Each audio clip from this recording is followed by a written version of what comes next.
How's everybody doing? My name is Anthony Brian Logan, and you're watching and/or listening to a special edition of ABL Live. This is Tuesday, November the 8th, 2022, Midterm Tuesday. Today's the day. We're going to find out a lot about what's going on. Let me go ahead and just get right here. I'm going to do it a little bit different. Let the music play and everything. Let's go ahead and get rolling. We're going to have quite a few maps on board. I'll talk to you guys in the audience as well. What's your experience been like? Did you have any quote unquote difficulties? Is there any funny business going on? Was there any fraud happening? Did everything go well? I'm in Tennessee and things went pretty well. It was no problem. I was able to get in and out 5-10 minutes. I mean, straight through the line. I was able to go vote.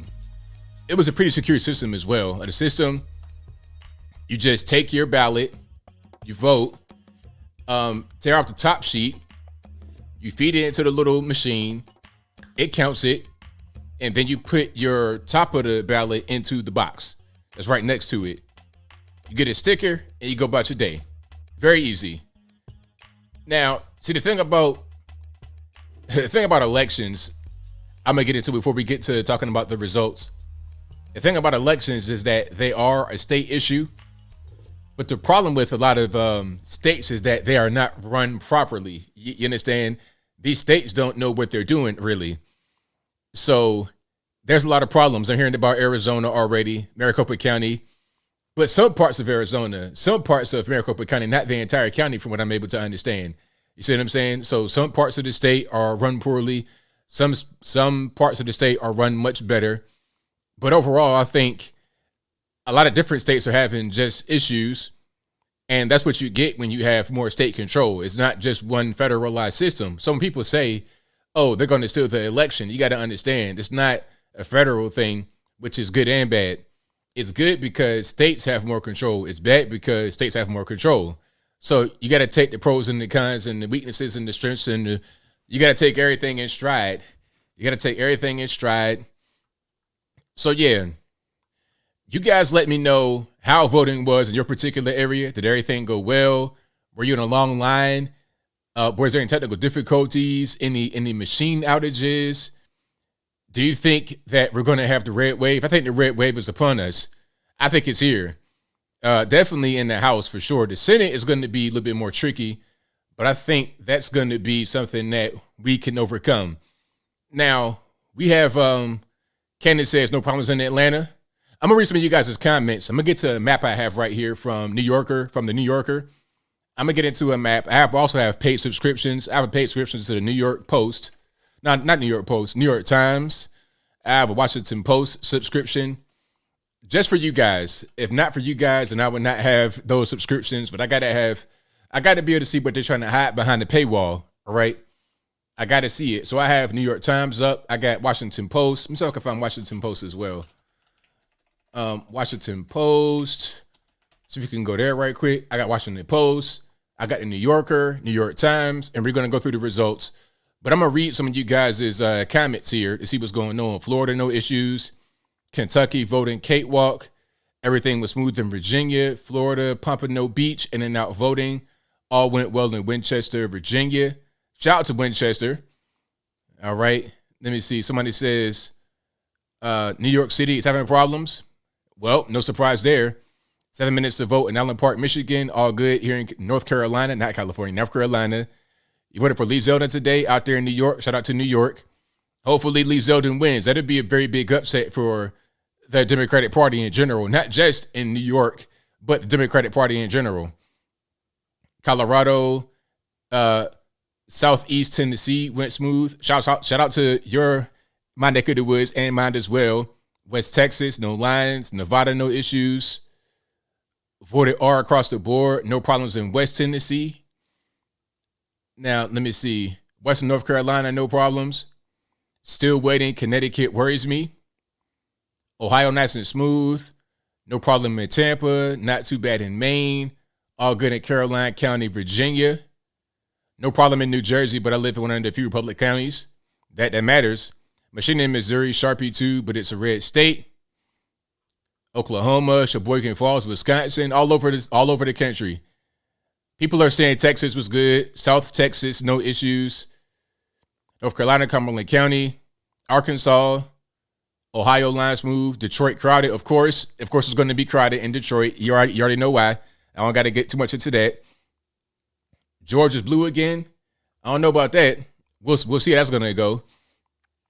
I think the Raphael Warnock and Herschel Walker race is going to come down to a runoff, because I think what has to happen is they both, the person who wins must get 50% or more. Like you got to get above 50% of the vote. You can't just get the majority of the votes. You must also have 50% of the vote at least. So if you don't, like, let's say, for example, there's an independent person that gets 4% of the vote for some reason. So one guy gets 49% and then the other guy gets 47%. Isn't that how that would work? Well, you understand what I'm saying. Basically, if you get less than 50%, but you get more than the next guy, it's not going to be enough because you still got to get 50% or more, if I'm not mistaken. So that'd be a runoff in my estimation. But a lot of you guys are having no problem. South Carolina, DC, and Maryland smooth so far. California, nothing yet. Texas, I think Texas is not having an election right now. I think that'll be next time, if I'm not mistaken, or for the Senate. I think for the House, obviously they got elections, but not for the Senate. And how about the governor? Let me see. Yeah, of course, there's a governor race right now too in Texas, but no Senate race in Texas. Tulsa, Oklahoma, no issues, no problem in Pensacola, Florida. PSL is at Pensacola. Illinois needs to turn red. Hopefully Illinois does turn red, but Chicago is a big beast. Chicago's a big beast, man. It's kind of hard to overcome that. It's like trying to overcome Los Angeles or New York City. Very hard to overcome. Linda Lane says Georgia Governor A 57.5, Kemp 42. That's early voting. The thing about early voting is that that's 70% Democrat. So if it's 70% Democrat and she's only up 57.5, that tells you that's not really a good sign. We vote on election day, meaning Republicans. Democrats vote early and through mail. They don't want to show up. We go to the polls, and we want you to know it's us. So you're going to see a big turnout on the actual election day, for sure. Okay, that's kind of what's going on with that. Like right now, Stacey Abrams is up 54.9 to Brian Kemp 44.6, but that means nothing because that's only 14.4% of votes counted. Then once you get all the votes in, and once you get today's votes in, and once those polls close, that's going to be a wrap. Okay. Now let's go to a map. You guys know I have maps on deck, of course. Let's go to a map. I love maps. Can we get a refresh right here? Let's do that. Okie dokie. Let's not subscribe to the New Yorker. All right, so let's do it this way. There we go. So here's a map. You see what's going on. This is the Senate. So if we get 51 seats in the Senate, we have control of the Senate, meaning Republicans. And before this election, we had 50 seats in the Senate. 50 seats Republican, 48 Democrat, and 2 independent. But the 2 independent, they caucus with the Democrats, meaning what's a man's name? I forget the one guy's name, but the other guy obviously is Bernie Sanders. Bernie Sanders caucuses with the Democrats. I forget the other guy, Angus King. Yeah, Angus King and Bernie Sanders are both independents, but they caucus with the Democrats. So their political affiliation is irrelevant when they're Democrat by how they vote. So if we get 51 senators, all we need, you got to have one more senator on the Republican side than what we had before the election. We take control of the Senate. The way it stands right now, before this election, it was split 50-50. So Kamala Harris, as president of the Senate, that's what the vice president is, right? President of the Senate, she becomes the tiebreaker. So whenever there was a thing that the Democrats wanted to do, they would all vote together and then make Kamala Harris be the tiebreaker and then send it to Joe Biden and it would get signed off. That's how it would normally work. Okay. Now we'll take the House as well. Democrats had the House before. We'll take the House. There's been plenty of resignations and people not running anymore. We'll take the House. The Senate is going to be kind of a toss-up. Now, here is the map. Don't freak out. This is very early. Very, very early. And this is only the Senate, not the House or the governor. So there's Vermont. They're calling it right now for Peter Welch. In North Carolina, Cherry Beasley is leading in the Senate race over Ted Budd. Now, again, 31% of votes counted. I'm not sure this is going to go this direction, but it could be. I am on NewYorker.com. I also have New York Times up, but I have a paid subscription to this, so you might not be able to get this map right here. And I'm also on Washington Post. I have a paid subscription to Washington Post and the New York Times, but not the New Yorker. This one is free. Okay, so Kentucky, Rand Paul, they're calling it for Rand Paul, obviously, who was the incumbent clearly over the guy Charles Booker. And South Carolina, they're calling for Tim Scott. Shout out to Tim Scott yet again, who's beating Crystal Matthews. That name looks very familiar, Crystal Matthews. I think I know who that is. I might know her. Florida, Marco Rubio is defeating Val Demings in a curb stomping. In my humble opinion, Florida is a red state. I don't think Val Demings has a chance. Why would Val Demings be able to win over Marco Rubio in Florida? Rubio is a very big name, a Latino in a place like in Miami, 70% is like Latino. I think he's Cuban too, Marco Rubio, or at least Puerto Rican. Hold on, let me see. Marco Rubio, is he Cuban? Yeah, he's a Cuban from Miami. So Marco Rubio is a Cuban from Miami and a Republican. He's not going to lose. Very powerful name. He's not going to lose that race. And right now, Herschel Walker is trailing Raphael Warnock with 42% of the vote to hit 56.5% of the vote. But the thing about Georgia right now, that's only 17.5% of the votes counted. We're still very early in this race. This is going to be probably the tightest race in the election between Warnock and Herschel Walker. Very, very close race. So I'll keep an eye out for that. Let's see. Let's go to Pennsylvania. They've not brought any of the votes in yet. But I think Fetterman is not going to win. I don't know why Dr. Oz is not right here. I don't know why he's not on there. Okay, Chuck Schumer, of course. Shout out to Joe Pinion. I hope Joe Pinion does well or wins. I don't expect Joe Pinion to win, but I want him to win. But Chuck Schumer, I mean, you're talking about, if you know, you know, this guy's tied in like the mob. Yeah, the political mob is a whole different kind of mob. So he's definitely tied in. So I expect Chuck Schumer to win, but we'll see. Ohio, Tim Ryan is currently over J.D. Vance. That's only 5.2% of votes counted. Tim Ryan has 152,000 votes to J.D. Vance, 89,600 votes. But again, it's only 5.2% of votes counted, so this is way too early. Way too early to call. But yeah, her conservative Melanin says, I voted Joe Pinion. Shout out to you. Thank you for voting Joe Pinion. Thank you for voting Joe Pinion. Let's keep on going here. This is very early in the in the actual race. We're gonna be here all night. They're gonna be closing polls 8 o'clock, 9 o'clock, or whatever. I'm gonna bring up C-SPAN as well to see what they're talking about. If there's any kind of breaking news, I'll turn on C-SPAN. Let's look at the House right quick. Any important House races you guys want to see? We'll take the House. We'll definitely take the House. How many seats do we need in the House to take it from what we had prior to the 2022 midterm elections? Like I said, in the Senate, prior to the elections, we had 50 Republican Senators, 50 Democrat, or 48 Democrat, and then 2 quote-unquote independent who always calculated Democrats. So it was split down to 50-50. We just need one Republican to shift the power in the Senate. Now, how about the House? How many House reps do we need to shift the power in the House? Is it 36? Is that the number right there, Boomhauer? Or is it 5? Bob K. MIT. Y'all let me know which one it is. So do we need 260? I think they said the number right here is 218. So 218 would be split down the middle. If both sides had 218, it would be a dead heat. So we need 219. What was the actual number before? Was it what was it? Now let's go to the governor.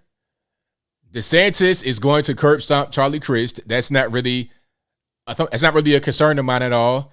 56.5% of the vote DeSantis has, with 66.9% of votes counted. Charlie Crist has no chance. He has respectable numbers, I would say, 42.9% so far. Respectable numbers, but the best governor in the state, the best governor in the country, the best governor of any state in the country is Ron DeSantis, period. Everybody knows that. Stacey Abrams, again, this really, really early, 18.6. These are early votes. They count the early votes first, I believe, in many of these states, if not all the states. A lot of these races over here are still pretty early. Let's go ahead and refresh right quick. All right. Thank you to Inkek We Trust for the compliment on the beard. I appreciate it. Okay. We got a update right here. Can we get a map or nah? I don't want to see this right here. What are we doing? Like, what's going on? There we go. Okie dokie.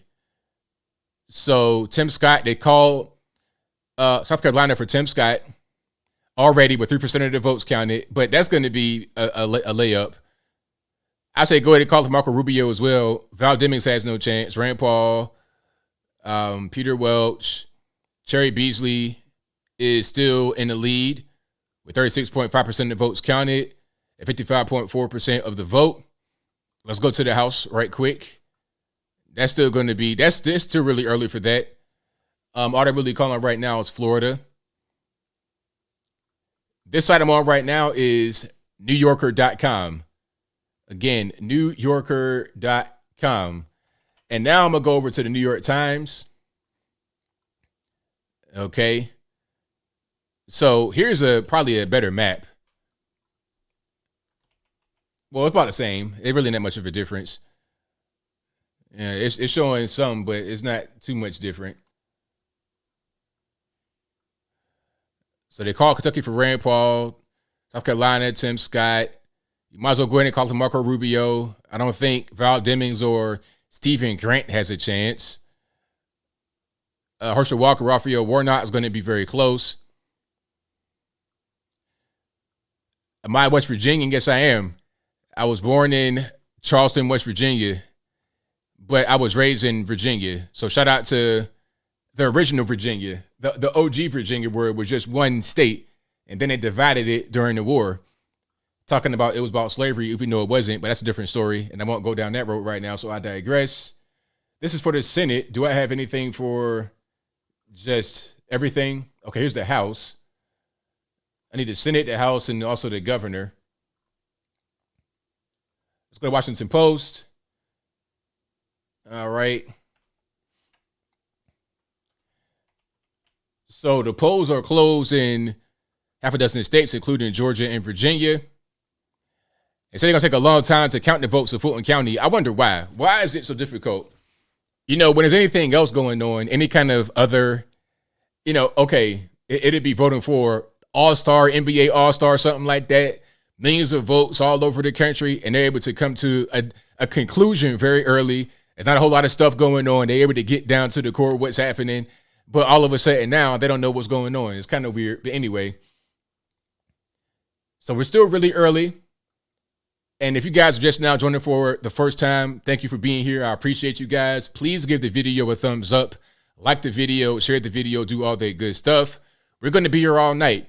We're going to have more polls closed at 8 o'clock, then 9 o'clock. Then we're going to see more left coast, you know, California coast, Gold Coast. We're going to see that kind of stuff. We're going to see them close 11 or 12 o'clock our time, Eastern time.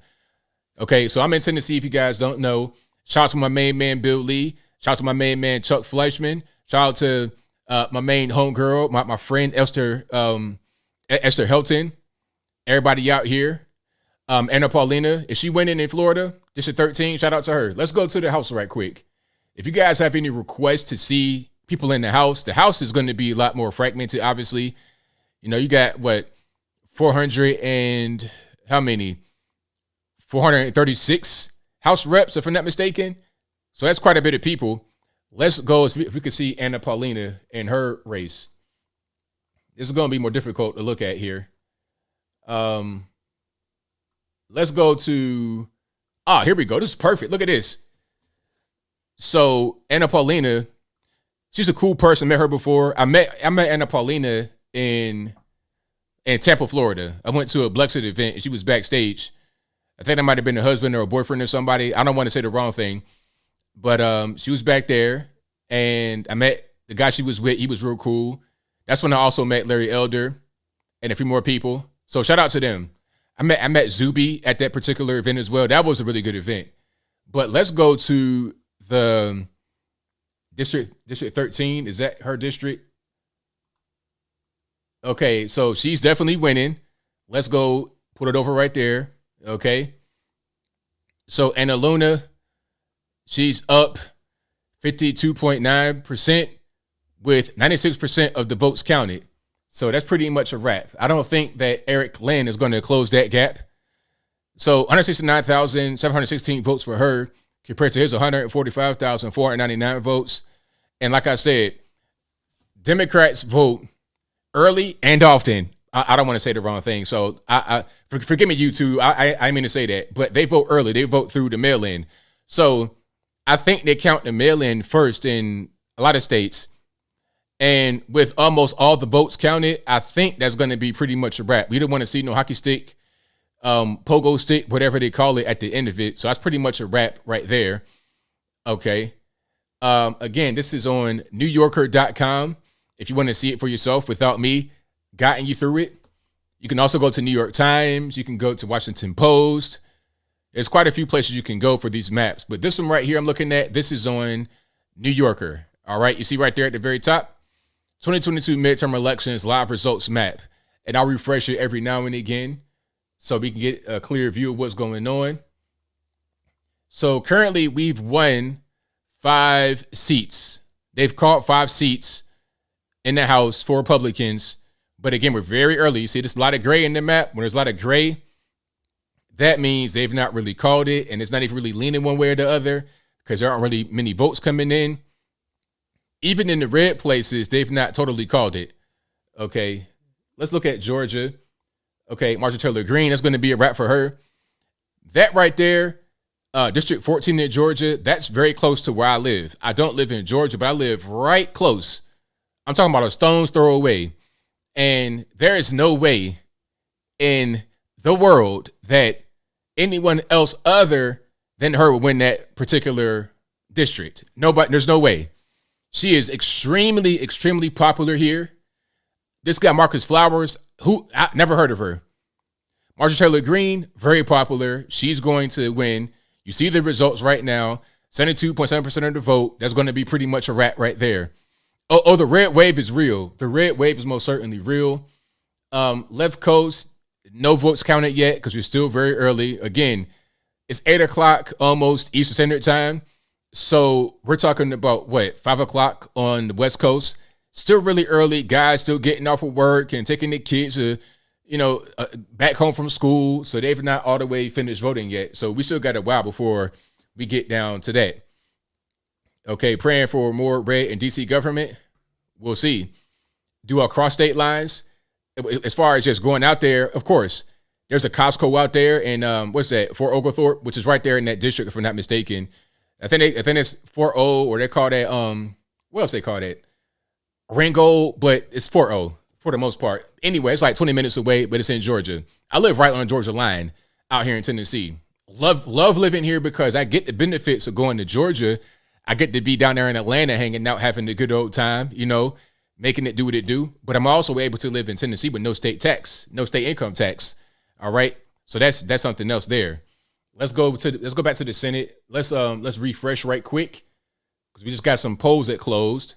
And I'm gonna go to C-SPAN and whatnot a little bit later.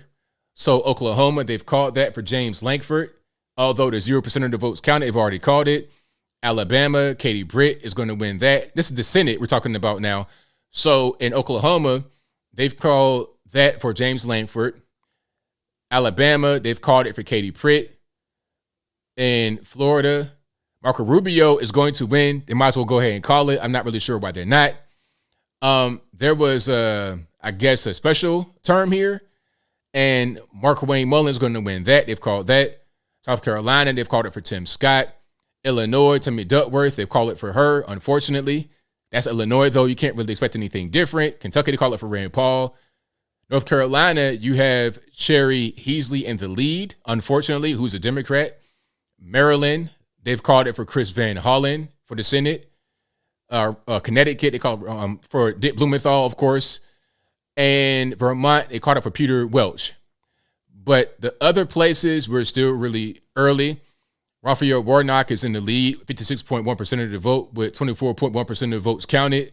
So that's still going to be, that's going to come down to the wire, because you got to understand, the thing about Georgia is that it's very diverse. People want to talk about Illinois or California being very diverse. Diverse how? With a bunch of Hispanics or, a bunch of rich people and poor people in one place? I'm not really sure. But anyway, Georgia, 33% black, and I think 50% white, something like that. It's a high population black state. Also a lot of white folks, a lot of country people, rednecks, whatever you want to call them. Hood rat, you got hood rats right next to the intellectual bougie blacks, rednecks right next to the super genius high big tech people in Atlanta and the surrounding areas. Then you have just random other people from all over the world. It's an international city in Atlanta and a very diverse state. So the thing about Georgia, pardon me, is that the Democrats, like I said, they vote early and often. They did a bunch of mail-in, and they're going to count those first in Georgia. Then you're going to have the day of votes. So you see a lead right now for Raphael Warnock. That's going to evaporate once you get the day of, like right now today. They've already closed the ballots down there in Georgia. They've already closed the ballots like at 7 o'clock, if I'm not mistaken. Ballots are closed. They're counting votes. And Fulton County, which is Atlanta, they're going to take a while. They're going to be a while counting those votes. So I hope we're able to call that tonight, but we'll see. We shall see. What could end up happening in Georgia, again, if neither Warnock or Walker get 50% of the vote or more, like 50.01, meaning above 50%. If they don't get the 50% mark, it'll come down to a runoff. This guy right here, Chase Oliver, is in the way because you could have, like, let's just say, for example, because I'm not really sure who this guy Chase Oliver is, but let's say Warnock got 49% of the vote and Walker got 51%. If Oliver wasn't there, Oliver may have taken the 1% or 1.5% or whatever it was away from Herschel Walker to make him just be below the 50% threshold to now go to a runoff. So people that voted already got to vote again in December to figure out who's going to be the senator in Georgia between Warnock and Walker. So that's going to be something else. I'm not from Chattanooga, but I live in Chattanooga. But I'm not from here. I'm from Virginia. I'm from Virginia Beach, that area over there. I'm born over here, West Virginia, right? In the mountain. Born on the mountain. Literally, born on the mountain. Then we came down the mountain over to Virginia Beach. Grew up there. Then I came down to Chat. I came down 81 in a U-Haul, 16 hours. It was crazy, down to Chat. And then I'd be down here all the time, hanging out, partying, doing whatever I do. So that's pretty much what I do. I've been to Kentucky. I've been through there. Been through Ohio, North Carolina, South Carolina. I've been pretty much everywhere. Alabama, Florida, Georgia, wherever. All right. If you're Chattanooga too, shout out to Chattanooga. Need to Freak from Norfolk, Virginia, 757. All right, 2 up, 2 down. Hold on. Can I do it right? There you go. The 2 up, 2 down, Virginia. Straight Ticket Red, I'm glad you did. Okay, we got some more polls closing at 8 o'clock. This map pretty much the same as the other one. They call Oklahoma for James Langford. Can we zoom in a little bit or nah? Let's zoom in on that map. Yeah, there we go. Oklahoma, James Langford. Then there was a special one. And then Illinois, Tammy Duckworth, they called it for her. Rand Paul, Tim Scott, Katie Britt. They're not calling Florida for some reason for Marco Rubio. I'm not really sure why. Okay. This is kind of a weird map. This is a weird map. Oh, we can zoom in a little bit on the county. So if you guys have any requests about a particular county you want me to zoom in on, we can do that as well. Let's go back a little bit here. This is New York Times, this map right here. The first one, this is the New Yorker. If you guys wonder where I'm getting these maps from, the New Yorker and New York Times. I have a paid New York Times subscription. That's why I'm able to see this. I think you might be able to see it. I'm not sure if you are able to see it if you don't have a paid subscription. But that's how I'm able to see these maps. All right. Ain't Florida red by like a gazillion votes? It is. It is a red state. So that's why I'm like, why aren't they calling it for Marco Rubio in the Senate? It's kind of weird. Let's go back to the governor races. Have they called anything else? Can we get a refresh on that? Let's do that one time for us. All right. Let's not do the midterm sale. So let's go back to the governor. Bill Lee. Shout out to my main man, Bill Lee. Hey, Bill Lee is one of the best governors in the country, right next to DeSantis and Brian Kemp. A lot of guys don't like Brian Kemp for whatever the reason may be, but I think Brian Kemp's a great governor. He needs to win again. If you get Stacey Abrams in there, M1 Abrams, Big Mama, that's going to be a disaster for Georgia. You know, and black folks, white folks, everybody knows that. So Bill Lee, they're calling it for Bill Lee in Tennessee. Shout out to my main man, Bill Lee. Mike DeWine is up 51.6% over Nan Whaley with 10% of the votes counted. So that's still really early. They're not really going to call that yet. They're calling Maryland for Wes Moore for the governor. Now, is the other guy not? Did he not run? What was it? Larry Hogan? Did he not run again in Maryland, or am I late to the party? Connecticut, Massachusetts, they're calling it for Maura Healey, who's a Democrat. Alabama, Kay Ivey, they're calling it for her, the incumbent, to win again. And they're calling Florida for DeSantis, obviously. Obviously, Charlie Crist had no chance at all. Michigan, how about Michigan?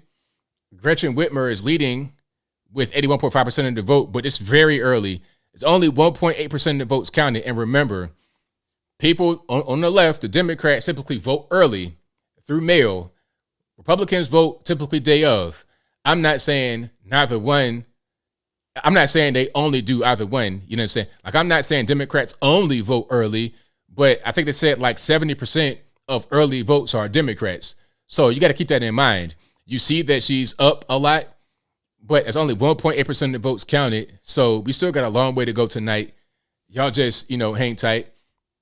That was his last time. Talking about Paul, what's the man's name? Is it Larry Hogan? I'm about to say Paul Hogan. I'm about to say Hollywood Hulk Hogan. Like, what's going on? So yeah, he was a governor. He is the incumbent, but he did not run again, I guess, because it says right here on Wikipedia that he is the governor and he became the governor in 2015. So I guess he didn't run again. Okay.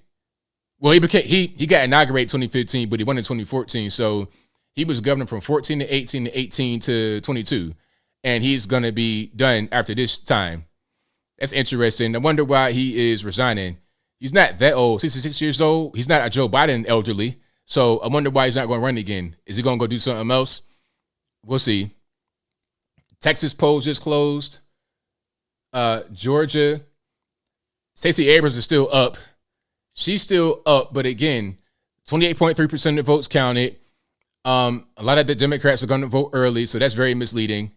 Do not look at that as it. Brian Kemp is going to win because check it out. Stacey Abrams, the thing about Stacey Abrams is that she is doing worse than what she did in 2018. And she got stomped out in 2018 as well.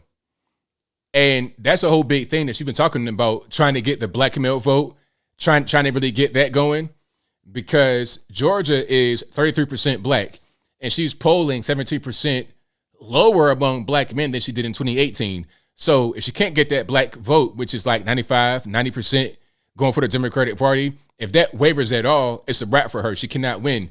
It just wouldn't happen. So I don't see her winning, but that is the score right now. So we'll see. How about Beetlejuice? That's the mayor. So that wouldn't be an election right now. Would it be? I'm not really sure how that is. Is she going to be up on the ballot right now? I don't really know. I don't think so. Maybe I'm wrong about that. Oh, was there a term limit for? Okay. So there was a term limit for Larry Hogan. Okay. I had no idea. I had no clue. I didn't know there was a term limit in for governors in Maryland. And you know what? Virginia's weird like that too. Virginia has, I don't think they have term limits, but Virginia, you cannot be governor back to back. So you have to, you cannot run back to back campaigns. If you're the governor, you cannot be the incumbent. That's a fun fact about Virginia. So guys like Terry McAuliffe, what they'll do is they'll be the governor, and then they'll become a senator, and then they'll be Hillary Clinton's campaign manager in 2008. They'll be her campaign manager, then there'll be something else, and then they come back to be the governor again. That's kind of how they operate in Virginia. This is the New Yorker. All right. This is the New Yorker right here. And I also have New York Times on the actual screen. Let's get a refresh right quick. I'm also going to pull up some TV here. I'm going to pull up C-SPAN if I'm able to. Let's pull up C-SPAN right quick and see if they have anything, any kind of breaking news or information. Okay, you want ads? Okay, let's you get ads on C-SPAN. Let's go ahead and do that. Let's go ahead and get rolling here. All right, you're there. I'm looking at ads and stuff. Come on, we don't got all night. Hispanic districts where their message on abortion is not resonating. Republicans' message on the economy, securing the border. You know what? The main thing that Democrats have been doing is talking about abortion, but that's not really what people are concerned about. I mean, it is a concern for many people, but it's not our primary concern. Our primary concern is what? The economy and inflation. That's the main thing. Abortion is right there, of course, as a concern, but it's not as high as the economy and inflation. When I'm not able to pay bills, when I can't pay rent, when I can't buy food, when I can't buy gas, when I can't buy these things that are essential to my life, then it becomes, I'm like, okay, what are we really doing here? What's going on? Okay, we gotta figure this out right now. All right. So yeah, we're gonna see quite a bit that's going on.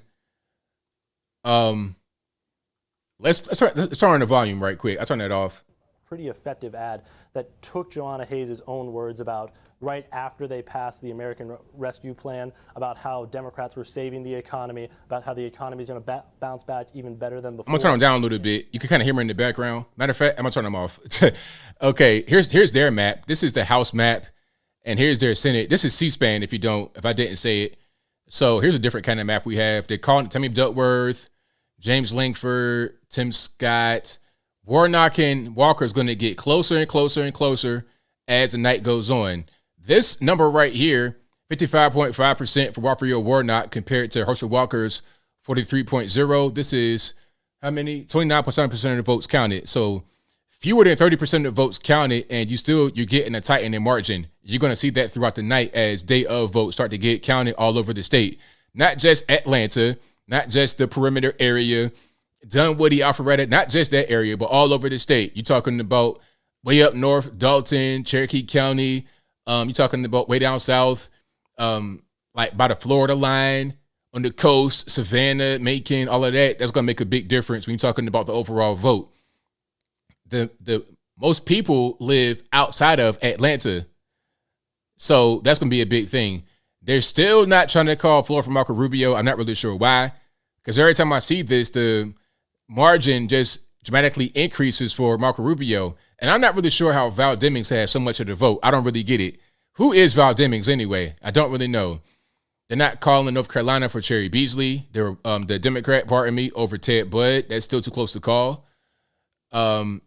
So we're going to see here. New York, that's the Senate. Let's look at the governor. That's the most important race in New York is the governor.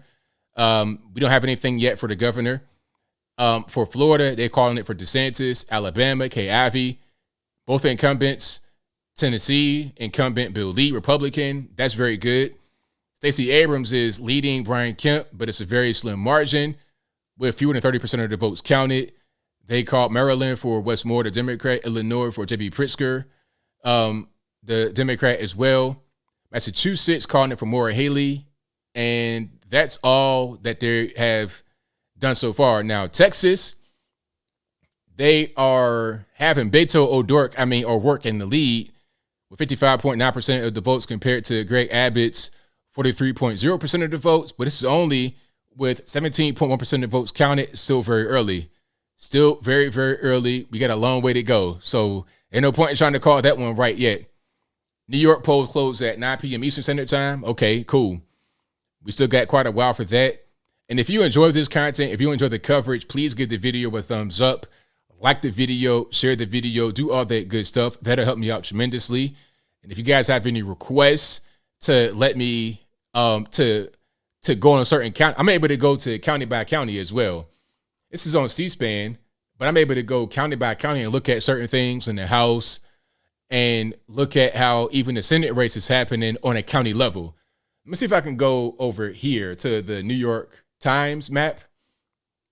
And if we can see, okay, so we can see, this is kind of, why is that like that? It's just weird. Okay, we can see some of the counties.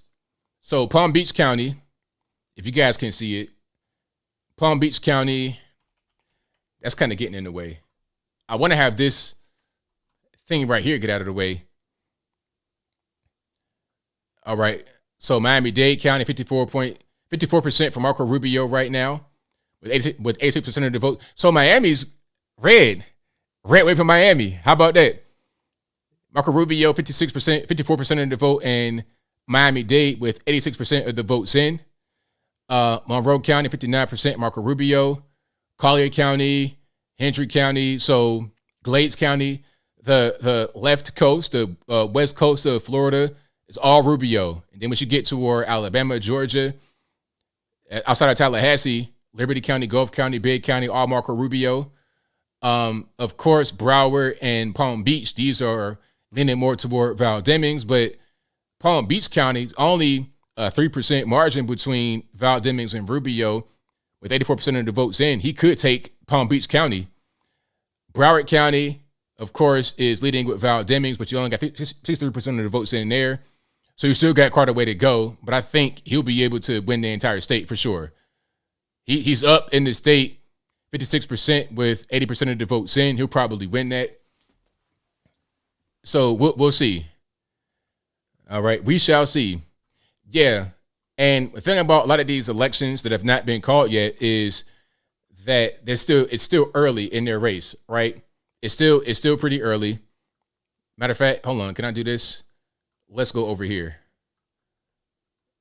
Let's see if this works, because I might have just.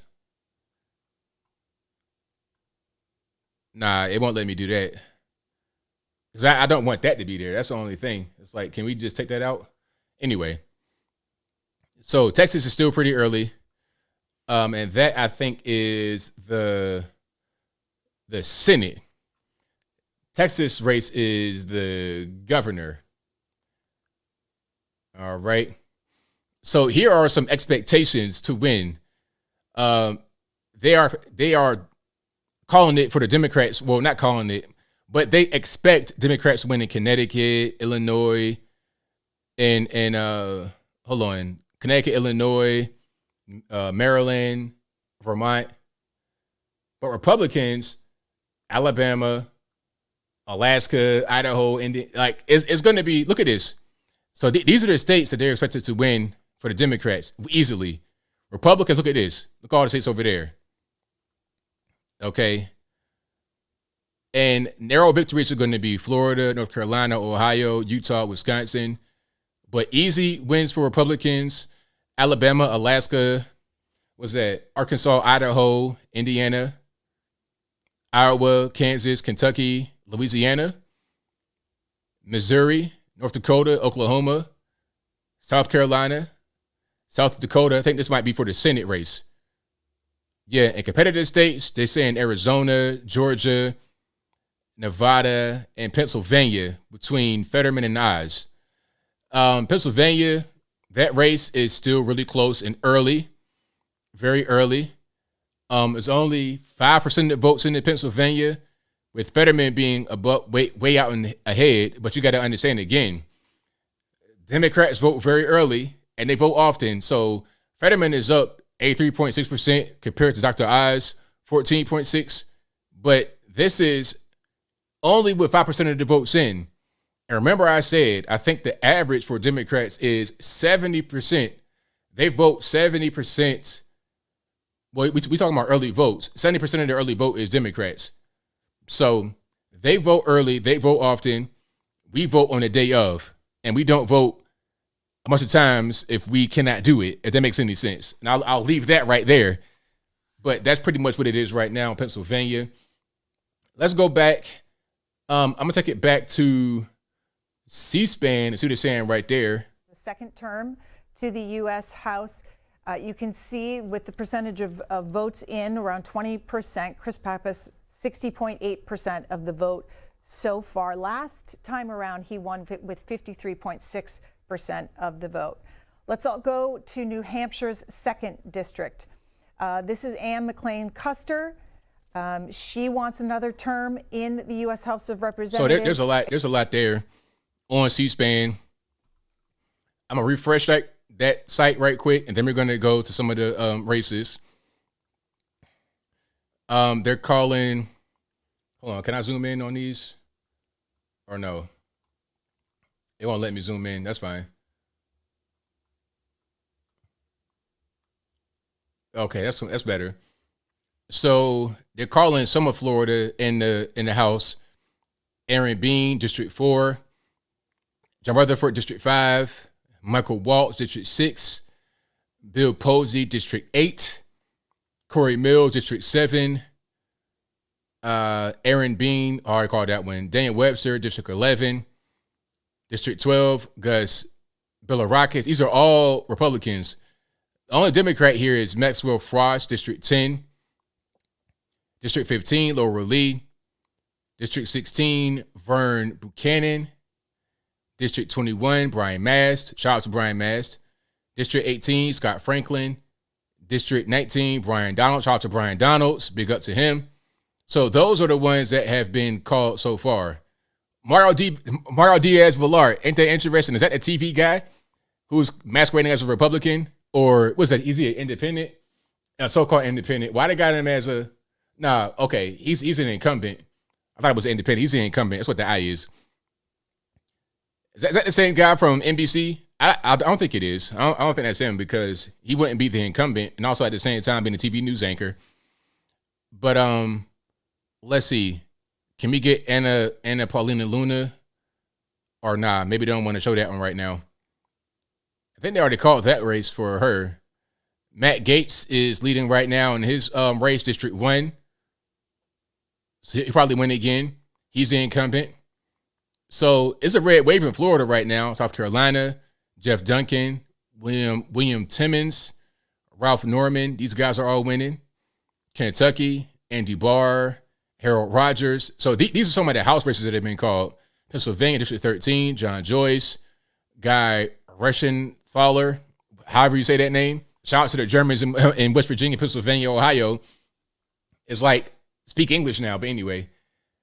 Senate races. Can we get some refreshes here? Let's do that. Polls are going to be closing every hour, if I'm not mistaken. 8 o'clock, 9 o'clock, etc. 10 o'clock, 11 o'clock, because you got different time zones. You got, once you get past Nashville and Tennessee, you have Central Time. And then once you get past like El Paso, Texas, over there, you got Mountain Time.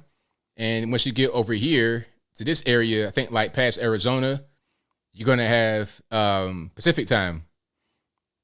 I think that's how that works. I'm pretty sure that's how that works. But anyway, they call in South Carolina for Tim Scott, Florida, Marco Rubio, Alabama, Katie Britt, Kentucky, Rand Paul, Oklahoma, James Langford, Illinois, Tammy Duckworth. This is for the Senate. Indiana, Todd Young's in the lead with 25% of the votes counted, 59.5% of the votes for Todd Young over Thomas McDermott. And Maryland, Chris Van Hollen is pretty much, they calling it for him already. Connecticut, they're calling it for Richard Blumenthal, Dick Blumenthal. Vermont, they're calling for Peter Welch. And let's go to the governor. Do we have any updates on the governor? Let's check that out right quick. They have Georgia colored blue, but that's going to change very soon here, in my opinion. Okay.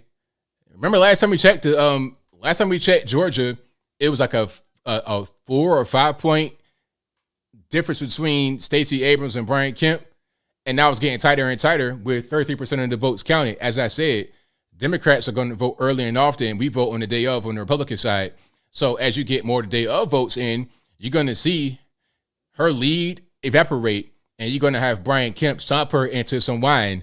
I'm talking about Cabernet Sauvignon, Pinot Noir, all that good stuff, right? Red wine, no sugar, dry wine. So that's going to be a Brian Kemp state. He's the incumbent Republican in a newly reborn red state. So that's going to be pretty much that. Illinois, you're going to have the incumbent J.B. Pritzker win. Unfortunately, it is what it is. Chicago is what it is. Alabama, you're going to have the incumbent Kay Appy, the Republican. Tennessee, my main man Bill Lee is curb stomping Jason Martin. Shout out to him. DeSantis, of course, is going to win Florida. That's not even going to be a contest. It was a good try. It was a nice try, Charlie Crist. It was a nice try, but yet no cigar. Wes Moore is going to be the governor of Maryland. He's the Democrat. Larry Hogan had a term limit that he had to honor, so he could not run again. So he just passed the torch to the other Democrat, another Democrat by the name of Wes Moore. Massachusetts, we have in Daniel McKee, Maura Healey, and Rhode Island, we have Daniel McKee in the lead, who is a Democrat. So we'll see what's going on here. Yeah, Chicago, it's unfortunate what's going on. New York, there is nothing yet. We have 0. That's going to be a very important race to look at between Kathy Hochul and Lee Zeldin. By every common sense would say that Kathy Hochul would win. It's a blue state. It's just like Illinois, right, with J.B. Pritzker. They're calling it for him, although it's only 5% of the votes counted in Illinois. Because, I mean, what are you going to do? But New York, it's a tad bit different. It's a tad bit different. Kathy Hochul is the incumbent, but she was not necessarily, she wasn't really voted for. Like, how did she get appointed? How did that really happen? She became the governor after your main man, Andrew Cuomo got ousted because of some allegations. He was the guy people voted for, not Kathy Hochul. So I think Lee Zeldin has a good chance of being able to win. There's some things that happened to Lee Zeldin. Some, they came to his house and they were shooting, acting crazy. So there's been a few things that went on here. Pennsylvania, Josh Shapiro's in the lead with 87% of the vote, with only 4.9% of votes counted. This lead will evaporate after you get day of votes counted and more votes counted. In Maine, you have Paul LePage. Is he still out there doing this thing? Wow. That name has been around for how old is Paul LePage? Hold on. Is that the same guy that I covered years ago? Good grief. 74 years old? Okay, guess it's not that old. Yeah, 74. Shout out to Paul LePage. He's still doing his thing in Maine. Good grief. That man been there since the beginning of time. He's father time himself. Texas, we have Beto O'Rourke in the lead over Greg Abbott with, 20.8% of the vote, but that's going to change. Okay, Arkansas, they're calling that for Sarah Huckabee Sanders.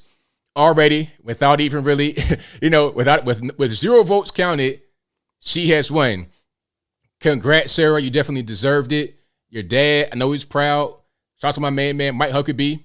You definitely are going to be a great governor of Arkansas. So shout out Sarah Huckabee Sanders. Congratulations. You deserve it.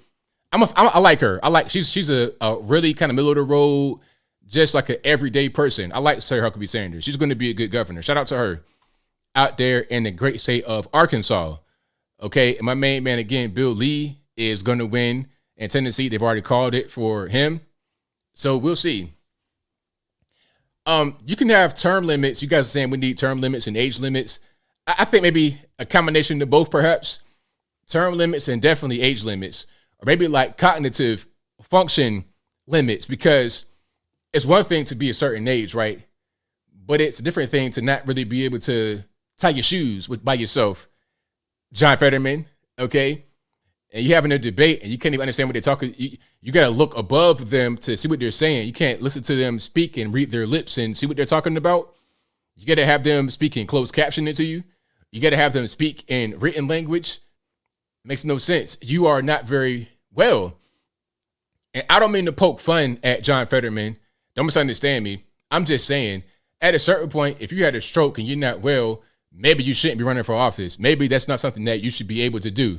Okay, maybe there should be a legitimate, middle-of-the-road, nonpartisan doctor that evaluates you for medical problems, because we don't want you to be out there on the campaign trail and keel over. We don't want that. I don't want to see that. Y'all don't want to see that.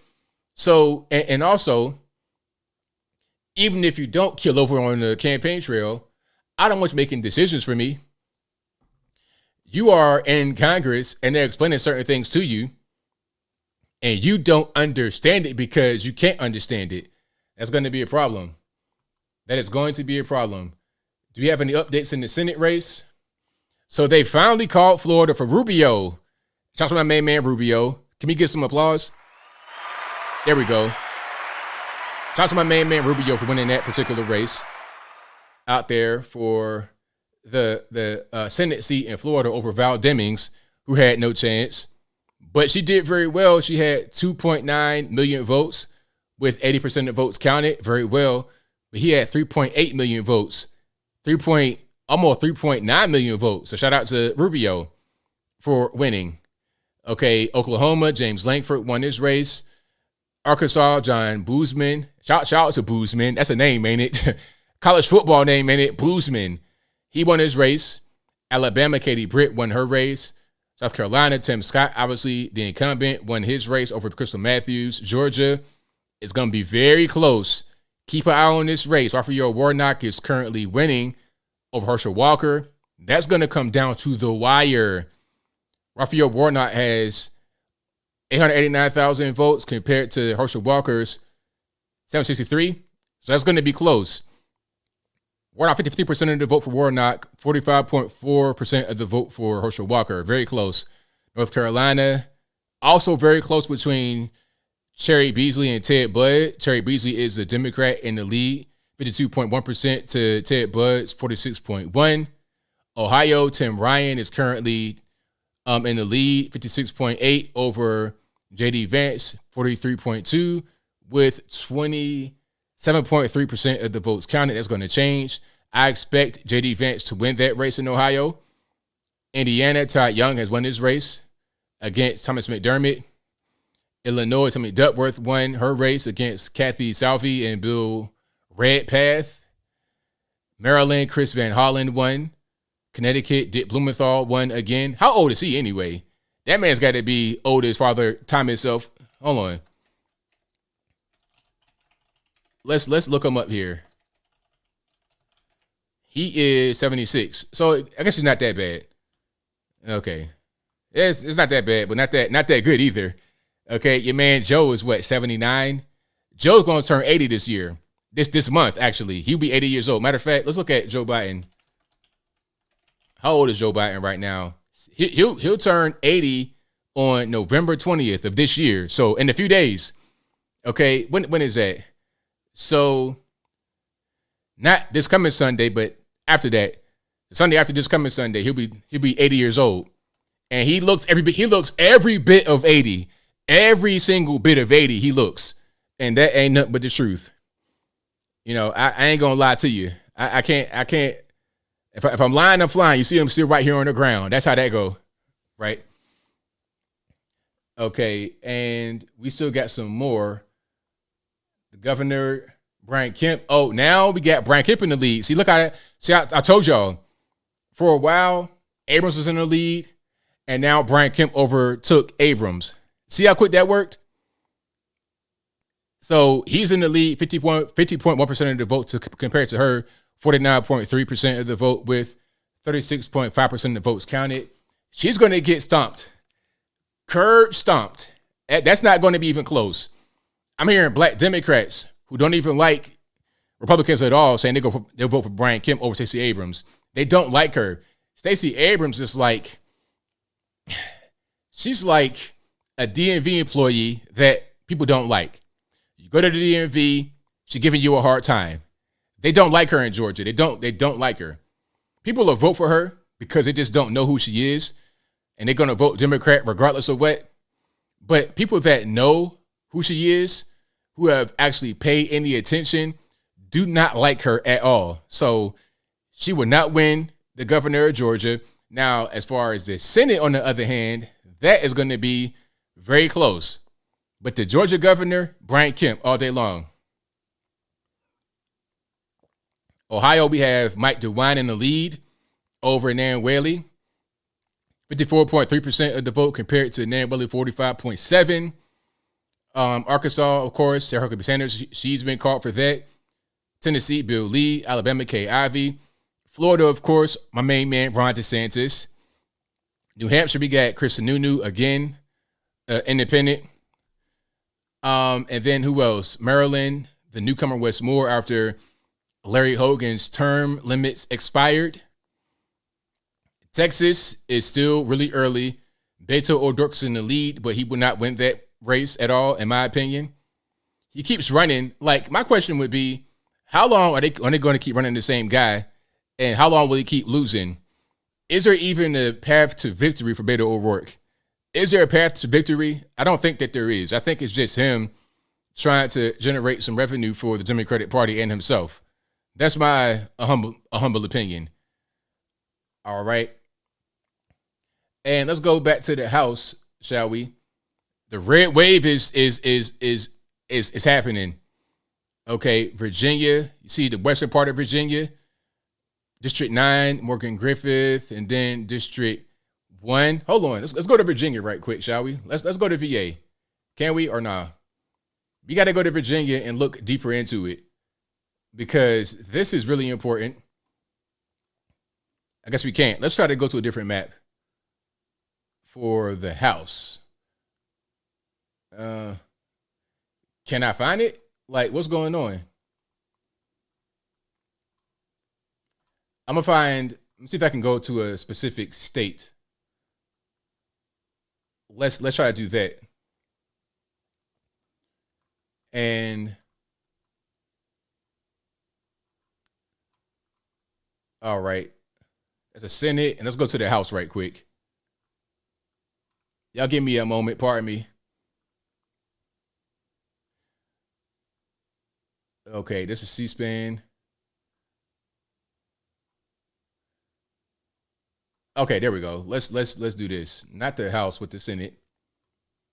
Yes. No, the House. And we're gonna go Virginia.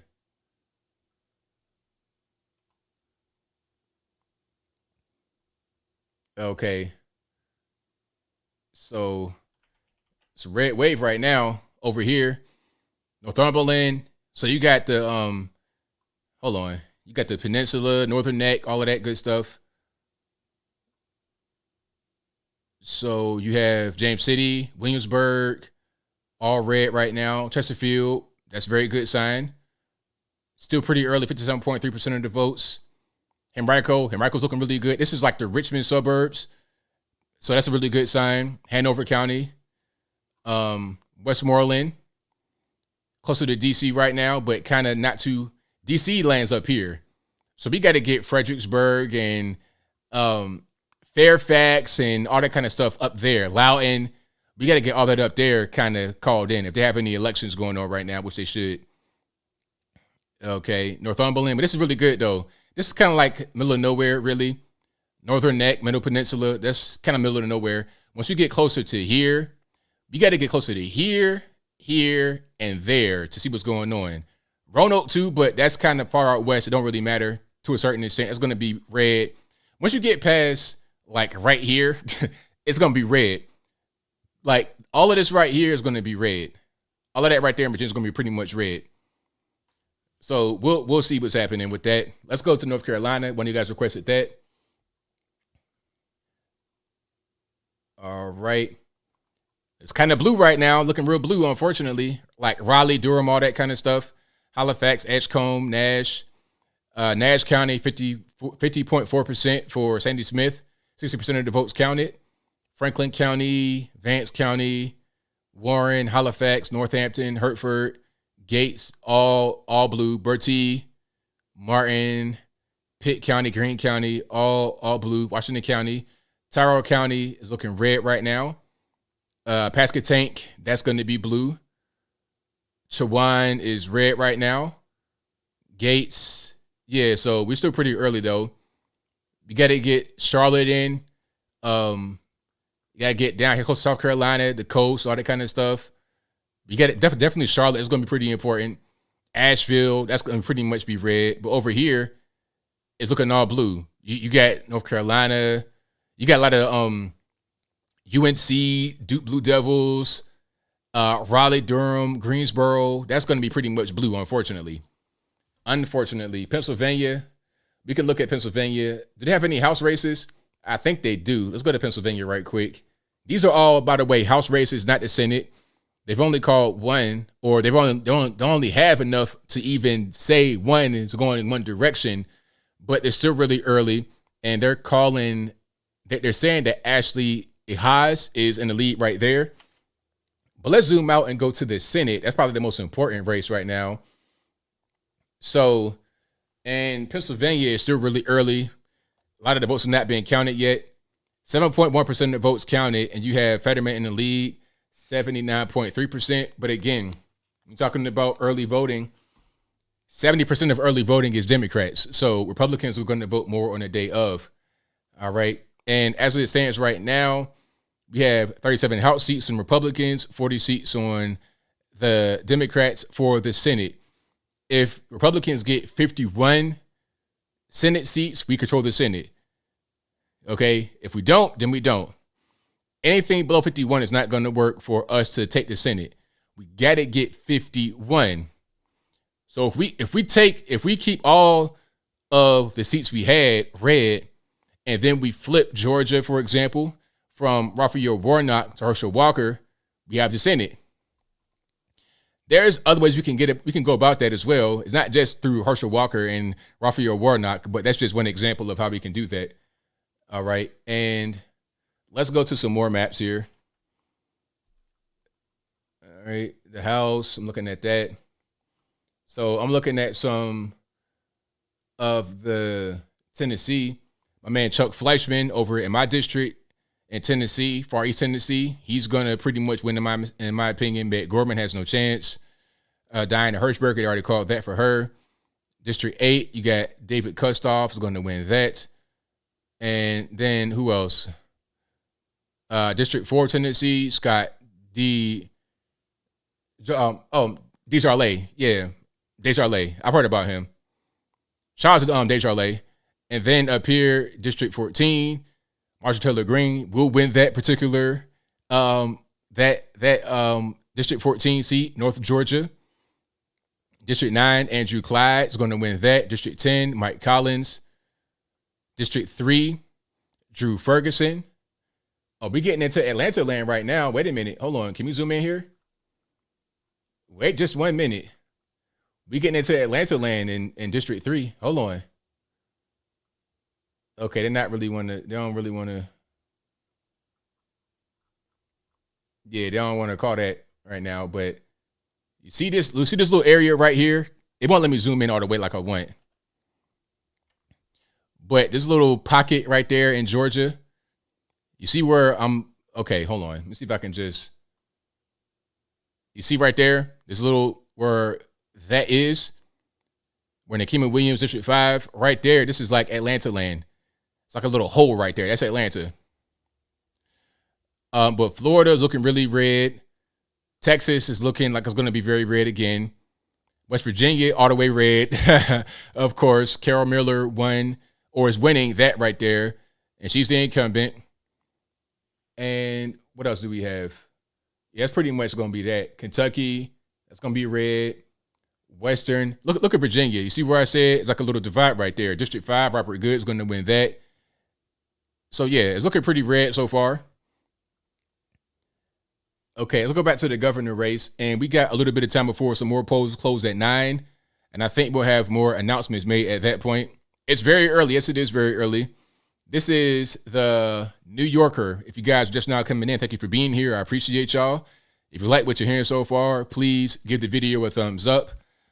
Like the video, share the video, do all that good stuff. I don't have any calls open right now, so disregard that. You can't call that number right now. But this is the New Yorker. I'm also on C-SPAN. I'm also on the New York Times, and I'm also on Washington Post. So I'm pretty much everywhere. All right. Okay, so here's a good update from the Washington Post. Look at this. Check it out. Hold on. Let me see if I can just zoom in better here. I don't want to see this guy talking necessarily. But look, check it out. So the control of Congress. Now, if Republicans get more than 218 seats in the House, we have the House. If we get 51 seats in the Senate, we have the Senate. So far we have 37 seats in the Senate to their 40. That's what it's looking like right now. 37 to their 40. That's what they're saying. I'm not really sure that is totally correct. But over here, it says that we've won 2 seats in the House already. That's what it says. And of course, they've lost 2 seats in the House. So they're losing ground in the House or we're gaining ground in the House. So that's what it's looking like right there. All right. So we'll see how that goes. We'll see how that goes, how it works out, how it pans out. And we have maps and we got all kind of good stuff over here. All right. Let's go to Georgia. Oh, here's a really good map of Georgia. Look at this. Oh, I love these maps.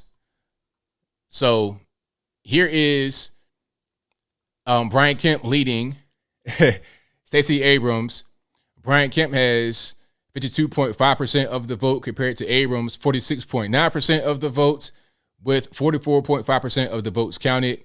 You can see, even if this map was not, even if it wasn't labeled with the city names, you could pretty much see where Atlanta is. Okay, you can see the cities: Augusta, Savannah, Columbus, Macon is down here a little bit, but then Atlanta is right there. And look at Atlanta. So Fulton County is like in the heart of Atlanta. We call a particular part of Atlanta the perimeter. Okay, it's a 285 perimeter. Like when I go to Atlanta from Tennessee, I take route or Interstate 75 straight down. And at a certain point, 75 intersects with the 285 perimeter. Once you're inside that perimeter, that's pretty much Atlanta. Pretty much for the most part. There are some parts of Atlanta that's outside the perimeter, but once you inside, a lot of that is Fulton County. And that's Fulton County right there. So you're in the city. So of course, you have Democrats win that particular part. Then you go down to Clayton County. That's a little bit outside, but still kind of in the perimeter a little bit.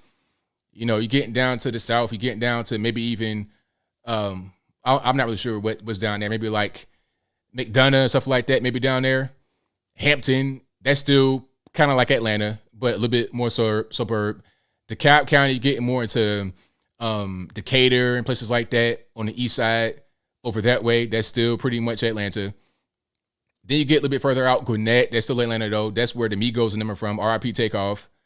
And Cobb, you're getting closer to Braves Stadium, and that's kind of outside the perimeter. That's like Marietta, Kennesaw, places like that, if I'm not mistaken. You're getting less and less Democrat out there. And once you get up here, Catoosa County, Walker, over there, that's where you have Marshall Taylor Greene, people like that. They represent those counties as far as a House rep. All right. Fannin, Gilmer, all these places like that. And you get further away from Atlanta, Polk County, Paulding, places like that, Cherokee, they're going to go more for the Republican. And, you know, it's funny what somebody told me. They were like, look, you have Atlanta, then you have Georgia. Now, of course, I know that Atlanta is a city in the state of Georgia. I get it. But that's a kind of running joke. You have Atlanta, it's like its own little place. But Georgia is not Atlanta. All right. So out here is all red. All red. And down here, close to Alabama, on the western part of Georgia, close to Florida, on the southern part. And then you got the coast. It's much different than right here in the city. Oh, the traffic is very bad in Atlanta. The traffic is horrendous. When I go to Atlanta, I try not to go in the perimeter. Once you get to the perimeter, you pretty much anything can go. Traffic, gunshots, whatever. I try to stay outside. Okay, let's go to Pennsylvania right quick. But again, Kemp is in the lead. 45% of the votes have been counted. This is auto refreshing as well, so it's going to be up to date about what's happening. And this is Washington Post right there. You see the top of the screen, so you can know where their website is, WashingtonPost.com. And let's go. Let's go outside of this. Let's go to Pennsylvania. And let's check it out there.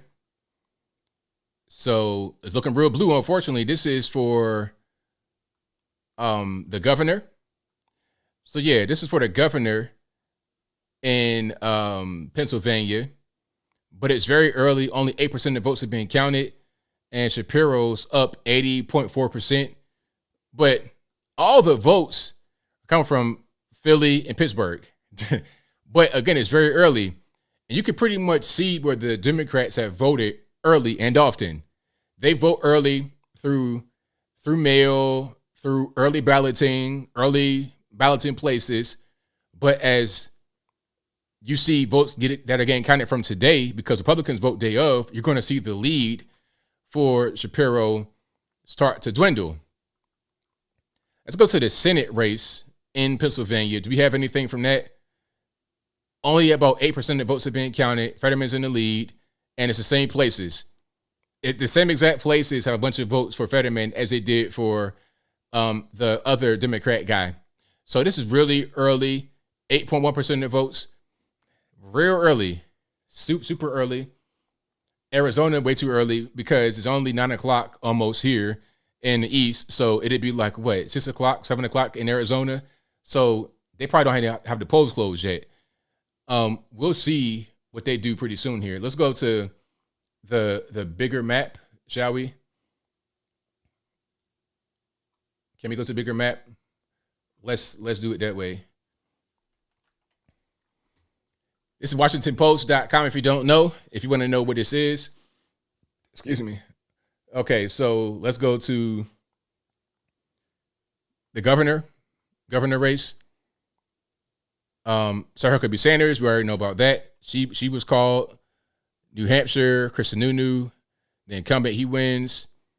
South Carolina, Henry McMaster, he's been called to win that. Tennessee, Bill Lee, the incumbent, GOP. Alabama, Kay Ivey, incumbent, GOP. Arkansas, Sarah Huckabee Sanders is brand new. Florida, my main man, Ron DeSantis, GOP, incumbent. Illinois, unfortunately, J.B. Pritzker, Democrat, he's won. Maryland, Wes Moore, Democrat, new guy replacing Larry Hogan, who ran into a term limit. Rhode Island, Dan McKee, Democrat. Massachusetts, Maura Healey, Democrat. And Georgia, Brian Kemp is widening his lead over Stacey Abrams, 52.9% of the vote compared to her 46.5%, with 45.6% of votes counted. Okay. So Michigan, it's very early. Only 6.6% of the votes that have been counted. Gretchen Whitmer's in the lead, 54.6% compared to Tudor Dixon. Hey, you know what? Hey. I like Tudor Dixon. Hey, listen to me. I like Tudor Dixon. She could go places. She could be, you talking about VP, hopeful. Head of state, not yet in the West. Not in the West, but not yet in the USA. Not quite. But she's going to be a star. Mark my words. She will be a star. I saw it. I saw her on TV. I'm like, yep, she got it. So hopefully Tudor Dixon wins. We'll see what happens. So yeah, free Michigan from the clutches of Gretchen Whitmer, Gretchen Butcher. Remember that lady almost died because Gretchen Whitmer denied her hydroxychloroquine? talking about, oh, it's a dangerous drug, but it had been legal for a very long time. And she was suffering through the bug and was trying to get it, and it was unavailable because of a measure that she passed. I forget her name, the lady that was like an elected official or something who was trying to get the medication and couldn't get it because of Gretchen Whitmer. So yeah. Texas, still early. Greg Abbott is leading Beto O'Rourke, of course. I told you guys that. Remember if you guys are here for a while, remember I covered Texas. I was talking about Texas. I'm like, okay, Beto was winning, but I'm like, it's still early. So with 29.4% of votes that have been counted, Greg Abbott is leading 52.4% compared to Beto O'Rourke, 46.6%. Curb stomping imminent. Red wave imminent. Red wave imminent. All right. How many seats have flipped? I think there's been 2 seats that have officially flipped in the House, but it's still very early for everything else. Oklahoma is looking pretty close this is for the governor, but only 18.9% of votes have been counted. It's still really early. Okay. A lot of places are not even closed yet. It's, at 9 o'clock, we're going to see an update here. Mike DeWine is, winning right now, curb stomping Nan Whaley, but very early in the race as well. 33.2% of votes have been counted. So yeah, that's what that is. These are all governor races right now. And I'm on WashingtonPost.com if you don't know, if you want to see it for yourself. All right, and let's go. You see right here, it has like the actual, and this is very good. Washington Post, you're doing a good job. I have a paid subscription to them, so it's paying off right now. I'm able to bring you guys this good coverage from WashingtonPost.com. I also have C-SPAN up right here, just to make sure that I'm up on date with any kind of new information.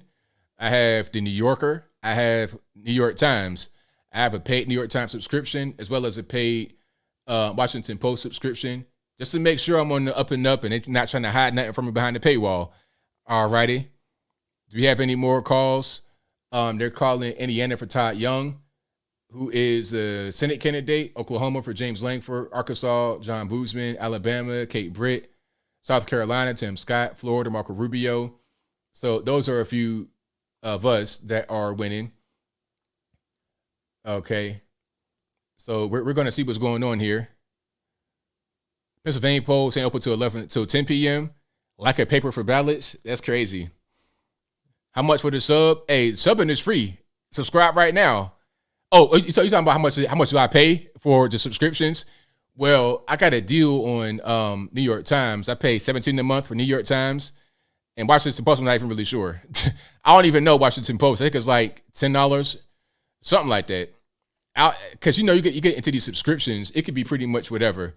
You know what I mean? I'm going to check over here on a different tab so you guys can't see my stuff. Let me see. I think I pay $120 a year. Yeah, they're going to charge me $120 a year, basically. That's what I pay, but I pay it at once. So yeah, I make sure you guys have the right information, and I make sure that I pay and give you guys what you're supposed to have. You know what I mean? It's nothing, because you guys support me, and I appreciate y'all. I take whatever y'all give me and put it right back into the business to help serve you better.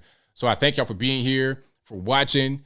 You don't got to super chat or nothing. I appreciate it if you did super chat, but if you're just watching me and sharing it and subscribing, that right there is worth gold to me. So thank y'all. I couldn't do it without you. And if you like what you're hearing so far, if you enjoyed the coverage, please give the video a thumbs up, like the video, share the video, do all that good stuff. Detroit technical difficulties and switch to paper. Well, how about just use paper? How about just using paper from the beginning?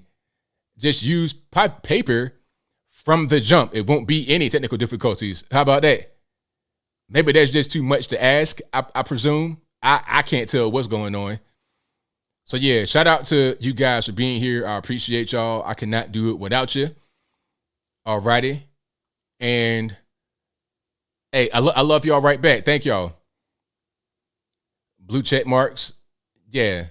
Okay, we got some more coming in here. North Dakota. I think this is the Senate. So we have John Hoven, these Germanic names, I mean, good grief. Like, let's try English. Hold on. So John Hooven is one, or they're calling it right now for him in North Dakota with 1% of the votes in.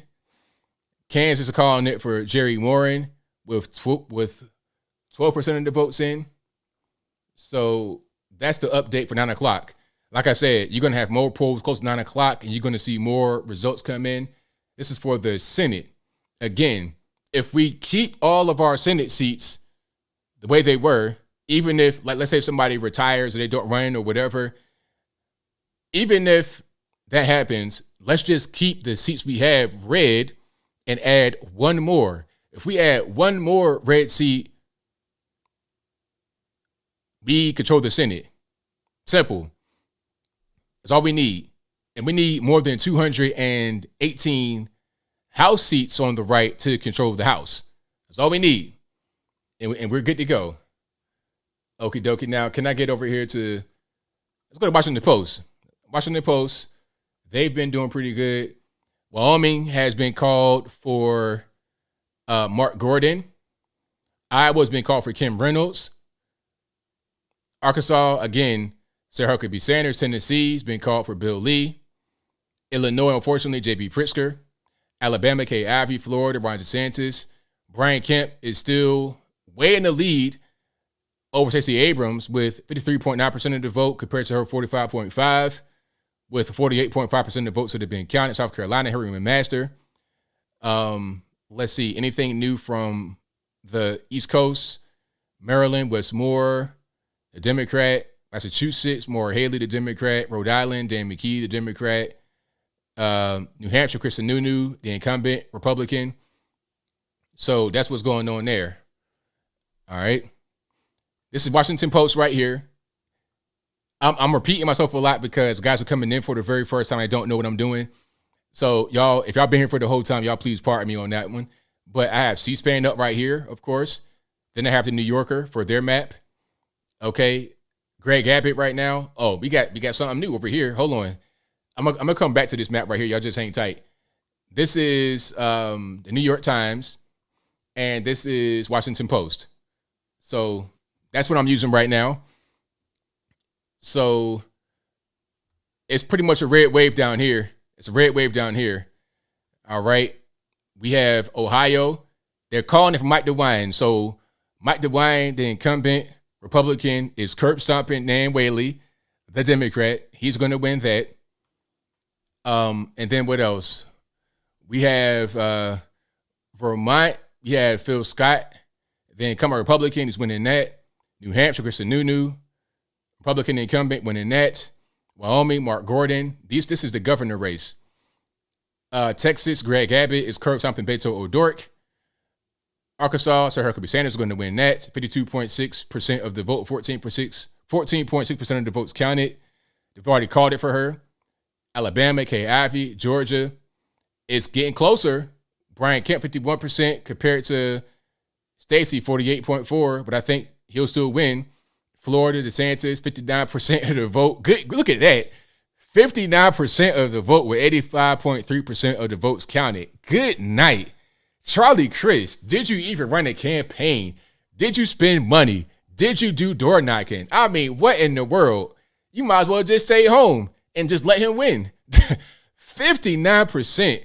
But then again, you're talking about the most popular governor in the entire country and Ron DeSantis. So, of course, he's going to have a very big margin of victory like that, or you know, a leading margin. But good, 59%. Wow. And Bill Lee, look at this, 73% of the vote. He's going to easily beat that guy. Jason, I don't even know who that guy is. Jason Martin. Who is that? Who is Jason Martin? I mean, what in the world? Okay, so that's that. Do we have anything for the Senate? Okay, we got some more for the Senate. North Dakota, John Hoven. John Thune, the incumbent from South Dakota, Republican. Kansas, Jerry Moore, the incumbent. Oklahoma, James Langford, incumbent, all Republican. Arkansas, John Boozman, incumbent Republican. These are all Senate races. Kentucky, Rand Paul, incumbent Republican. Indiana, Todd Young, incumbent Republican. Tim Ryan is currently leading J.D. Vance in Ohio, unfortunately, but this is a early race, 34.1% of the votes counted. That'd be an upset. If Tim Ryan wins the Senate in Ohio, that'd be a big upset. I don't see that happening, but it's very close. Very close. John Fetterman is leading on Dr. Oz with that margin of victory, but the margin is most certainly diminished.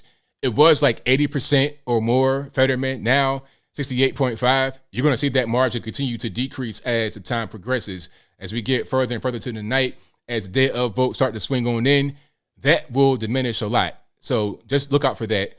New York, Chuck Schumer, of course, is going to win over Joe Pinion, unfortunately. And I like Joe Pinion.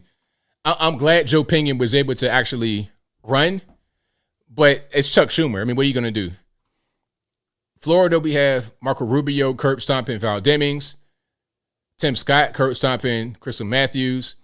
North Carolina, Ted Budd's in the lead. Okay, because I covered this a little while ago, and Sherry Beasley was in the lead, the Democrat. Now Ted Budd, the Republican's in the lead. This is for a Senate race. And I'm on the NewYorker.com, or just New Yorker, not the New Yorker, NewYorker.com for this particular map if you guys want to know. And here is how it currently looks. That's what they currently have it like. I'm not sure where they're getting this from, though, because it's a bunch of races that not even been called at all yet. But anyway, if we get 51 Senate seats, we control the Senate. It's all we need, 51. And we got to get some actual GOP guys, not these turncoats that want to vote and caucus Democrat. We can't have that. We can't have these Bernie Sanders type guys on the right talking about, yeah, I'm all for independent, and then they go and caucus left all the time. We can't have that. So Greg Abbott, did Greg Abbott win? Are they calling it for Greg Abbott yet? I've not seen that. Have they called it? Thank you, Matt Herrera. I appreciate you for your support, saying to have the best coverage. Hey, I couldn't do it without y'all, so thank you for your support. Okay. But as of right now, Greg Abbott is in the lead, 52.6% of the vote compared to Beto or Dork, 46.3%. Georgia, Brian Kemp, very close. He's the incumbent Republican, but it's very close over Stacey Abrams, 51.2 compared to 48.2, very close. Okay, can we get into some of the House races? Look at the red wave. Look at the red wave all over the place. I'm just seeing the red tsunami everywhere. All right, let's look at Miami-Dade, shall we? Hold on. Can I go? Let's go to C-SPAN right quick and refresh that. I'm able to get those maps, or maybe I'm not. Where was the map I had where I can go to the particular place? Let's do this. Okay. Let's go to Florida. Okay, they're not really calling too much of that yet.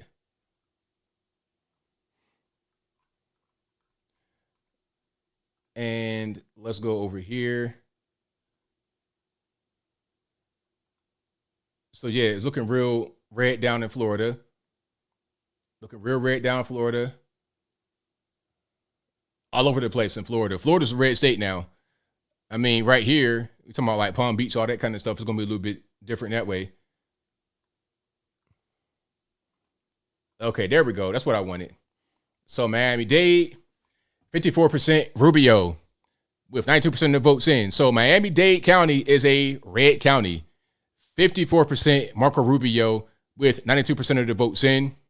Now you go a little bit further up north, Broward is 38% Rubio. And then you go all the way up, Palm Beach is 50-50. 49.6 Val Demings, 49.5 Marco Rubio. You have, what's that? That's about a less than 1,000 vote. It's like 700 votes difference. Not even, what's that, like 400 votes difference? Very interesting in Palm Beach County between Val Demings and Marco Rubio. If you took out this guy, Stephen Grant, it'd be either Rubio in the lead or Val Demings more in the lead. So yeah, over here, look at this. Look at the panhandle, deep red. Tallahassee, own little blue place over there. All right, so that's kind of what's going on with that.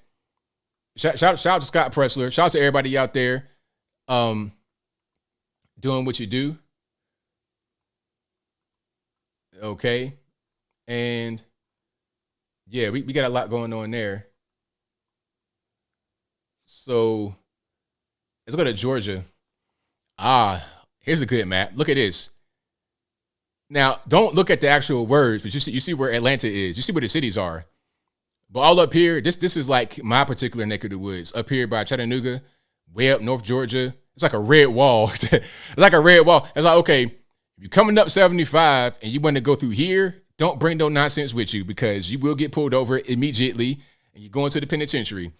You could do that down Fulton or whatever. That's Fulton County right there. Warnock's going to take away with that. But it's, 75%. It's not that much of a runaway. Fulton County, you're inside Atlanta. That is the heart of Atlanta. DeKalb, that's like the east side. Decatur, all that kind of stuff. And that's going to be Raphael Warnock territory, of course.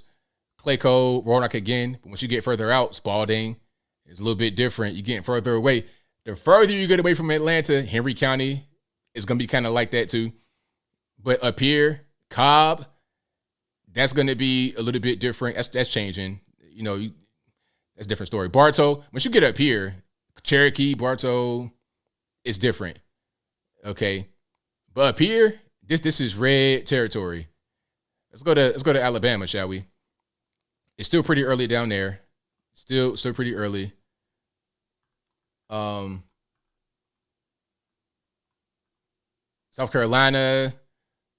Can we go up a little bit to Pennsylvania? It's still really early. But you see kind of what's going on.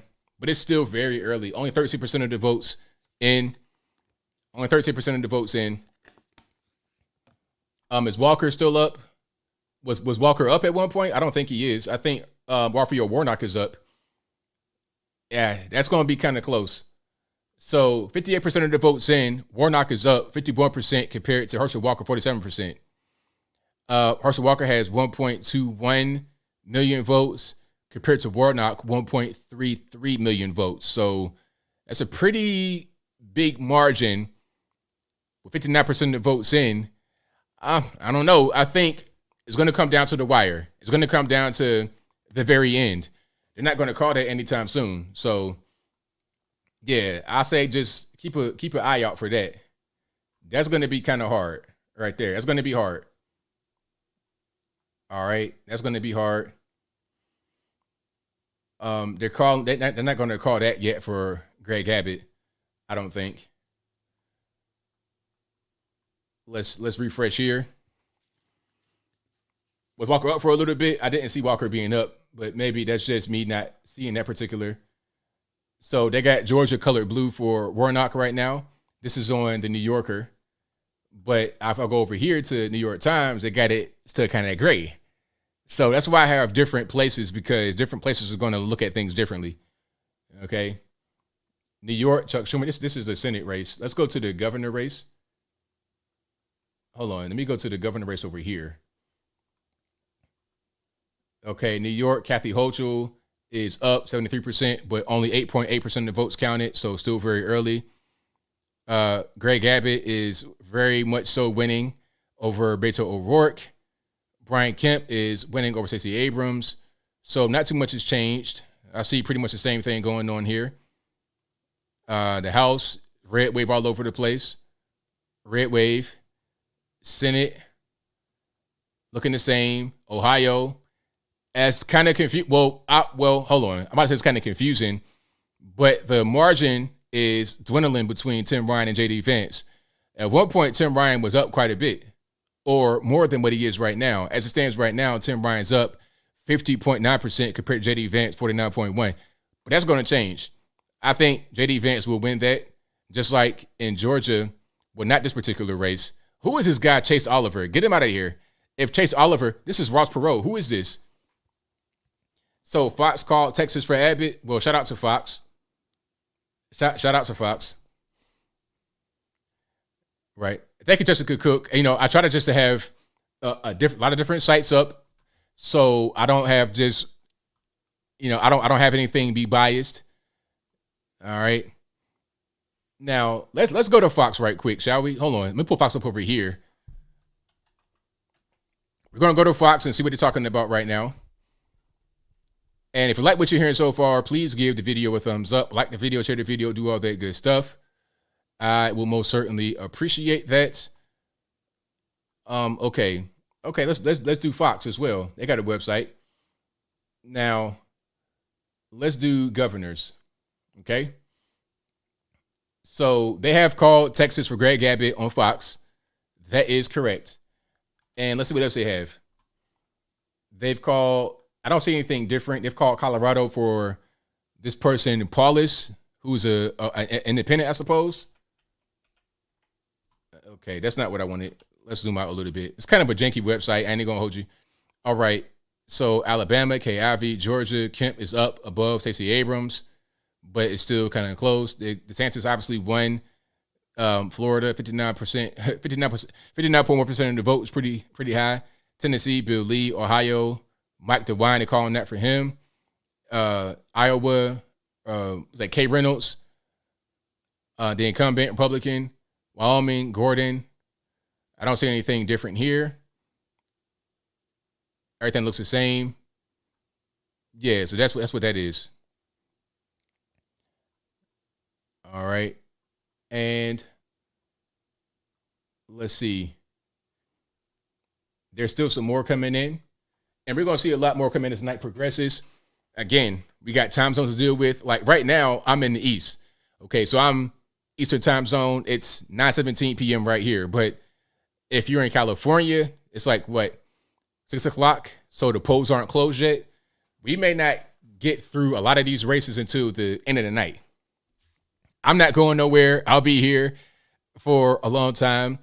In the meantime, I'll read some of you guys' comments to see if you want me to zoom in on certain counties, certain particular cities. I'm looking at Pennsylvania like a hawk because I really want to see what's going on there. That's very important. I don't see any shift in the House as far as the control. But again, if we get 51%, 51%, but 51 Senate seats on the Republican side, Republicans control the Senate. Okay, as it stood before the midterm elections, it was 50 Republicans, 48 Democrats, and 2 quote unquote independents. And that'd be your man Bernie Sanders, and also what's his name? I forget his name. Y'all know what I'm talking about. Other independent, King or something. Angus King and Bernie Sanders are independents, but they always caucus Democrats. That means they always vote with Democrats and wherever they do. So they're counted as Democrats for all intents and purposes. So whenever there's a bill that comes out from the left, they have the House, or they had the House. They'll pass it in the House. Then it'll go to the Senate. If there's a dead heat, 50-50, all 48 Democrats, and then Bernie Angus King, they vote for it. That's 50. 50 GOP say no. You bring in Kamala Harris, the president of the Senate, also the vice president of the USA. She votes yes. It goes to the president. Now the bill becomes a law. That's how that works. But if we get the Senate with just one more seat, that whole thing falls apart. It falls apart. And if we get more than 218 House seats on the right, then they can't go past the House. So we control that part of the government, which would make the Democrats have to come to the table and negotiate rather than just trying to bully things onto the American people. That's how that's going to work. And then once we get to 2024 and you get Trump back in office, or a guy like DeSantis, or a dark horse to come out of the woodwork and take the seat, then we have control of the entire government, because the next midterm is not until 2026. See how that works? So yeah, if you like what you're hearing so far, give me a thumbs up. I appreciate it. Let's go back to the Senate, because we got to keep an eye on the Dr. Oz. Pennsylvania, what's going on in Pennsylvania? I think Pennsylvania, Colorado was still pretty early. Only 36, it's 36.3%. This is the Senate. 36.3% of the votes are in, and Michael Bennet is winning handedly over Joe O'Dea, but that could change. Michael Bennet is the incumbent Democrat, but that could change. Again, it's still pretty early. Arizona is still early. That's far away. Pennsylvania is very important. Fetterman is leading over Dr. Oz, but only with 14.4% of the votes in. Fetterman has 63.4%, and Dr. Oz has 34.3% of the vote. Still really early, way too early to call. Chuck Schumer obviously is going to win over Joe Pinion, although I like Joe Pinion. I like that he ran. He gave it the old college try, but it didn't work out for him. The Ohio race is very tight. This is a very close race. I did not expect this race to be this close in Ohio. This is very interesting, but I think J.D. Vance will win because every time I look at this particular race, the margin gets thinner and thinner. Only 50.6% for Tim Ryan, the Democrat, over J.D. Vance, a Republican, 49.4%. So I think as the time goes on, as we get more than 40.6% of the vote, you're going to have J.D. Vance skip ahead of Tim Ryan. That's what's going to happen there. All right. So Marco Rubio, obviously, he is going to win out there in, well, they already called it for Florida, Marco Rubio, Katie Britt in Alabama, Tim Scott, South Carolina, Arkansas, John Boozman, Oklahoma, James Langford, Kansas, Jerry Morin, South Dakota, John Thune, incumbent GOP, North Dakota, John Hoeven. No Senate race in Texas. Let's go back to the governor and see what's going on there. How's anybody voting Democrat? That's a good question. That's a great question. I have no answer for you. Okay. So no changes here that I'm able to see. They don't want to call Texas for Greg Abbott on Washington Post, which is where I'm at right now. New Mexico, very early. You have Michelle Lujan Grisham, 79.4%, the Democrat, over Mark Ronchetti, but only 7.2% of the votes are in very, very early. Mike DeWine has won in Ohio. They called it for him. He is the incumbent GOP. And let's go to Fox News right quick. They call in Texas for Greg Abbott. I don't see anything different. Bill Lee, Tennessee, of course. Alabama, Kay Ivey. Kemp, that's still going to be pretty close. The polls are closed. I think they are going to count the the early votes first in a place like Georgia. And the early votes are usually majority Democrat, like 70% Democrat usually. So we're going to see more. It's a blue wave, I think, not Bob Boxing. Don't lie to yourself. Yeah, shout out to everybody that voted red, all the red wave voters. Kari Lake, we're still early. Arizona has nobody really. There's nothing over there yet. So we're going to see. Again, we're dealing with the Eastern time zone over here where I'm at in Tennessee. So in Arizona, I suppose is like 3 hours behind. So they probably still have their polls open. It'd be 6:30 over there versus over here is 9:30. So we probably won't get all those results until later on. Like you're talking about 10, 11 o'clock at night. It's still going to be a while. Okay. Tudor Dixon in Michigan. It's still early, only 9.36% in. Gretchen Whitmer is up 52.11 compared to Dixon, 46.38. That, I think she's going to win. I think Tudor Dixon is going to win. I think Whitmer is done. I think she's done. Her reign as governor is going to be over. Free Michigan. Free Michigan. Get Whitmer out of there. So we'll see. We'll see how that goes. Okay, but it's still very early. Was it in Minnesota? Very early. Scott Jensen is leading right now in the governor's race over Tim Walz, but it's very early. Less than 1% of the votes have been counted so far. So I don't know why they even report that because it's so early. It's not even really worth reporting. Greg Abbott is widening the lead over Beto O'Rourke. Excuse me. Brian Kemp is widening the lead over Stacey Abrams. 51.9% compared to 47.5%. So that's that. So the House is definitely, I think we got the House pretty much in the bag. Let's look at the House right quick. The House is a little bit more difficult to see because so many seats. And I like the way they got it right here. Look at Florida, red, except for like right in the center, but red all over the place. All right. And I want to see a different map of the house if I'm able to. I don't want to see the dot map. That's not really what I want to. I don't really want to see that. That's not really what I'm looking for. No, let's not do that. And I need to keep that map the way it is. Okay, so you see the red wave is everywhere. It's gonna sweep the nation. It'll sweep the entire nation until you get to the left coast. Once you get out there, it's gonna be a little bit different. But all on the east, like you could see where the culture is different. Middle of the country, the quote unquote flyover states, it's gonna be red. Once you get more toward the East Coast, it's gonna be more blue. You can see it. Look at over there. Blue all up and down this way. Up and down that way. But like further inland, red. Further inland, red. You're gonna see that whole thing go across the nation. And then once you get to the other coast, blue again. That's how it's gonna work. So we're going to see. We still got quite a while before we get California and the rest of the left coast to report their results. So y'all just hang tight on that. We're going to see what's happening. Puerto Rico, the Puerto Rico vote in an election. How does that really work? Do they pay like federal income taxes? I'm not sure how that really works. Y'all, I'm kind of ignorant on that. I'm not sure how that really works.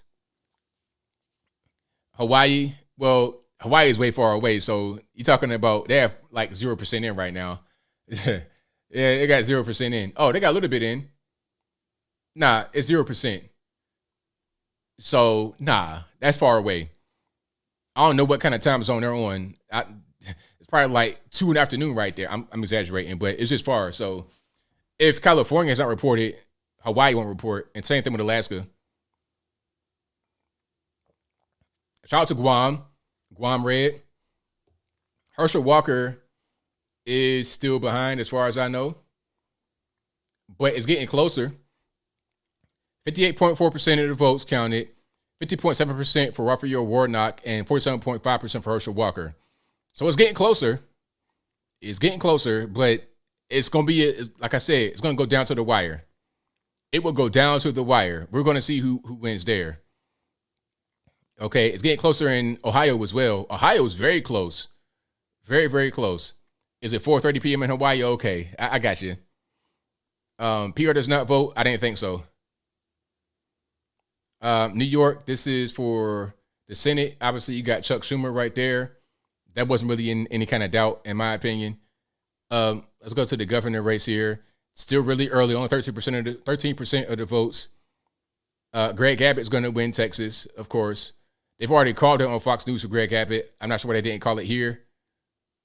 Wyoming, they called that for Mark Gordon. Colorado, you have Jared Polis leading Heidi Ganal, but still really early. 37.3% of the votes counted, so really early. Brian Kemp still winning, but they have not called it for him quite yet. Let's see if they're going to call anything over on Fox that has not been called yet on other places. Nothing really. Georgia is still up in there. Yeah, so that's pretty much what's going on right now. Lee Zeldin getting smashed.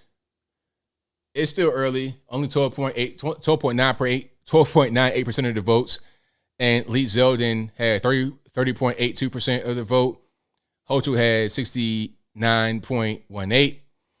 But it's New York. I mean, what you expect? I mean, I have hopes that Lee Zeldin, the Republican, will win New York, but it's New York.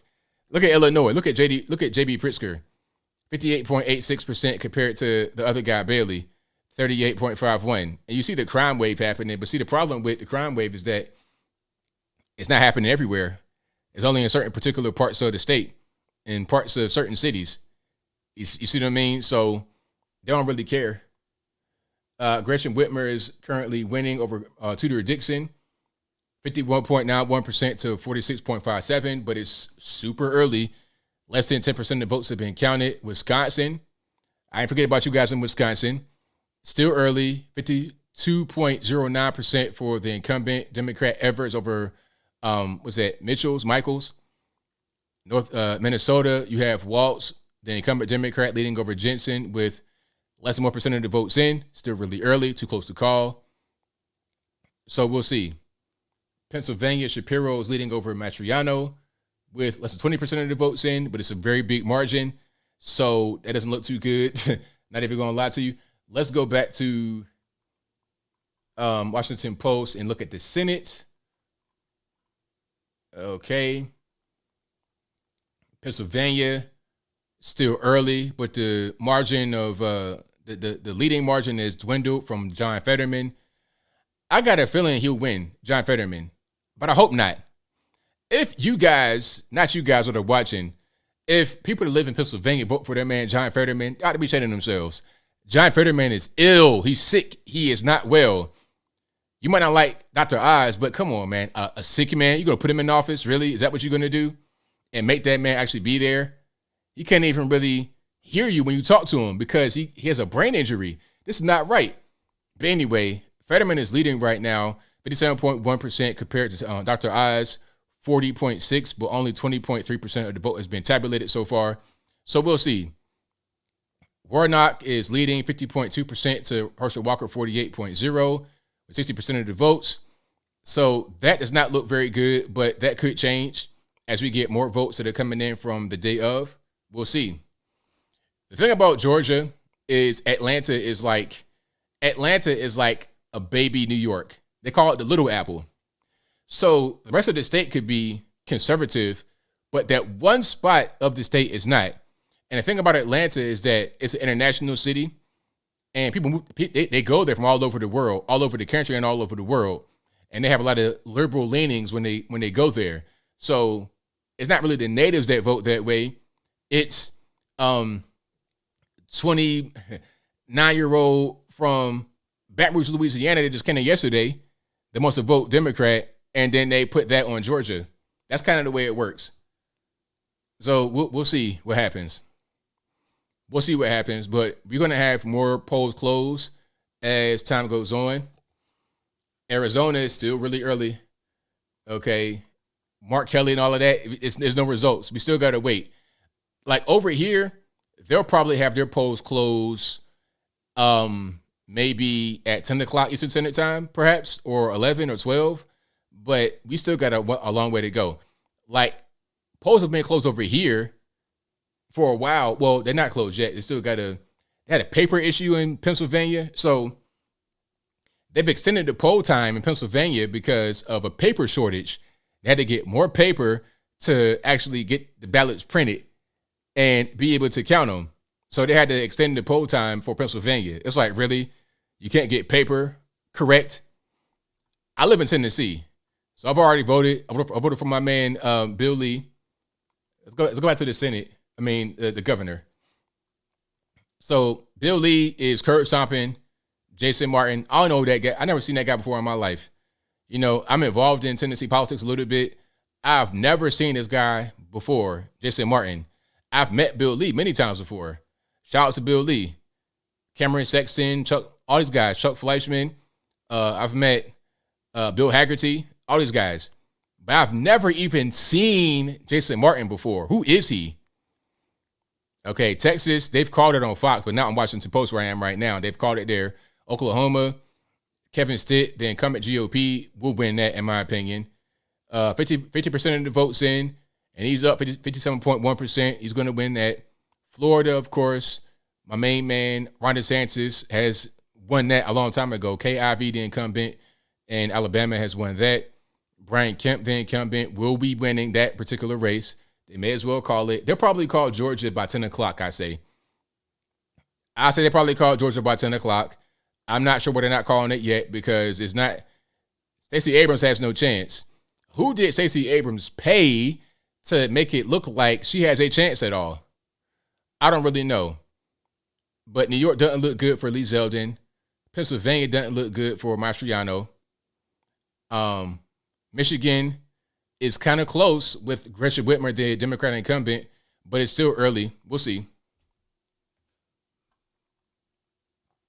Yeah, Beto has no chance.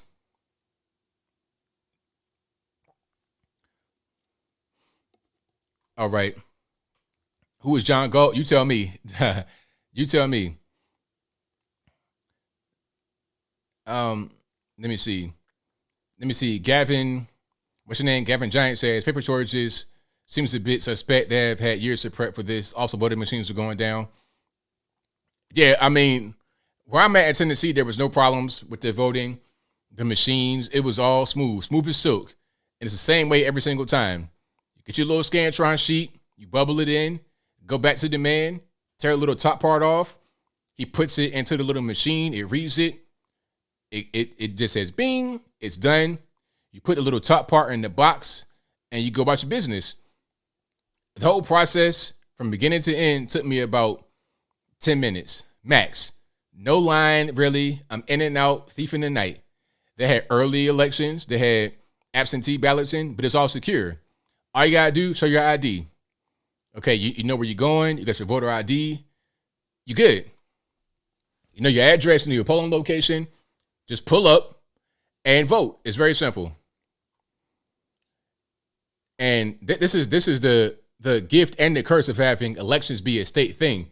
When people say, "Oh, they're gonna rig the election," what do you mean? Who? You mean your state gonna rig the election? Your city's gonna do it? Because it's a state thing. It's a local thing. It's not a federal thing. So if you got anything going on that's weird, it's up to you to change your laws locally. Don't worry about the federales. They can't really control that. It's up to you and your state. So some states suck and other states don't. All right. We don't have any movement on Arizona yet. It's still pretty early. You're talking about Kerry Lake. There's like 0% on Kerry Lake right now. So you see the whole left coast right here? There's nothing. This is on foxnews.com, by the way. I'm going to go back to, what's this? This is on the New Yorker. I'll go back here to this map. This is for the governor. So it's looking pretty much red down here. Nebraska has some people. Okay, we got some more polls closing. Wisconsin is looking 54.2%. Tony Evers, the incumbent Democrat, unfortunately. J.B. Pritzker has already been called for Illinois a while ago. Nebraska looking like Carol Blood is winning that particular race, a Democrat, unfortunately. Colorado is looking like Jared Polis is going to win. He's an incumbent Democrat. 43.8% of the votes counted. He's up 61.3%. You know why Colorado is like that? Guess why? Guess what Colorado has become a blue state, or why it will be a strongly blue state. Tell me one reason why Colorado is a strong blue state. Y'all know the reason why. I don't got to say it. But if you know, you know. And that's why I'm against certain things being allowed in certain places I know what's going to bring. I know the culture, the environment, the consequences that go just beyond that particular thing, beyond what you can see right there in front of your face. Oh, it's harmless. It's no problem. Okay, look at the social impact that it's going to have on your particular state. You got it. Weed. Denver and weed. Absolutely. Okay. They wouldn't blame Denver. Oh, it's a big blue city. What about Miami? What about Orlando, Tampa? Okay. What about them? But Florida is deep red. Ron DeSantis is curb stomping the Democrat, Charlie Crist. Okay. What about Atlanta? Look at Georgia. So I don't want to hear that. Now, as far as the Senate in Georgia, I think you just had a problem with the candidates. It was just kind of a fluke the way that happened. It was just the way that happened in 2020 was just very unfortunate. It was the virus, and it was a lot going on. But it's that weed. That's why it's a strong. Look at that. 61.2% of the vote so far. Well, 43.9% of the votes counted. Now, I know it's pretty early, but it's not that early. It's kind of close to the end. When you see it at 60%, 70%, and you're going to see a difference. So look at Georgia right here. Okay, once you get to like 62.8%, you can pretty much see who's going to win. And it's clear, in my opinion, that Brian Kemp's going to win this race. It's clear with that kind of, margin right there. Same thing with Texas. Look at that. They've already called Texas for Greg Abbott. And with 43.8% of the votes in, he's up 53.7%. So, you can kind of see what's going on here. It's not hard to tell. Let's go back to see if they've called anything else. So they've called Colorado for Polis on Fox. Have they called it over here? They've not called it on the New Yorker where I am right now. But they have called it on Fox. They've called Wyoming for Gordon, Iowa, Kate Reynolds, Illinois, Jay Pritzker, Alabama, Kay Ivey, Arkansas, Sarah Huckabee Sanders, Texas, Greg Abbott, Florida, Ron DeSantis, South Carolina. What's that, H.R. McMaster? Am I tripping? That's not him, is it? Hold on. Yeah, Henry McMaster. It's not the same thing. It's somebody else, but anyway. Ohio's being called for Mike DeWine a while ago. Vermont, New Hampshire, Sununu. So yeah. Chet Walker. Okay, hold on. Okay, we're going Chet Walker. You guys keep saying Chet Walker. So I'll Chet Walker. Let's go. Oh, look at this. Okay, Herschel Walker. But don't get excited because guess what? If you don't get 50.0 something, 50.01 or something, if you don't get more than 50% of the vote in Georgia, guess what happens? It goes to a runoff. That means in December, they got to vote again for the senator in Georgia. Again. But as of right now, Herschel Walker is leading the race 49.1% compared to Raphael Warnock 49.0. Oh, look at that. Wow. Now, Herschel Walker, all you got to do is break 50%. That's all you got to do, my man. If you could break 50%, then we're golden. Break 50%, and it won't be your runoff. Hold on. Matter of fact, I got to make sure that I'm not saying the wrong thing. Okay, so you see what's going on right there. That's the Senate race down there. Okay, hold on. I'm just going to research this right quick. Let me see. I'm just trying to research. Let me see if I can find the specific verbiage on that to show you guys. That'd be good.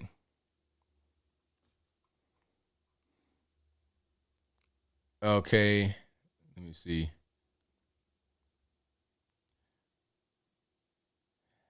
Now, let's see. Well, I'm just reading this.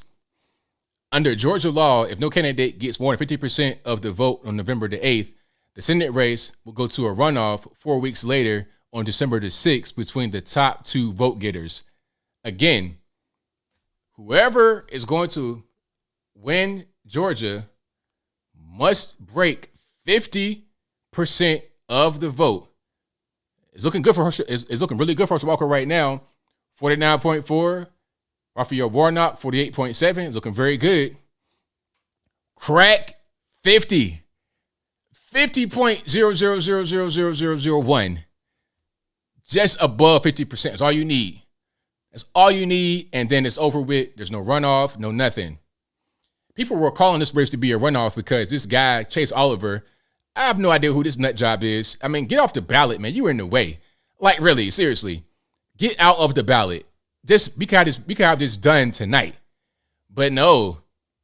But again, I think he can crack 50% of the vote. We're still got quite a few more votes to count. 64% of the votes have been counted so far. And again, a lot of the early vote is going to appear, it's going to look like the Democrats are really winning a lot. But the early vote is going to be the vote that comes from the mail-in. And that's 70% on average Democrat. So as you get more people that vote during the day, on the day of the actual election, the midterm, like today, Tuesday, November the 8th, 2022, you're going to see more and more Republicans add to the total. So, yeah, shout out to Herschel Walker. Let's see if we can make this whole thing happen here. All right. Let's see if we can have this whole thing happen. Dr. Oz, look at this. It's not looking good, but that's still pretty early, 27.7% of the vote. That's still early, but it's Pennsylvania. You see, you would think that you would not vote for a guy like John Fetterman, who's obviously sick and obviously ill, but it's Pennsylvania. This particular margin is not as bad as the governor margin in Pennsylvania. Like Mastriano is getting curb stomped right now. Look at this.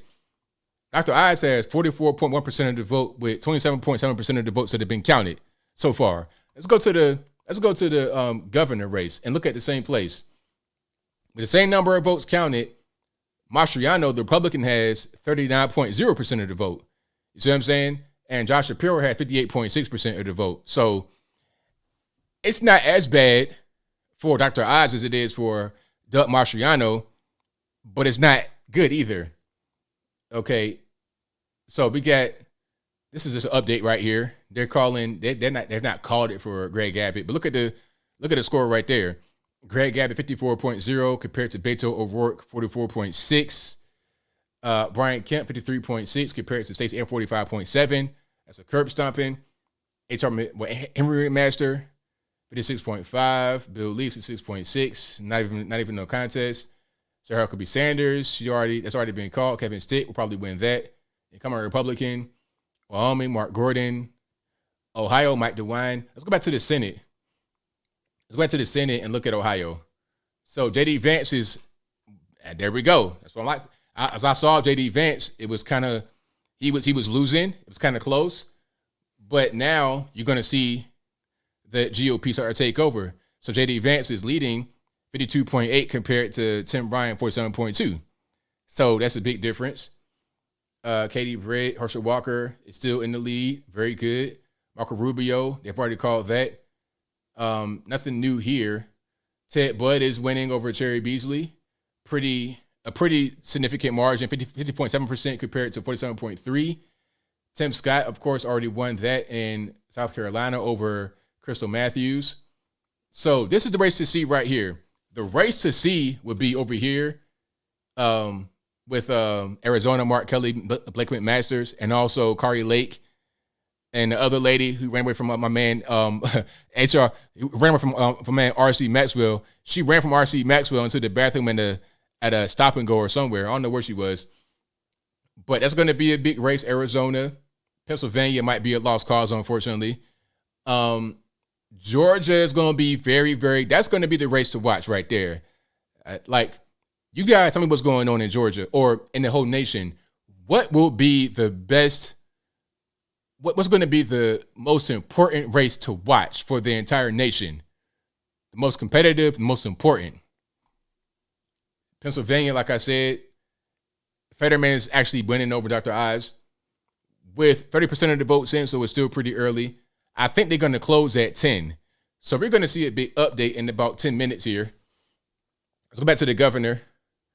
Greg Abbott, of course, incumbent Republican.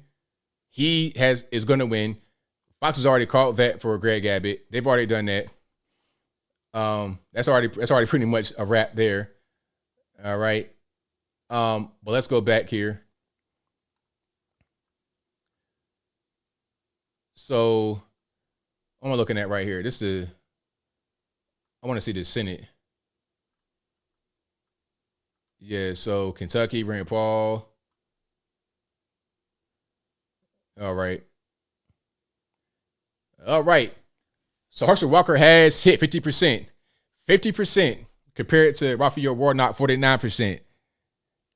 If he goes 52%, it's over. If Herschel Walker hits 52% at any point in time tonight, it's a wrap. In my opinion, that means he wins. You don't see Warnock's percentage going up. You see it going down, and Walker's going up. He's not 50%. He's not beyond 50%. He's at 50%. Let me see if I can find a more accurate. I got to find a more accurate one here. Let me go back to the Senate. And so it has Herschel at 49.6 on the New Yorker. 49.6. He needs to hit 50 point something. Not 50.0 only. 50.01, 50.1. If he hits that, then he wins. If he hits that and maintains it, he wins. Okay, we're going to see an update at 10 o'clock here. So y'all just hang tight. If you like what you're hearing so far, y'all please give the video a thumbs up. Like the video, share the video, do all that good stuff. Okay, can we go to Georgia? Like, I hate this map, right? This map right here is terrible. Like, ew. There we go. Let's get a regular map.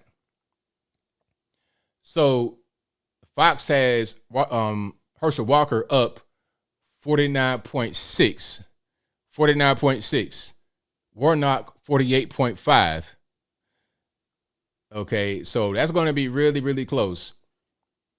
Fetterman eyes, it doesn't look good. Does not look good. Look at this. 31% in, eyes 44.8, Fetterman 52.7. Man. But it could change because it was like that in Ohio too. And you see Ohio right now, look at J.D. Vance, 52.42 compared to Tim Ryan, 47.58. So it could change.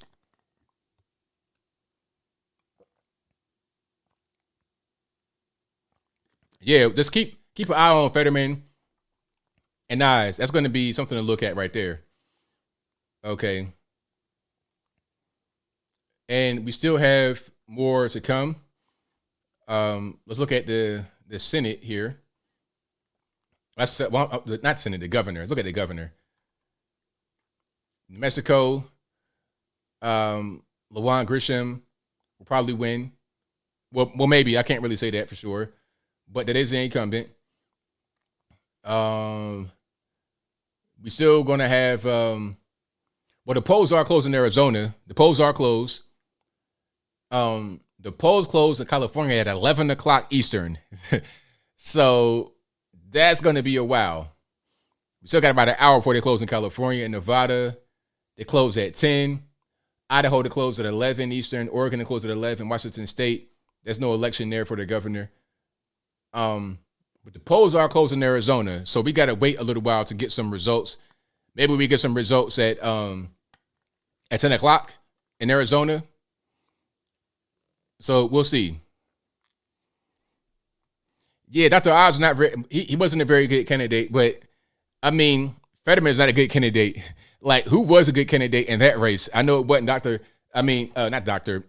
John Fetterman.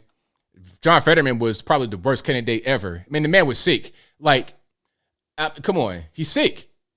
And anybody can see it, and it's not really right to have him out there on the campaign trail trying to, shake hands with kids. But he can't even really hear you when you're talking to him. You talk to him, he's like deer in the headlights because he can't understand what you're saying because he has a brain injury. That's a problem. Okay, so let's look at Gretchen Whitmer versus Tudor Dixon. The polls are closed in Michigan. They're having a hard time counting. It's only about 16% in. 46.37% for Tudor Dixon compared to 52.10 for Gretchen Whitmer. Looking pretty much like a blue wave up in the northern part here. New York, Kathy Hochul. Yikes. So Kathy Hochul is leading 64.78 with 23.34% of the vote in. Whew, man. I mean, is New York done? Is New York too far gone? Is it too far to the left? Is it like Illinois because of Chicago? Is it that something because of New York City? Man, it's looking pretty bad. Looking pretty bad. All right. I think it's safe to say that Brian Kemp's going to win again in Georgia. And I don't want to hear one word. I don't want to hear one word from her talking about, the election was stolen, all this, that, and the third. I don't want to hear a word.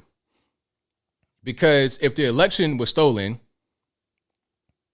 was it stolen in 2020 when Raphael Warnock and John Ossoff won? Huh? I want to know if that was the case back then. So if it wasn't stolen back then, so why is it stolen now if it wasn't stolen back then? I don't want to hear it. She is going to get curb stomped and start crying again. That's what's going to happen. So we get about 4 minutes, 30 seconds to the next poll's close. You see the poll closing. There's a little number down there. It went away, but let's bring it back. See right there, you got about 4 minutes, 22 seconds for the next poll's close. And then we get more of an update about what's happening here. All right. Yeah, you're right about that, Shayna Lee. Fetterman is sick, but so was Biden, and they still chose him. You're correct. I can't even really argue with that. You have a rock solid point there. You have a rock solid point. I have no arguments. Okay, can we go to the House? Look at that red wave across the country. Of course, let's go. And again, the magic number is 218. Well, 219. We get 219 in the House, we control the House. 51 in the Senate, we control the Senate. All right. So just 11 more seats and we good money. Let's go back to the governor race. They've not called that yet. This is on the New Yorker. They've not called Texas yet for some reason. I'm not really sure why. Again, Arizona is still no counted yet. Pennsylvania, it doesn't look good. It might be too far gone. Let's go back to the Senate and keep a look on. The whole map should be red, Mr. Thomas 520. The whole map should be red. Let's go back to the Senate because that's probably going to be the most interesting thing here. Dr. Oz is kind of closing in a little bit. Yes, it is. So 32.6% of the votes counted. Dr. Oz said 45.2 compared to Fetterman 52.5. Okay. We might have an upset here. It shouldn't be an upset, but it's Pennsylvania, of course. So this could go the other direction. Herschel Walker, 49.5% compared to Warnock, 48.6%. So let's just get 0.6%. 0.6% more to Herschel Walker, and he wins. And there's no runoff. We got time. We still got about a third of the vote to go. There's only been about 2/3 of the vote that have been counted. We got about a third of the vote to go. So we'll see. And I think that the majority of the vote is going to be Republican because, again, most of the early ballots have already been counted into this total, and most of the early ballots are going to be Democrat. 70% on average are Democrat. So we'll see. Is somebody crying on MSNBC? Wait a minute. Wait just a doggone minute. Hold on. I'm gonna go to Twitter right quick, and I'm just trying to see what's cracking. Shout out to the Twitter mafia out there, the Twitter mob showing me some good stuff. Hold on. Wait. I got some videos for you guys before we get to the next poll closing. Oh, this is funny. Wait a minute. Hold on. Here's something for y'all. Let's play this clip right quick. Yeah, because MAGA has been trained not to use a drop box. Right. I mean, they're out there with guns and camo, right? I mean, they're not going to be doing that against their own people. Yeah. So they've been trained to not use the mail and not use drop boxes, but to show up in person. So they're really going to be cynical about trying to claim victory before they can, or hopefully never. Yeah, because MAGA has been trained not to use a drop. We got guns and camo. Well, I did not bring a gun to the voting place. I did not have on camo. How on a regular polo shirt and a pair of jeans and some Clark's boots. I'm a regular, you know what I'm saying? I didn't come like, G.I. Joe Commando. I was a regular guy, so I don't really understand. But let's go back to the map here. That was something else. Shout out to Claire McCaskill. That's who that was on the screen. Okay, I have more. Do I have more? Let me see if I can pull up on the screen right quick. And if you like what you're hearing so far tonight, please give the video a thumbs up, like the video, share the video, do all that good stuff. Here we have Rachel Maddow from MSNBC talking about a few things. Let's go and check her out right quick. In Arizona, one of the things we have to think about is the fact that Arizona is an open. Hold on. In Arizona, one of the things we have to think about is the fact that Arizona is an open carry state, and a lot of the far right in Arizona has been willing to use their open carry privilege as a form of political intimidation.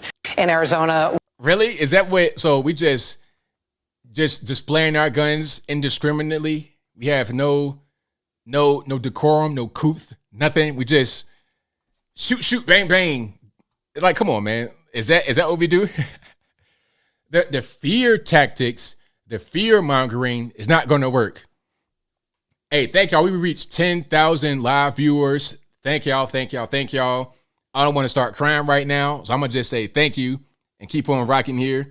And please give the video a thumbs up if you have not done so. I'm going to get a screenshot right now with a big smile. There we go. I want to see the moment right there, because on my screen I could see that the 10,000 in the back end, and I could also see myself. So, yeah, that's what we're going to do.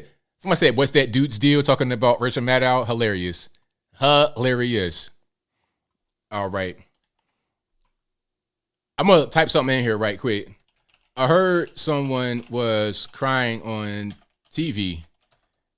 Can I get that video for my live stream audience?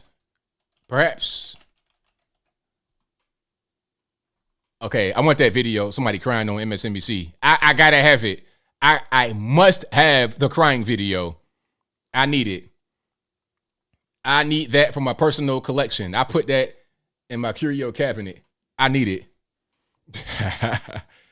I gotta have it.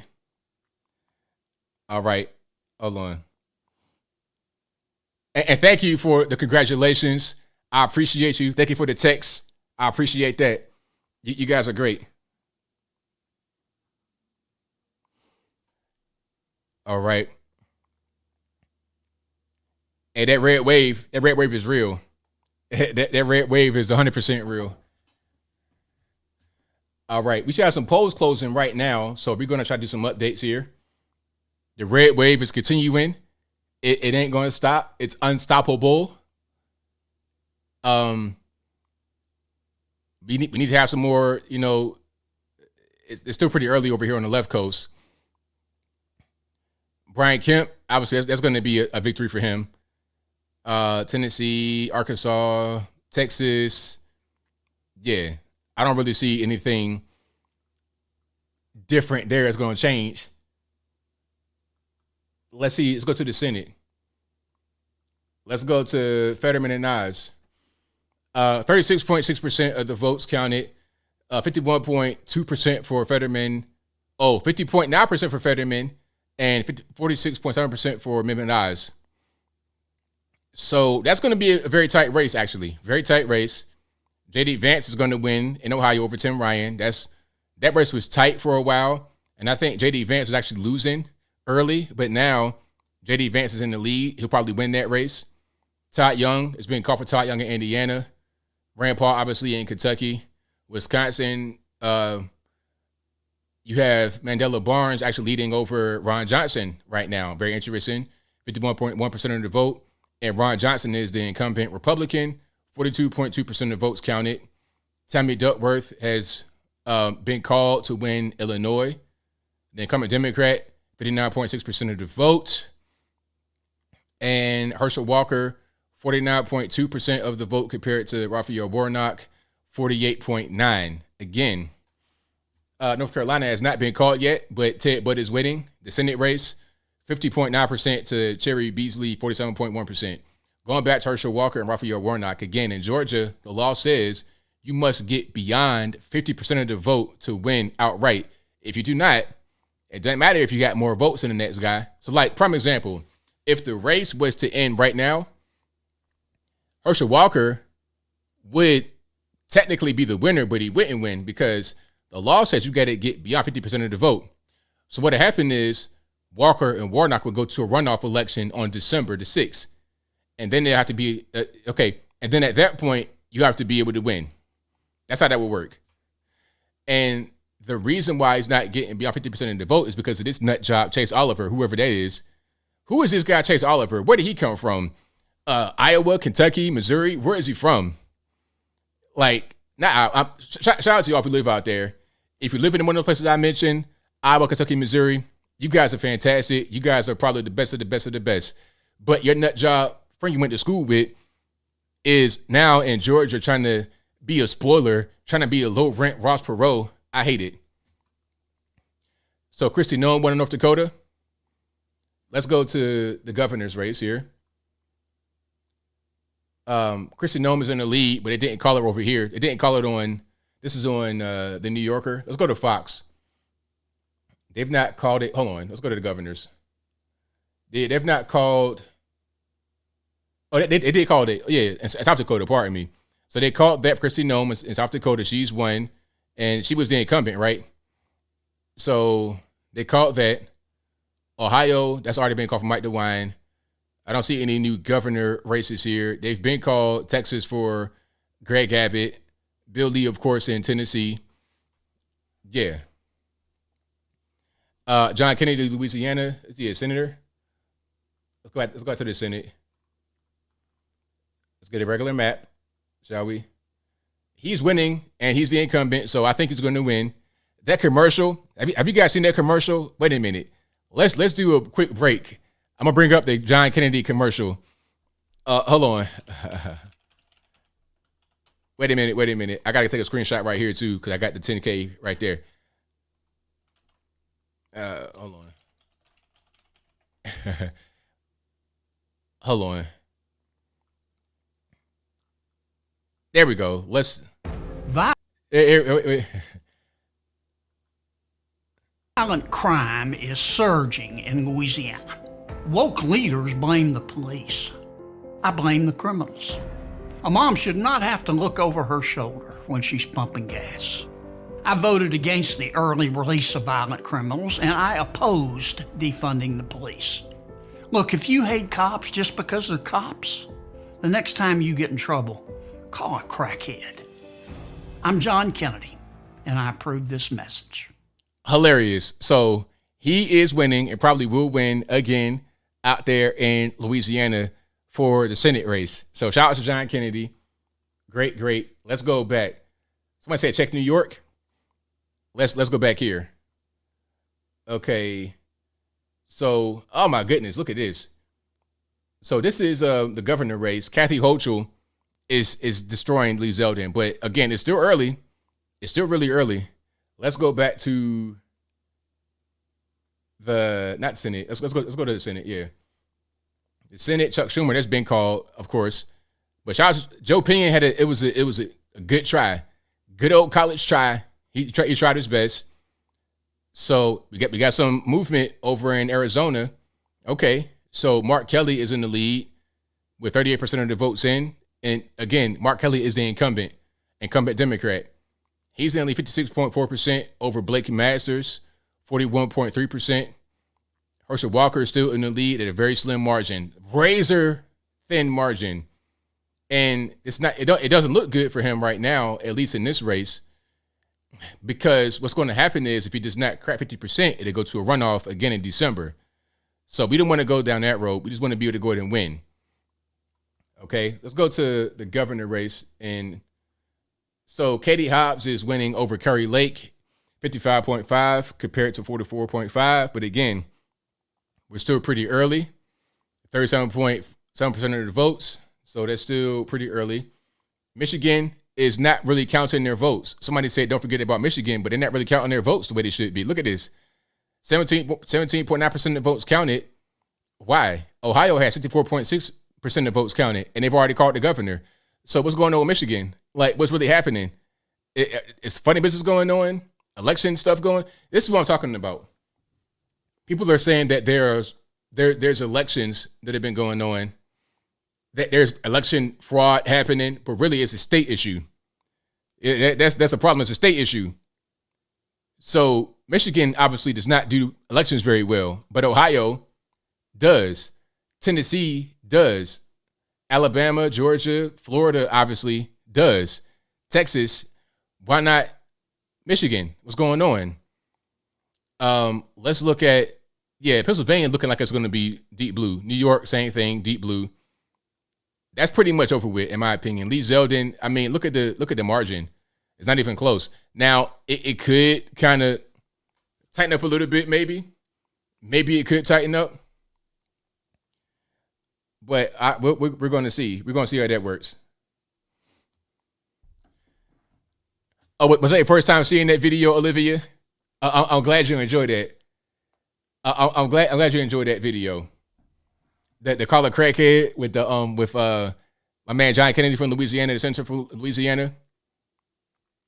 Well, Carr looks behind right now because it's Arizona. It might be kind of a blue state. The thing about Arizona, when I was there last, shout out to I like Arizona. I like Phoenix, Scottsdale, but Arizona's like it's like a miniature California. It's California Part 2.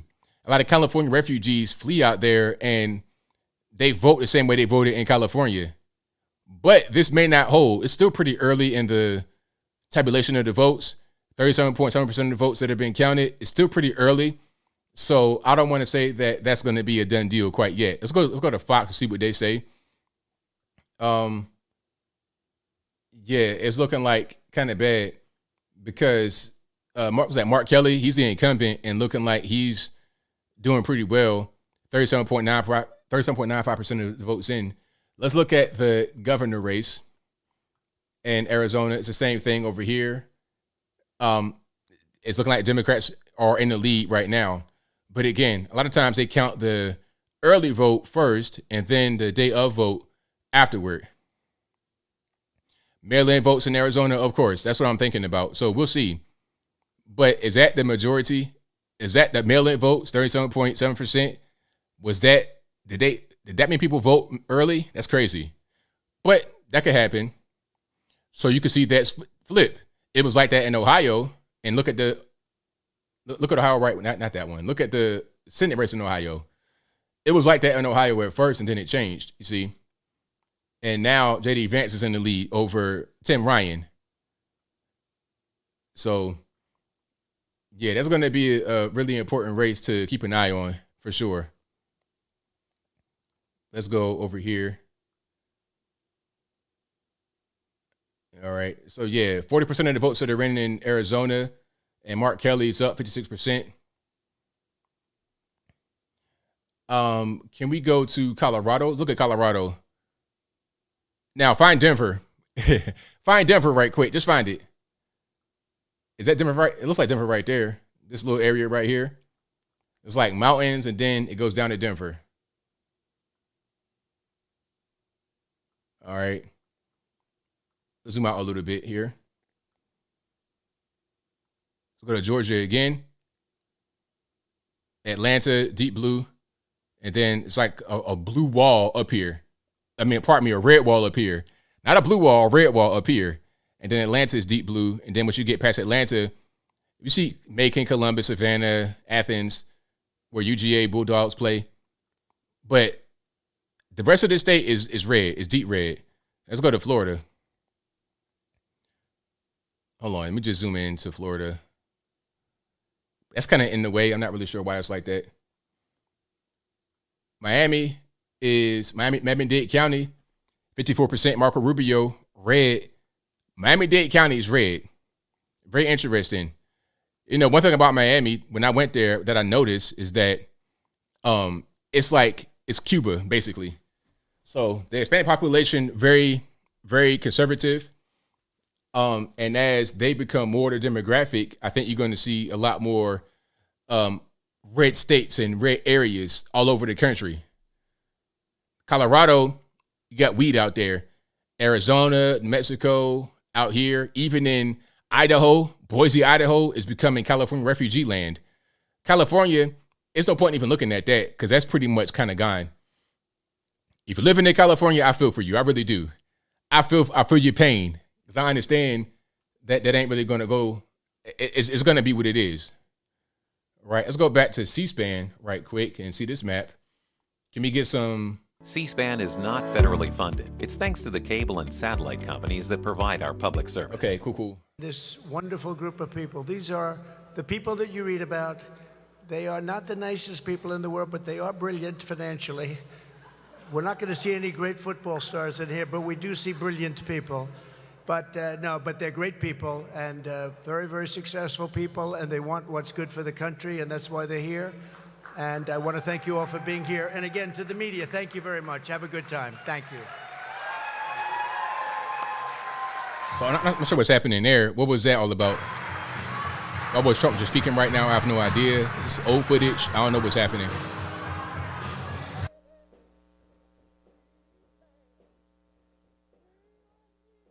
Yeah, it's always kind of confusing. So here we are. Curry Lake is still the same. They've not updated this at all. It's still pretty much the same. Well, it's been updated. Its map is updated, but they've not updated the count. But the map is up to date as of right now, 10:15 Eastern Standard Time.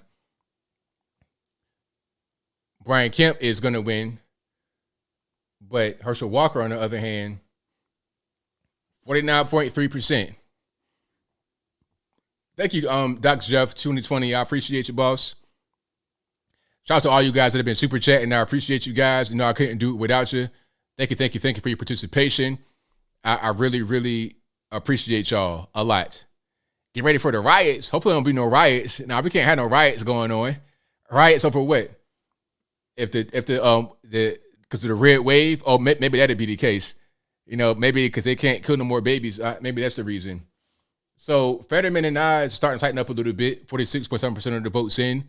Fetterman has 51.4, and Oz has 46.2. Let's look at the governor race in Pennsylvania as well.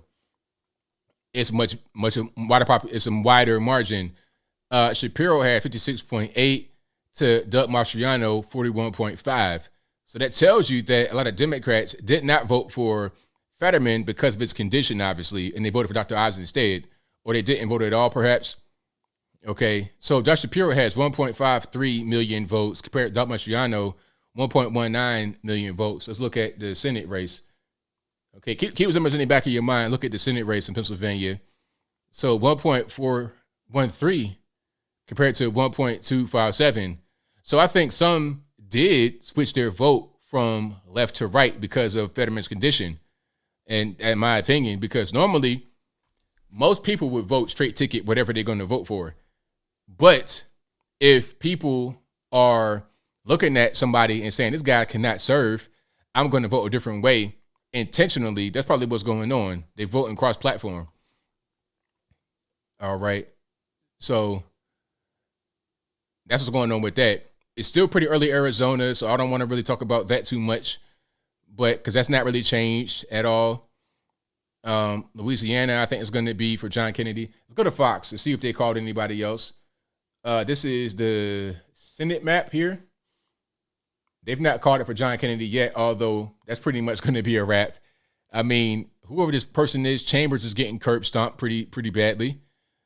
Walker is still in the lead, but he's not winning. You understand? Because again, if you guys are just coming in for the first time, thank you for being here.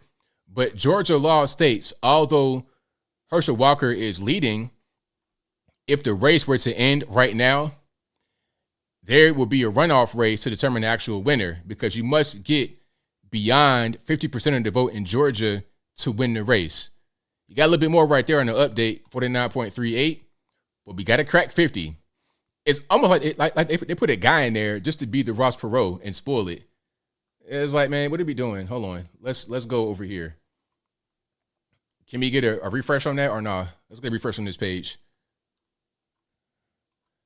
Okay. There we go. So they've not called Georgia yet, but Brian Kemp is winning 54.0 compared to 45.3. I mean, it's not even really close. Okay, so I don't understand why they've not called it yet. Greg Abbott is winning 54.0 compared to 44.7 over Beto O'Rourke. Arizona has not changed, 37.7%. They've not updated the vote tally. New Mexico, that's probably going to be, well, it could change. Right now, Michelle LeJuan Grisham is the incumbent and leading 56.8 compared to 41.4. North Carolina, you want the Senate for North Carolina? North Carolina, Ted Budd still in the lead. There's no change there. Ted Budd's in the lead, 50.9 compared to Cherry Beasley, 47.1. So there's no change there. Let's see here. Anything else going on? Mark Kelly is winning over Blake Masters, and there's not been a change there. So Chuck Schumer obviously is going to win New York. There ain't really no surprise there. Indiana won. Todd C. Young won his race in Indiana. He was the incumbent GOP. Of course, Rand Paul's going to win. Curb stomp, whoever that guy is, Charles Booker. Good luck, Charles Booker. Missouri, Eric Schmidt. He won over Teddy Bush Valentine. Arkansas, John Boozman won. And shout out to Sarah Huckabee Sanders for winning her governor's race in Arkansas as well. You'll be a great governor. Shout out to your father, Mike. Okay, check New Jersey, Virginia, North Carolina for what? We talking about the House, Senate, governor. What are we doing? You want to go to the House right quick? Let's go to the House. And can we get a regular map or nah? I guess not. That map right there sucks real bad. Whatever. I guess I'm gonna just take that. Yeah, there we go. My man Mick Eachin, he's been over there for forever. Good grief.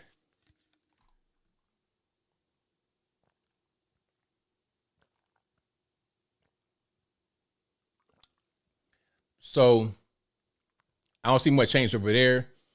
We got to get more of these races called, because the House, once you get to 218, then that's going to pretty much do it. The AOC win, I won't be surprised. At least Stefanik is winning her race right now, but it's still really early. Only 30% of the votes in, 51% over Matt Castelli, whoever that is.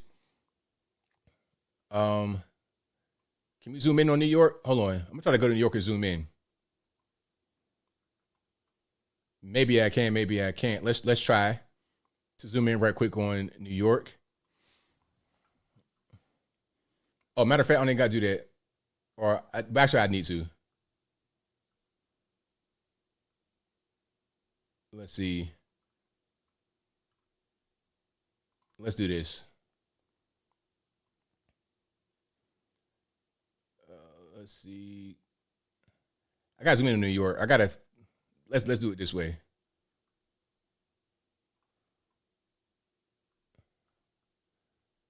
Yeah, I gotta find a better way to zoom in on it. Check Nevada.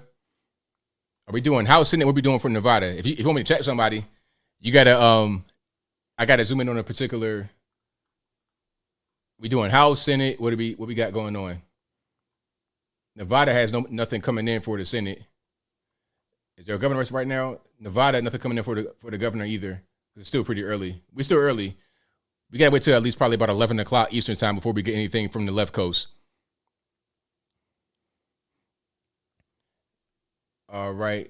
Let's see. Brian Kemp, obviously, it's going to be a victory for him. Arizona, Katie Hobbs. But that's not really changed, because look at that vote tally.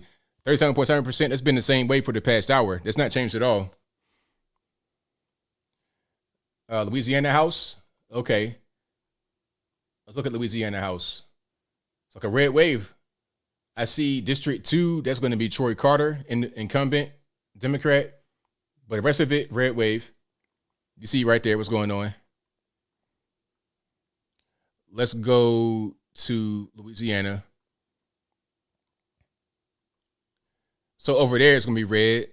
Like I said, Katie Darling, Orleans Parish. I guess that's like New Orleans.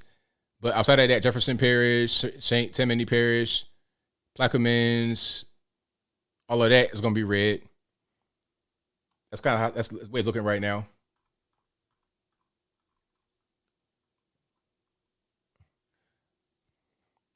Shenanigans in Arizona. Yeah, it's a mess in Arizona, ain't it? Like, what's going on? It's a whole big mess.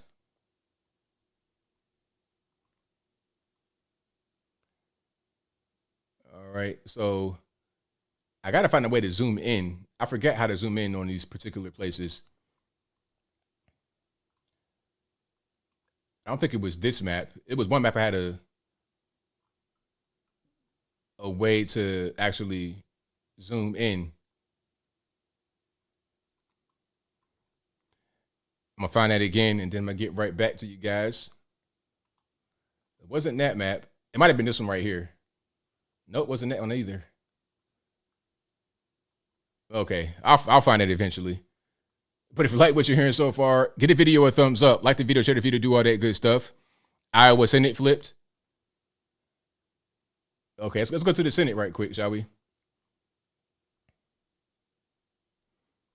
So Iowa Senate looking like Chuck Grassley. Nah, he's the incumbent, ain't he? Chuck Grassley, isn't he the incumbent in in Iowa? 51.2% right there.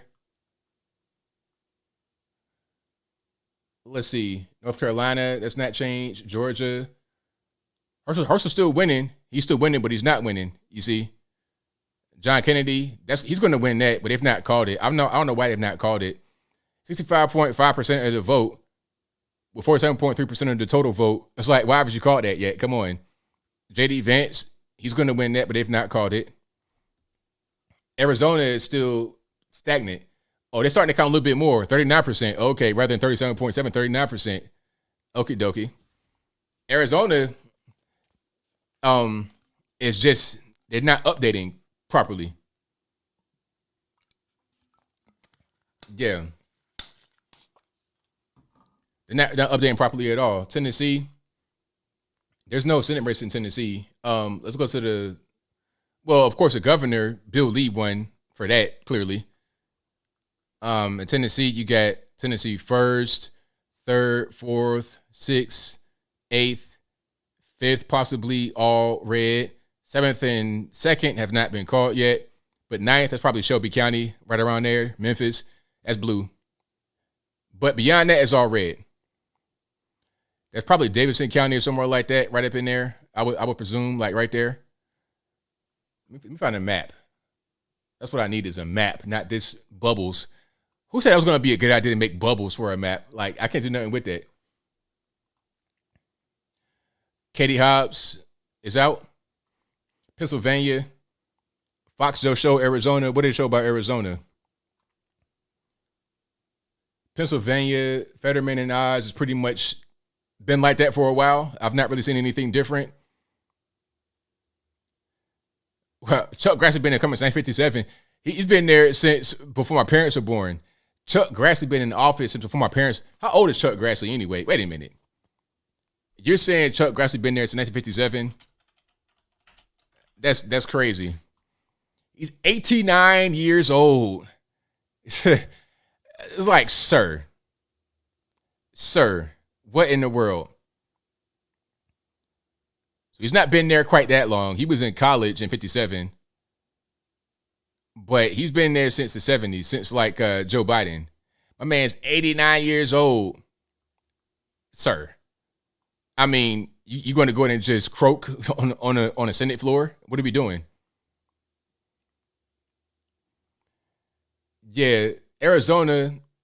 I say keep just hold out on looking at Arizona right now because they are not really reporting properly. They're not reporting properly. I could say that right now. I don't know if there's anything funny going on, but they're not reporting properly. 41%, 37%. Let's look at the I'm gonna see the governor race. 30, it's not really changed. Right when they posted any results from Arizona, it was 37.7%. Now it's 39.1%. Okay, it's not really changed a lot. And it's looking like you're going to have the Democrat win for right now, but this could change because it was like that for the Senate race in Ohio, then that changed too. So we'll see. Pennsylvania was red back in the day when I was a boy, as far as I know. When I was a young man, Pennsylvania was red. So was Virginia. Virginia was red. Pennsylvania was red. But definitely Virginia. Virginia changed because of all the expansion of Washington, D.C. into the suburbs of Virginia. That's what changed Virginia for sure. Let's look at the Senate race. Let's see. Maryland, Oklahoma, Kansas, Missouri, Arkansas, Colorado, Arizona. Herschel Walker hanging in there. He's hanging in there, but it's like it's troubling because it's not really going past that 49 point something. Now it's good. He's not going below, but he's not going above. And they called it too. They called it on a lot of these networks. They said that it'd be a runoff in Georgia.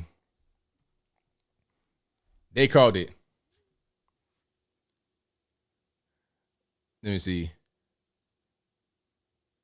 Chuck Grassley going to do investigations. I mean, come on, man. Can we get a guy a little bit younger to do investigations? He's going to start a whole investigation. It's like, Doc, you got a few minutes left. A few minutes left. You don't want to start a thing that's that intensive if you got about 5 seconds left on planet Earth. I mean, what in the world? Yeah, I heard about Arizona having machine problems, specifically Maricopa County, right in the heart of where it's at, right in Phoenix. Look at this right here. Look at New York. Why is New York have problems too? Okay, New Yorkers on the East Coast, they are going to close first. They probably closed right at 7 o'clock, right? Or they should have. It's now 10:31 Eastern time. So why are they still at 34.1% of votes counted? I don't understand. I don't get it. It's weird. Florida is pretty much done. They caught the governor hours ago, and they still trying to count votes. And New York,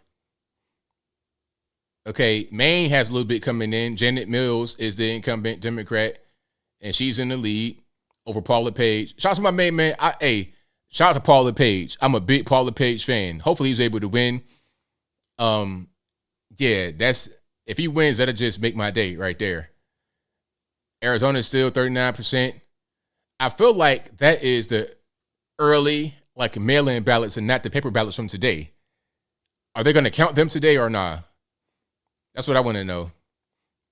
Wisconsin, Tony Evers, incumbent Democrat, is winning 51.7% with 53.6% of the votes counted. Gretchen Whitmer is winning in Michigan. They have issues as well in Michigan. Why you have like 23% of the votes? That's it. You can't count more than that in Michigan. Again, Ohio is pretty much finished. They already caught the governor. It's over with. 75% of the votes have already done what you got to do. Michigan, you have 23% of the votes counted. Wisconsin, 53%. Illinois, 62%. Why is Michigan so behind in the vote tally? What is the excuse? Is there no money? Is there no machines? What's happening? Let's go to Fox right quick and look at the governor race and see what they've called anything. We should have some more polls closing at 11 o'clock Eastern Standard Time. Right now, we're at about 10:30 Eastern Standard Time. I don't see anything different here. Looking at Arizona, it's pretty much the same. We need to have more votes that have been counted. New Mexico, looking like LaJuan Grisham might win, perhaps. Georgia, that's pretty much over with as far as the governor race. That lead keeps expanding, 54.16% for Kemp and 45.1% for Stacey Abrams. That's pretty much a done deal. Michigan is like, what's going on in Michigan? If Tudor Dixon wins, can she just revamp that? Can she just tighten that system up or something? I mean, you done took so much of our tax money. Can you invest that into something that's going to help us? I mean, really. Local news in Alaska said Michigan 58% in. Interesting. I look right here on Fox. It says 23.6%. So it's like, what's going on? All right. We just got to keep on waiting here. Hopefully they give us an update. That's all we got to get is an update, and we'll be good.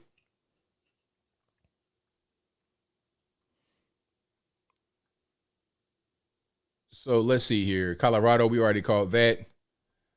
Let's look at the governor race. Same in Arizona, no change. Mexico, no change. Texas, that's pretty much over with. Greg Abbott's going to win.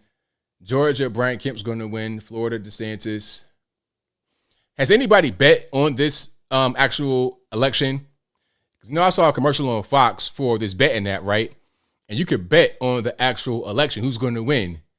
And they had some tough questions. I downloaded the app myself. I wanted to see what's going on. I figured, you know what? I know a lot about politics. Let me see if I can do good on this. I didn't put no money up. I'm not a gambler, really. But there were some hard questions talking about who's going to win this type between who went between Raphael Warnock and Herschel Walker. That was the hardest race is Raphael Warnock, Herschel Walker. And also, I think maybe J.D. Vance, but not really. But definitely Herschel Walker, Raphael Warnock. That's going to be the hardest race. And that was a question that was on the thing with the betting. So if you bet on the right candidate in that race, then, hey, you pretty much got it. But what I want to know is if you bet on a candidate to win, like Walker or Warnock, and they both don't win, what happens? Do you lose? Is that what goes on? Because wouldn't the other side lose as well? How does that really work?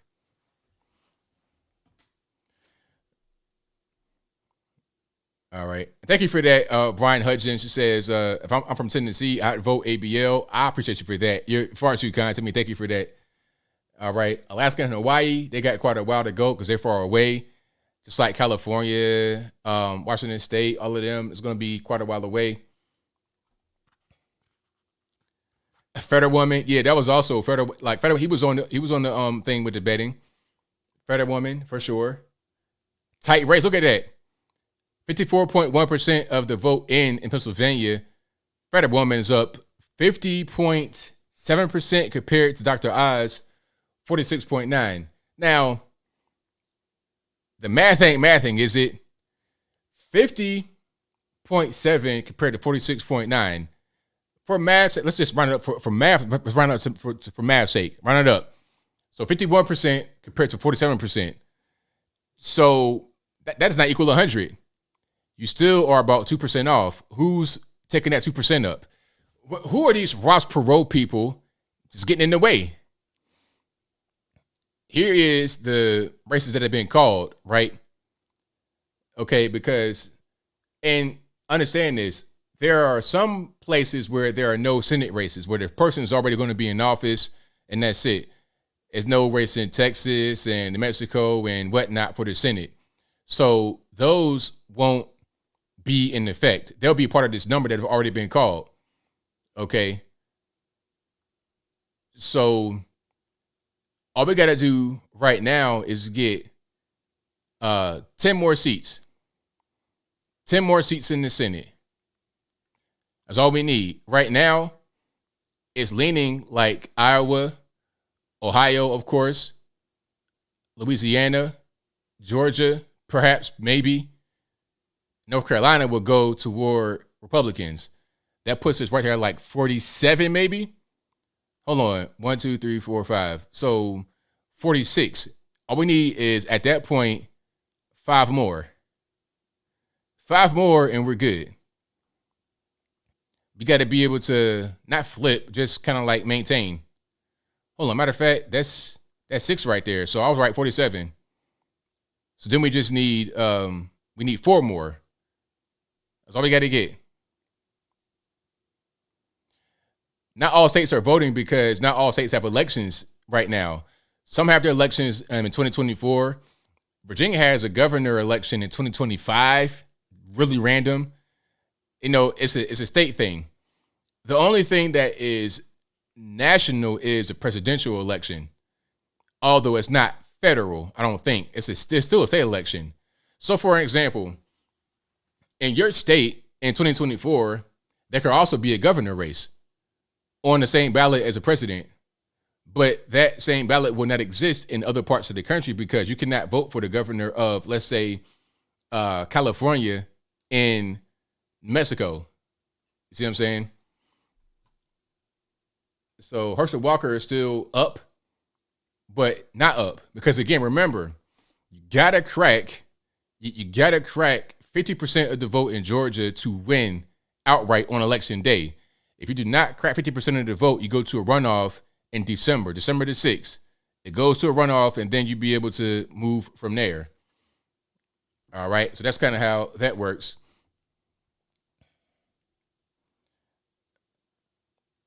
All right, so we'll see.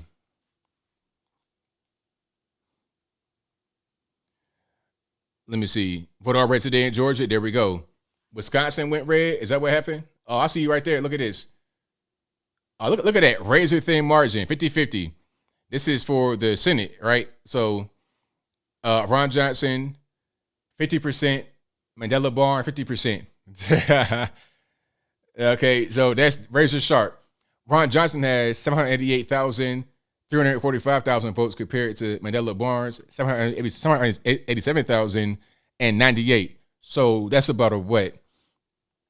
A 3, not even a 300 vote. Like, oh, now it's changed again. So 790 compared to 788. So you're at about 1,200 vote difference in Wisconsin for the Senate. So very tight margin. Very, very, very slim margin there. Okay, let's go back to the governor. Okay. In Wisconsin, the governor race is still looking like it's going to be blue. We're getting some slow movement from Arizona, very slow movement. Now we have 40% of the vote in, 40.2% of the vote in, and it's still looking like It's still looking like Katie Hobbs is winning compared to Kari Lake. Katie Hobbs is a Democrat. Kari Lake is the GOP, the Republican.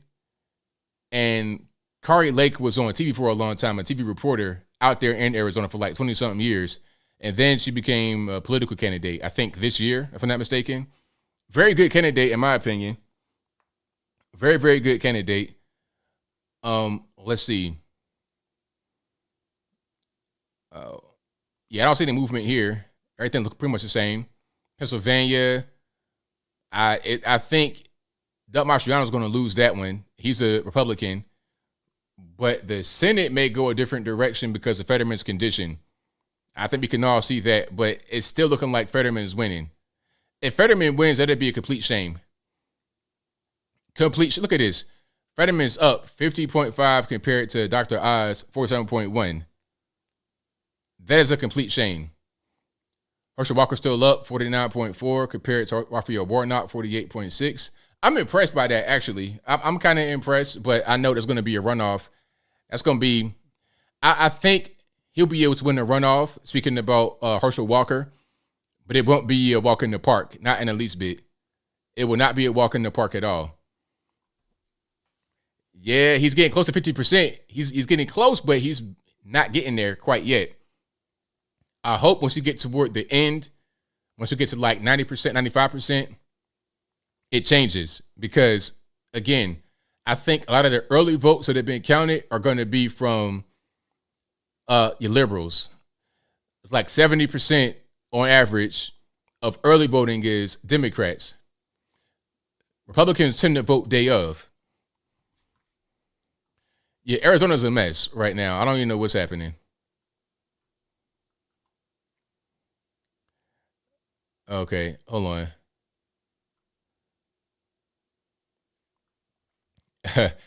Somebody said my coverage is killing MS-13 DNC. Like, they're not getting engagement. You see what I'm saying?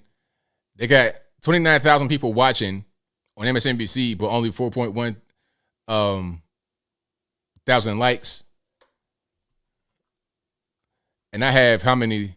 I almost have 10,000 likes with 10,000 viewers, and they have 4.1 thousand likes compared to 28,000 viewers. No engagement. That's why I really enjoy YouTube, because I'm able to engage with you directly. I'm able to talk to you guys directly. I really enjoy that. And if you enjoy this content, please give the video a thumbs up, like the video, share the video, do all that good stuff. That'll help me out tremendously. All right. Let me see. I'm just reading some Twitter stuff right here and see what's going on. All right. I'm gonna find some more videos for you guys and put it on the screen.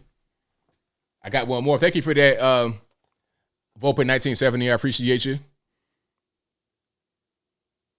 How's Delaware? Delaware, they have no Senate race. Let's look at the is there a governor race right now in Delaware? No governor race. So is it a House? Yeah, it's one House seat, I guess, and that's looking like it's gonna be blue. So that's kind of what's going on with that. Yeah, we're looking like we're gonna take the Senate. Look at that right there. Look how close we are to that 50. We got to get beyond the 51, and then we'll be good. If we can do that, then we're good to go. Thank you, Stella H, for your compliment. I'm glad you're enjoying the coverage. I'll do it for y'all. I do offer you guys. I couldn't do it without you. Let's see. We have some more coming in. Utah looking like 1% of the vote. We have Mike Lee, the incumbent Republican, is probably going to win, but that's not been called yet. 50% of the votes in Arizona. We got a little bit more movement now. 50% of the votes in Arizona. The incumbent Mark Kelly is winning 58% of the votes. That's for the Senate. And can we look at the governor race, perhaps? The governor race, Katie Hobbs still in the lead with 57% of the vote compared to Kari Lake, 43% of the vote. I think New York is pretty much done. Why is New York stalling at 38.5% of the vote? I don't understand. Michigan is stalling with a very paltry amount of votes counted, 27% of the vote counted. You see Gretchen Whitmer in the lead over Tudor Dixon, but they've not really counted any votes. So it's like, what's going on? Brian Kemp is strongly in the lead now in Georgia, 54.1% compared to 45.2%. Greg Abbott, of course, is going to win Texas. They've already pretty much called that on Fox. Let's see if they call anything else on Fox. Okay. They're not calling Georgia yet for some reason in on Fox or anywhere else. I don't understand. Let's see. Arizona, Wyoming. We're going to have more polls close. We're going to have more polls close at 11. That's going to be left coast stuff. And hopefully they get to some resolution. Says they want longer voting time in Arizona. Well, I think Arizona, the problem is they had issues with the machines. That's the problem. Oklahoma, I'm not sure why they're not calling that because the polls are closed. 95% of the vote is in, and the incumbent Stitt is up 55.9%. So I'm not sure why they're not calling Oklahoma. I have no idea. That's where the governor is. Let me go over here and see if they got a different map for that. So they're calling it right here on the New Yorker. They're calling it for what's his name, Kevin Stitt. They called it over there. It's not on Fox for some reason. I'm not really sure why. This is why I have different windows open, because some places are going to call it and some places are not going to call it. So, it's kind of hard for me to really look at one place and be like, okay, you guys got it. New Mexico is looking like it's going to go to Michelle LeJuan Grisham, the incumbent Democrat, but it's not called. It's not been called yet.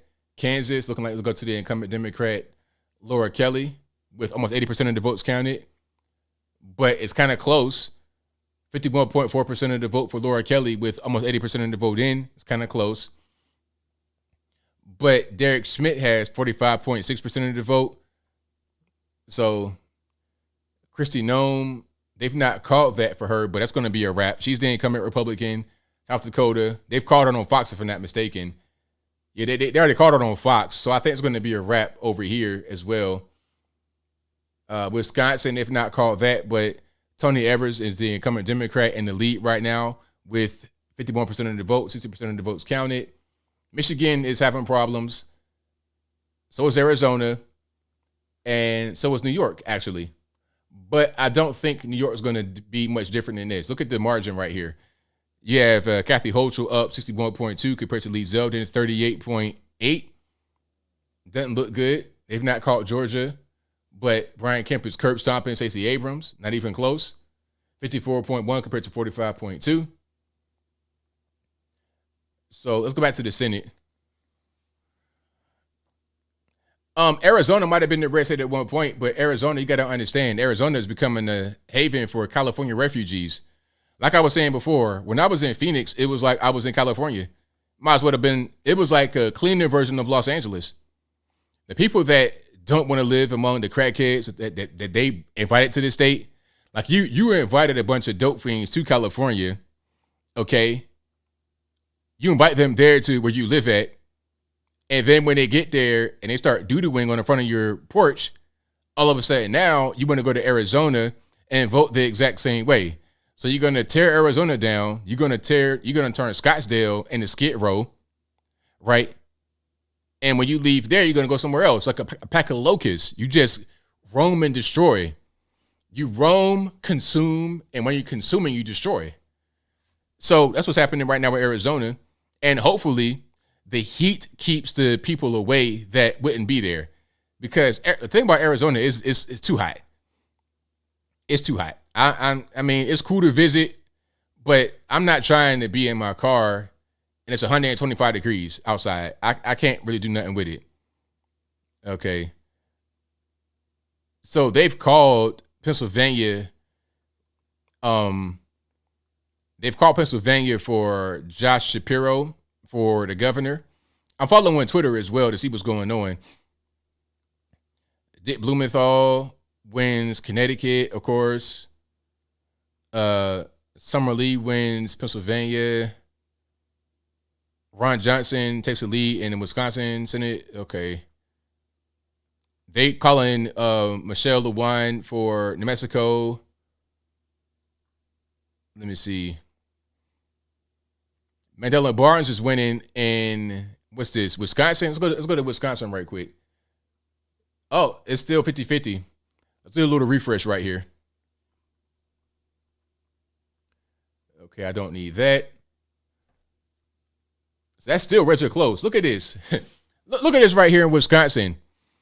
So, it just changed. It was like less than 100 votes or something like that. Less than 1,000 votes, but now it's more of a margin between Ron Johnson and Mandela Barnes.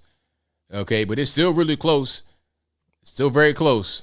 Talking about 5,000 votes in between. Every vote counts. Please believe. I think Ohio is pretty much done. 84.7% of the votes counted. J.D. Vance is winning that, 53.9% of the vote. That's going to be a wrap for them. Herschel Walker is still hanging in there, 49.5% of the vote, with 72.1% of the votes counted. They've been stuck right there at that particular tabulation percentage for a while. If I'm not mistaken, we need to get kind of closer to 90% right there, don't we? Fulton County, Atlanta. Let's get it together.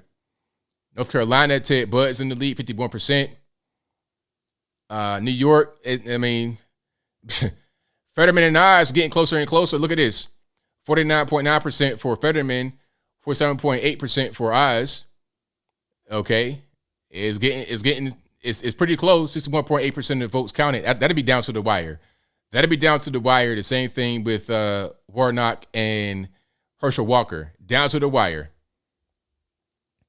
John Kennedy's will win not Pennsylvania, Louisiana. I'm not sure when they've not called that yet. John Kennedy's up 64.8% of the votes, 64% of the votes in. So what are we waiting on here? I don't really know.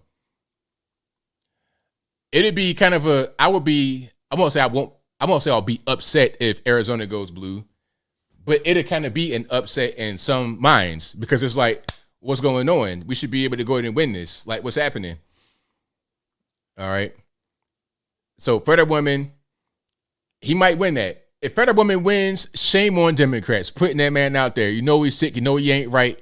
You know he shouldn't be out there at all. Shame on y'all for putting him out there. Okay, Colorado, you can smoke weed, smoke crack, whatever you want to do. So they are up. Let's go back to the House and look at the red wave. The red wave is all over the whole country. The red wave is real. So I think the final polls close in the country at 11 o'clock Eastern Standard Time. So that'll be in about 6 minutes from now. I don't have my watch on my wrist, but you already know what time it is. Hopefully Fetterman does not win. I think in Georgia, it's looking like you're going to have a runoff. I think, but I could be wrong. I might not be factual on that, but we're going to see. We're going to see. What I see right now is a red wave. Okay, that's all over. That's sweeping the whole nation. Okay, Chesapeake call for GOP. Okay, yep, there it is. Jen Kiggins defeated the incumbent Elaine Loria. Okay, there we go. 55% of the vote as well. Very good. Look at McKeachin. That's, I used to be in that district back in the day. You've been there since the beginning of the time. Let me see. Can we get closer on Virginia? Like, I don't understand why I can't zoom in here. So now we have some of the more northern places. Let me go to see if I can do Virginia and just kind of zoom. It won't show what I need here. Can I get, I don't want Pocosin and Northumberland. Can I get, like, Fairfax? This map kind of sucks. Let me go back here. I want to find a map that'll let me just zoom. There we go. That's what I wanted. New York Times. Okay. But not for this. I want the house. Okay. So let's look at Virginia. So District 3, District 6. I need the map. That's what I need. There we go. Thank you.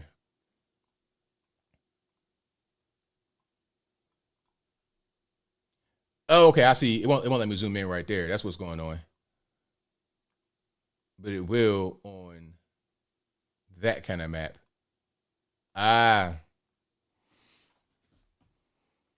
So that's what's going on there. We got about 4 minutes left until we get to the next closing.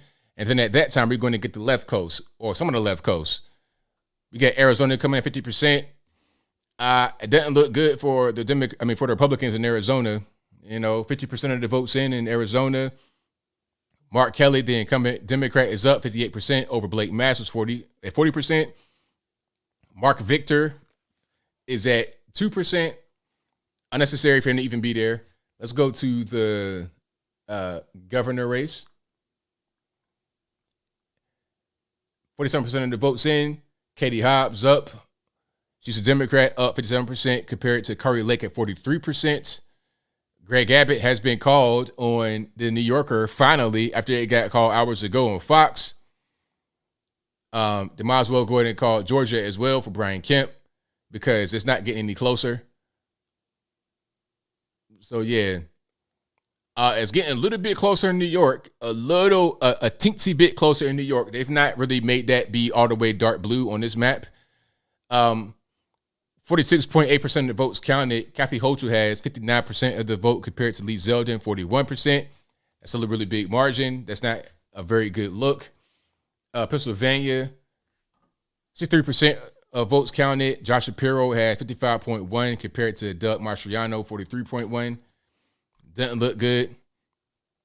Okay, did we have more that just got called down here? I just saw something else change. Okay, saw something else change down here. Yeah, it don't really look too good here. So hold on. Let's go to the House. Red wave, of course. Let's go to the Senate.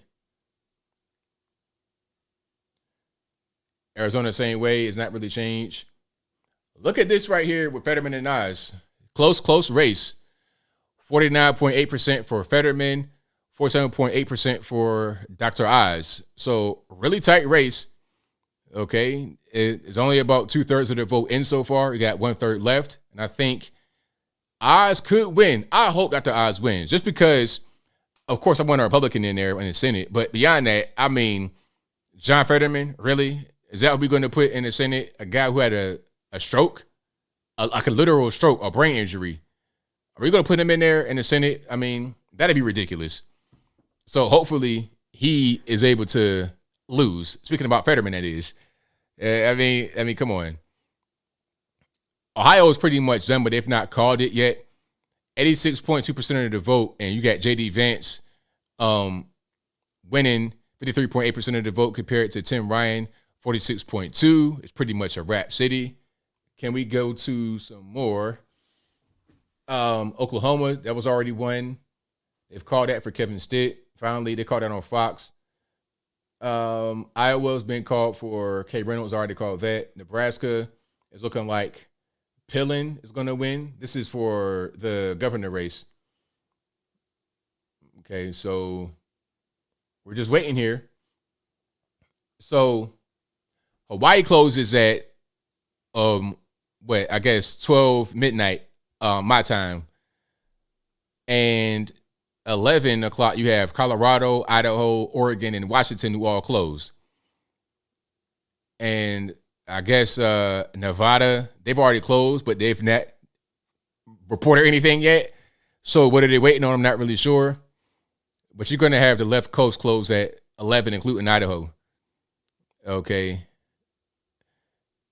So that's what that is right there. Can we look at the Senate right quick and get a regular map, perhaps? Thank you. That's the race right there to look at, and it doesn't look too good for Herschel Walker. It looks good, but it doesn't look good because the actual numbers that he had has kind of gone down. 49.17, you need 50% and more. So, they're calling California. So in this, what's this? The Senate. So the Senate race in California has already been called for Padilla, and then in Oregon has already been called for Wyden. Let's go to this map right here, shall we? Let's go to a different map. Okay, they're already calling it in California for Padilla. Let's go to the governor race in California. They've not called that quite yet. Let's go over here to the governor race in Fox. Gavin Newsom, they call for Gavin Newsom, of course. No surprise there. Not at all. They calling that with 0% of the vote in for Gavin Newsom. Are you surprised? Not at all. Idaho, they're calling it for the incumbent Little, Republican, GOP. All right. What's that? Brad Little. Nevada. What's going on in Nevada? We just not going to call anything. Tennessee, of course, Bill Lee, the incumbent Republican governor, he won. The House races looking like a pretty much a red wave. I think all the incumbents won, if I'm not mistaken. I could be wrong about that. Chuck Fleischman over here in my district on the east side of the state, on East Tennessee. We're still kind of get some more trickle in from Arizona. It's looking like it's going to be a blue event for right now. Okay. New Mexico, they call that for Lujan Grisham in some sites, but not all sites. They call California immediately. I'm talking about like instantly. Kentucky is red, but that's not what's going on right now as far as the race. Let's get a regular map. Okay, so they call Oregon for Wyden, California for Padilla. It doesn't look good for Arizona for Republicans. Missouri, Iowa, Arkansas, Louisiana. They finally called it for John Kennedy in Louisiana. I mean, look at the margin though. 65%. What was the holdup for calling that for him? I don't understand. Okay. Georgia, keep your eye on Georgia. Keep your eye on Pennsylvania. Pennsylvania and Georgia, the tightest races possible. 49.54% for Fetterman and 48.14% for Oz. They call it New Hampshire as well. They call New Hampshire for Hassan, the incumbent. Vermont for Welch. These are Senate seats. Maryland, Van Hollen. North Carolina is still up for grabs, but it's looking like it's going to go toward Bud. So, yeah, this is the map right now that we have. And can we go to... So, yeah, like I say, we need 51 seats in the Senate on the GOP side to take control. That means we need one more seat than we had before. We need one more than before. And then we'll be good. Now, here's a good map. So the color, you can see obviously blue and red. If it's red and it has a horizontal lines in it at the same time, while it's red, that means it flipped. So if Georgia goes to Herschel Walker, it'll be red with lines in it. Right now, he's in the lead, but he's not winning.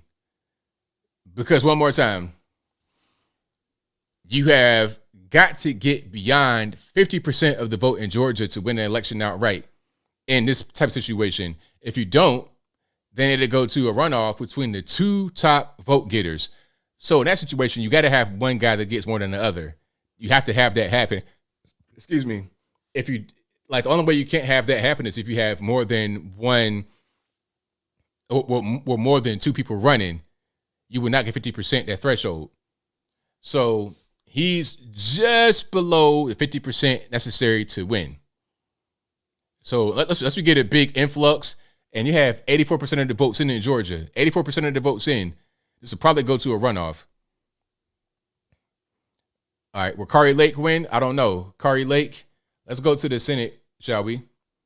I mean, pardon me, the governor.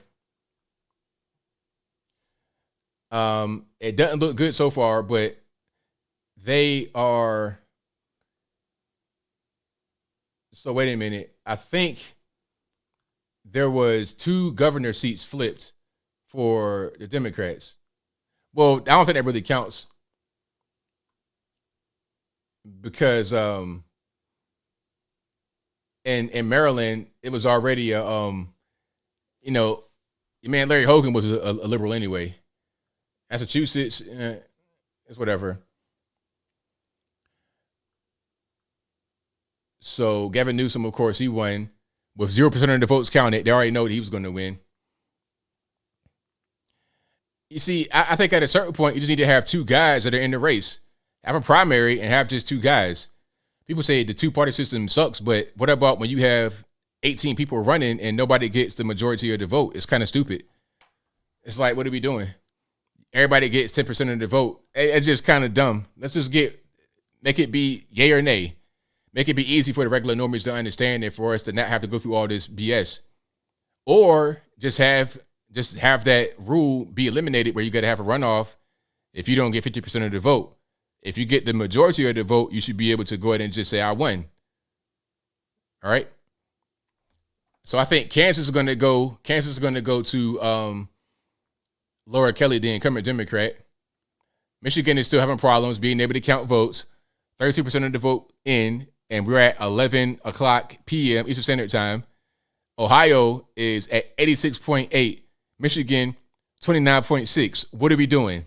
Ohio has been done for hours. They already called Mike DeWine back at 8 o'clock.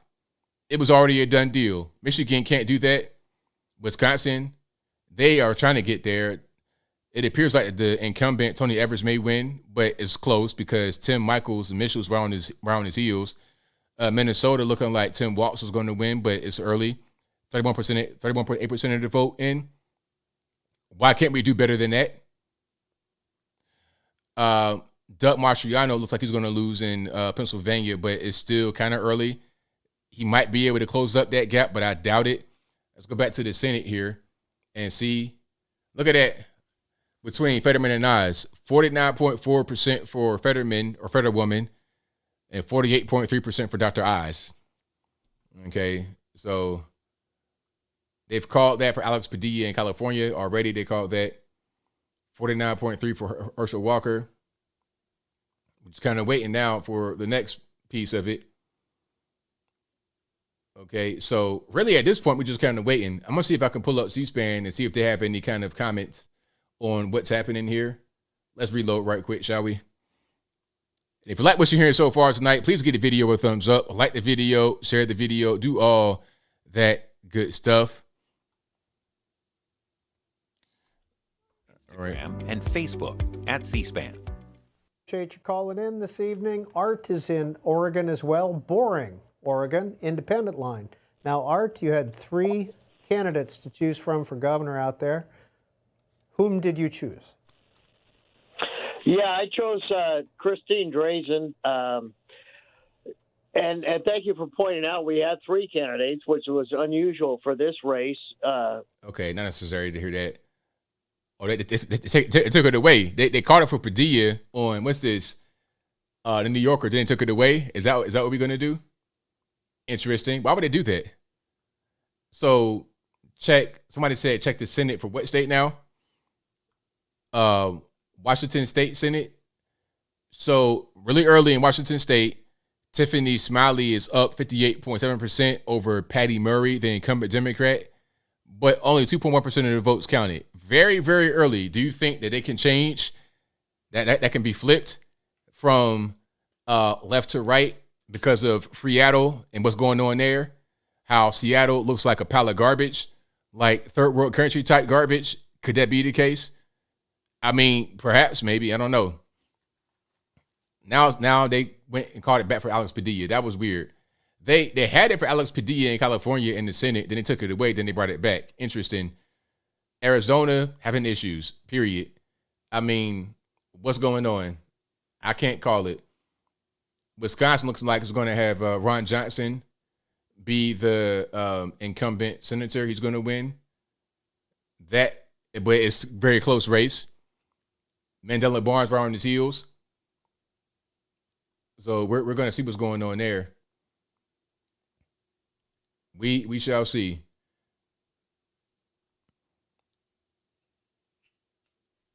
Oh, you want to hear the Oregon story? I'm sorry, Mr. Oregon. Like, I see kind of what's going on here. Let's go back to Oregon. Winning percentage of any. Oh, he's gone now. Sorry, Oregon.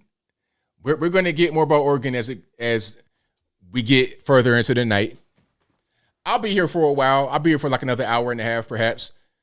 Matter of fact, I'll try to be here until we get some decisions, until we get some finality. We need to figure out the objective for tonight is to get control of the Senate and the House.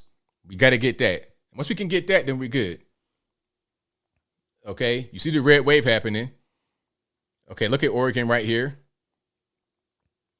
Oregon is red over here, red over there. But then look at that. What's that like? Was that Portland? Okay, that little niche, little knocker right there is Portland. But red wave. We need to have more than 218 in the House and 51 in the Senate. Okay.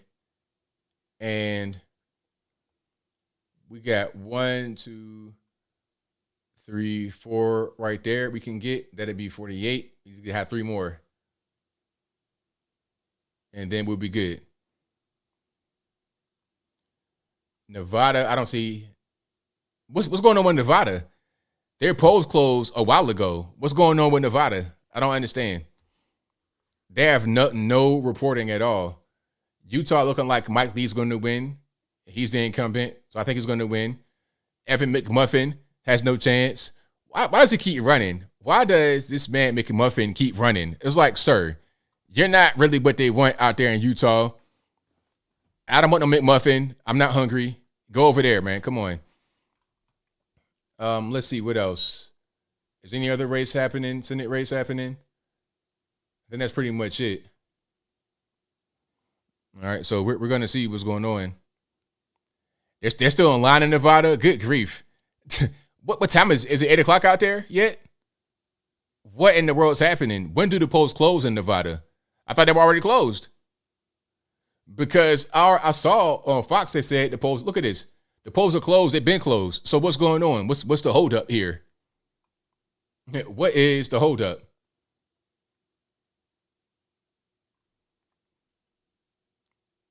So, yeah, I don't really see. Hold on. So now they called Ohio for J.D. Vance. Congrats to J.D. Vance. Hold on. Do I have the applause?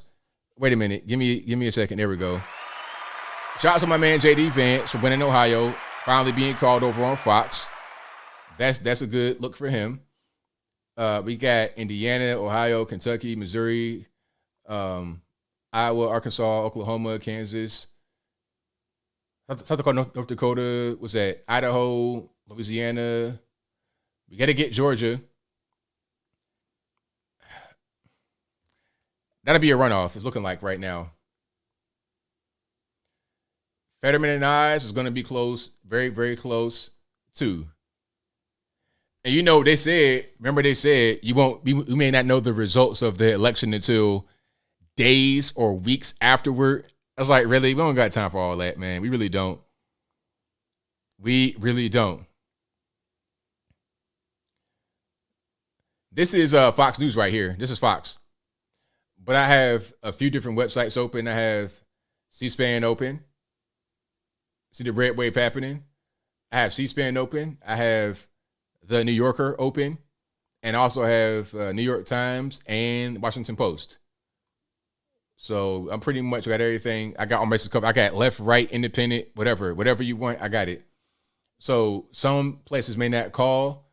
They may not call a race, but I can pretty much get everything called.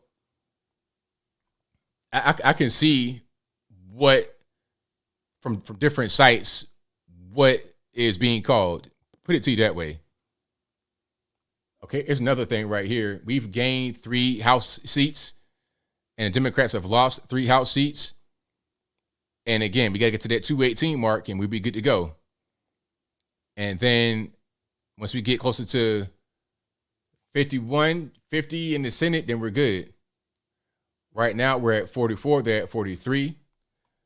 In their House, we're at 144. They're at 83. All right. Somebody said New Jersey. No Senate election in New Jersey. Is there a governor race in New Jersey right now? I don't need Arizona. What are we doing?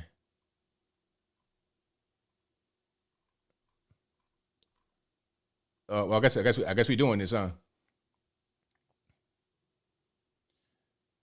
So Katie Hobbs is winning right now with about half of the votes in Arizona. I don't need it to be this way though. Like, would it be?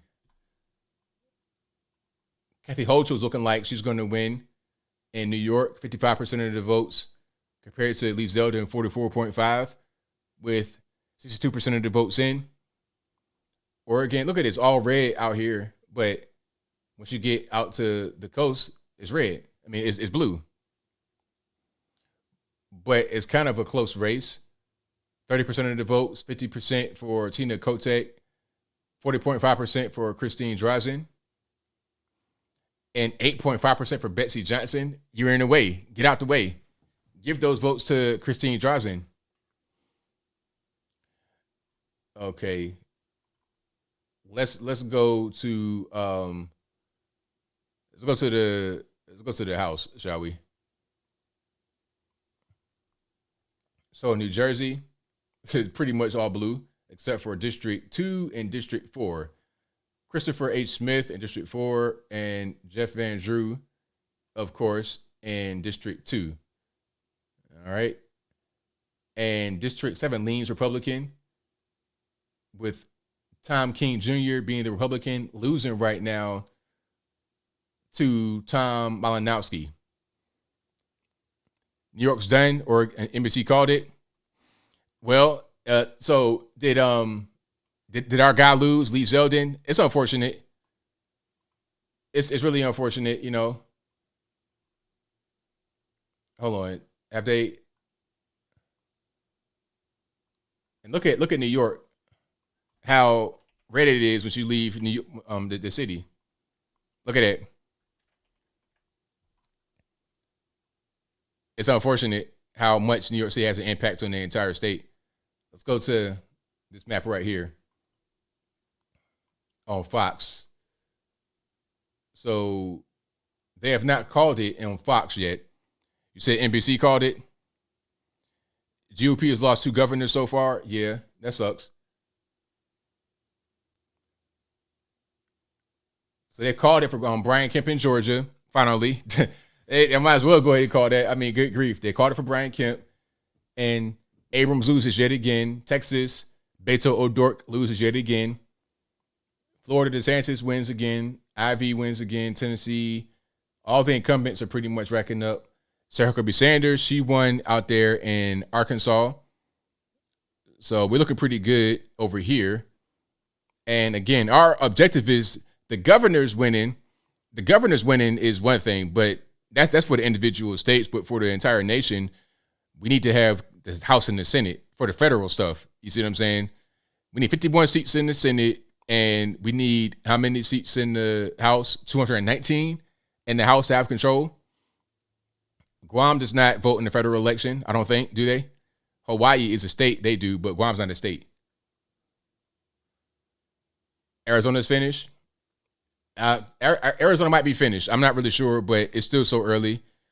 They're having problems, though. Michigan's having some issues with their voting, with the tabulation. So is Arizona.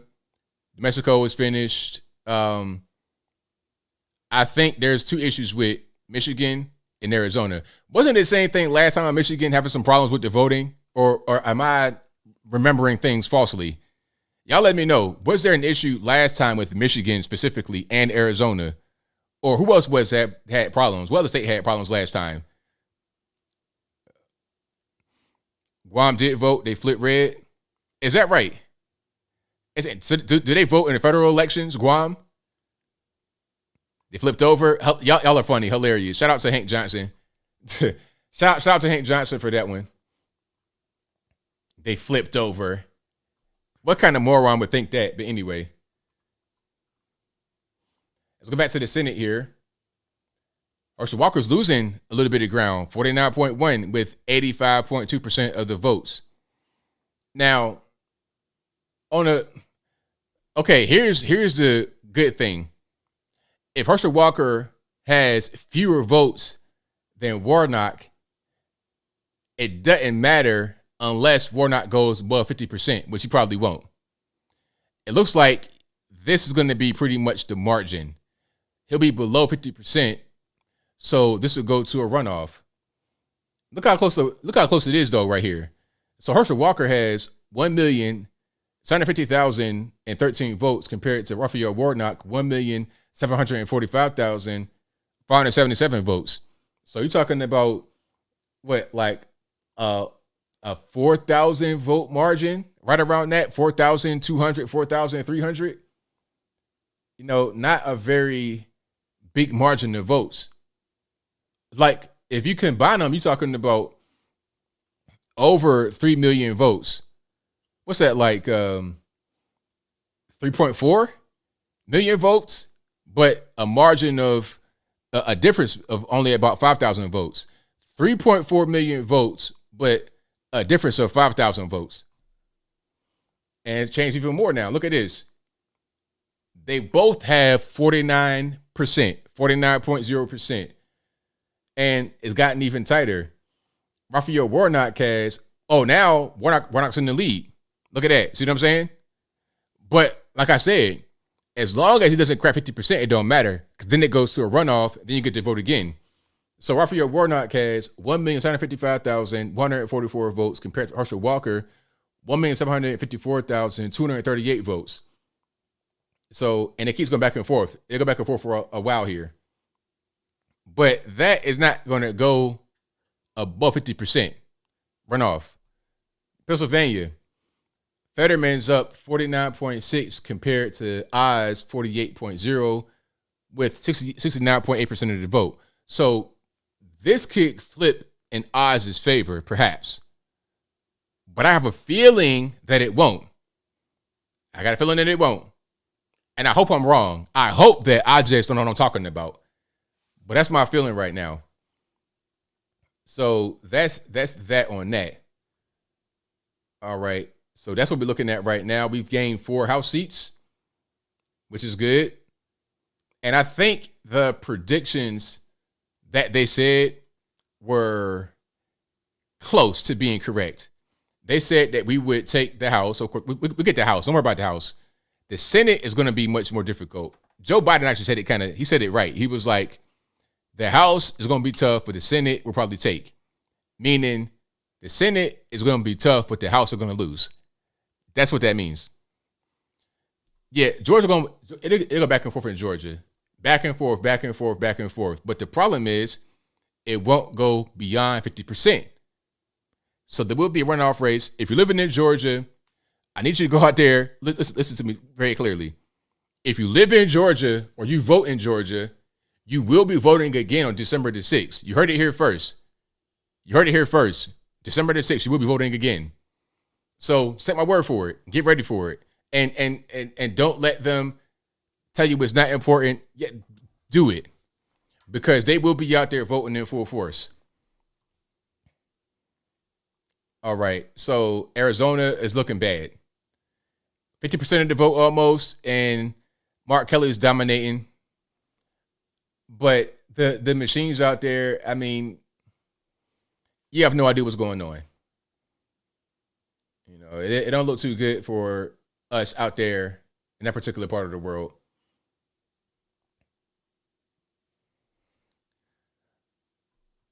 Let me see. 11 million in Georgia, only 3.5 million voted. Well, how many of those people are children or, unable to vote for some reason? You know what I mean? A lot of kids and whatnot. Illegal aliens, a little bit of everything going on. The Senate is going to be, well, we're not going to necessarily lose the Senate. We didn't have the Senate to begin with. We had to take the Senate. We already did not have the Senate. It was a left control or a Democrat controlled Senate. 50-50, left, right, and then Kamala Harris is a tiebreaker. If we had the presidency, then we have the Senate because we'd be able to be the tiebreaker and vote in favor of the Republicans. So, for example, if something goes through the House and we don't want it, it's a leftist thing, then it goes to the Senate, it's split 50-50 down the middle, 50 Republican, 50 Democrats. If we had the presidency, the vice president would be the president of the Senate, so they'd be the tiebreaker. But the way it is right now, the left have the House, so Kamala Harris is a tiebreaker. So if a thing goes to the Senate, all Democrats and the two independents, Angus King and Bernie Sanders, they vote for it. It'd go to a tiebreaker, and it'd be Kamala Harris. And she'd be cackling and keying all the way to vote for whatever the Democrats want to vote for. It'd go to Big Joe, Creepy Joe, Sleepy Joe, sign off on it, then it becomes a law. That's how it works. So you change the president, that can't happen. Change the Senate, that can't happen. Change the House, that can't happen. So we'll see. Washington State, we have nothing in for the Senate. Let's go to the Senate in Washington State. Patty Murray's in the lead, 55.6% of the votes in, over Tiffany Smiley with 42.6% of the votes, still pretty early. Oregon, Ron Wyden, the incumbent Democrat, if I'm not mistaken, what that asterisk means, 55.6% with 45.7% of the votes in. Pennsylvania, of course, Fetterman, 49.6 compared to Dr. Oz, 48.0 with almost 70% of the votes in.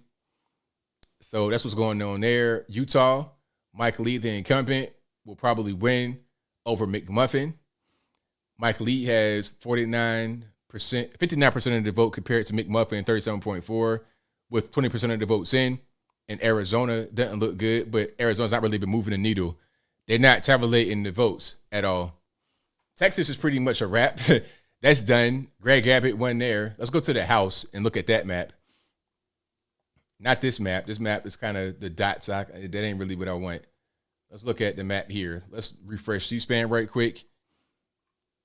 And you see Texas. Look at it. It's red wave. Except for down here, District 28, Henry Svellar, the incumbent Democrat. And then down here, Vicente Gonzalez is incumbent Democrat. Myra Flores, that's her district she's trying to win right there. And I've seen her quite a bit on television. She has a nice bit of the vote. She has 43.9% of the vote with 54% of the votes in. Vicente Gonzalez had 53% of the vote. So, I mean, she could win that, but right now it doesn't look too good. Okay, but yeah, that's pretty much what's happening right there. A lot of the incumbents are pretty much going to take their spot. A lot of uncontested races and things of that nature. Paul Gosar is going to win District 9, uncontested out there in AZ District 9. That's what's happening over there. Of course, Georgia District 14, Marshall Taylor Greene won that handedly. That's not far from me. That's my particular neck of the woods. That's like my region, Georgia District 14. Okay. So that's what's going on there. And we have flipped, I think, 4 House seats, if I'm not mistaken. Let me zoom out right here. Yeah, but that ain't, there we go. That's what I want. Okay. Can we zoom in here?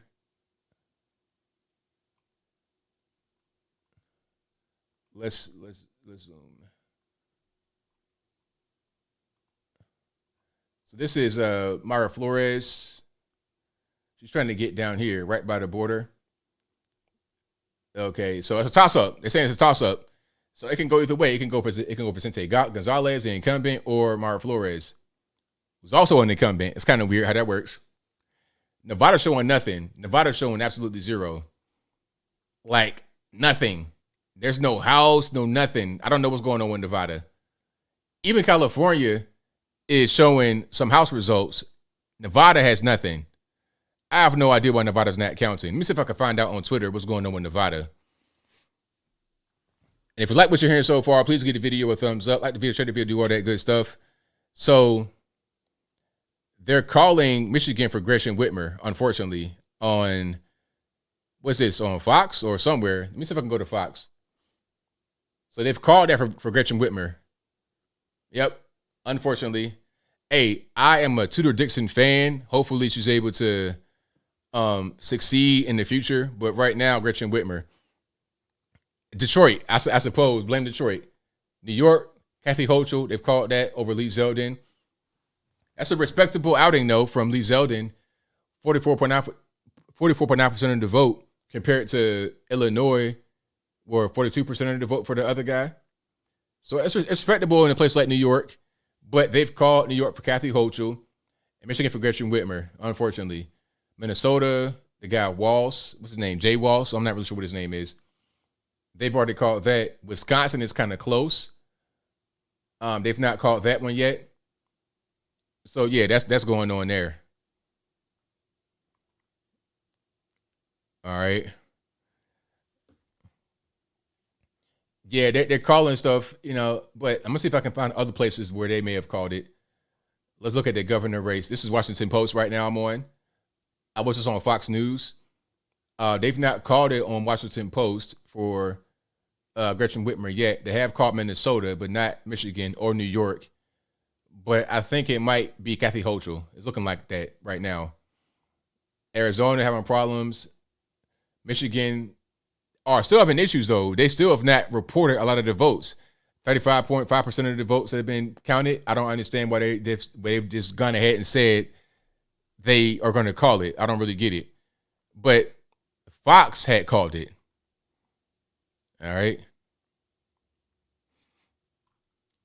Now let's see more. I'm going to look at some more here. See if I can find more information about any other races. Okay, we already know about Greg Abbott, of course. They called that for him. J.D. Vance. Let me see. Maggie Hassan won in New Hampshire. Let me see. Virginia 7th District. Spanberger won over Vega, unfortunately. But that district is right up there in the belly of the beast. Let me see if I can find that particular district and give you show you the actual district rather than just telling you about it. That's a House seat. Okay. Now let's go. This is on the New York Times. I'm on right now. This, I can zoom around and stuff. So that is a district right there that Yesli Vega was trying to get. She did really well, 48% of the vote. 48% of the vote, but that's right there. Like right here, like this is the beginning of Northern Virginia. Richmond's right here, and that's all blue down there with McEachin.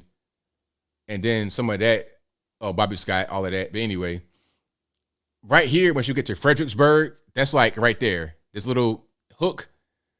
And once you come up here, now you're Northern Virginia. This is like the Washington, D.C. metropolitan area.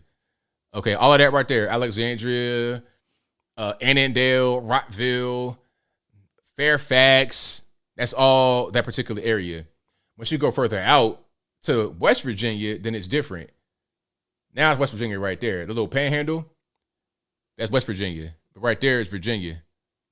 So all in here, this is where I was originally born. Charleston, that's deep red. Deep red. But come out past the mountains are right there, literally. You see this little district right here? That's all mountains. Once you get past that, then you get into Northern Virginia. And right here is like Central Virginia, like kind of like a plain type area. Then you get into Richmond, then you get more into Hampton Roads. But Hampton Roads Look at this. I like this. This is a district, Chesapeake, Suffolk, all of that, Virginia Beach. That's all red. But then right here, you have Norfolk, Virginia Beach, the urban inner city area where I grew up. That's going to be all Bobby Scott.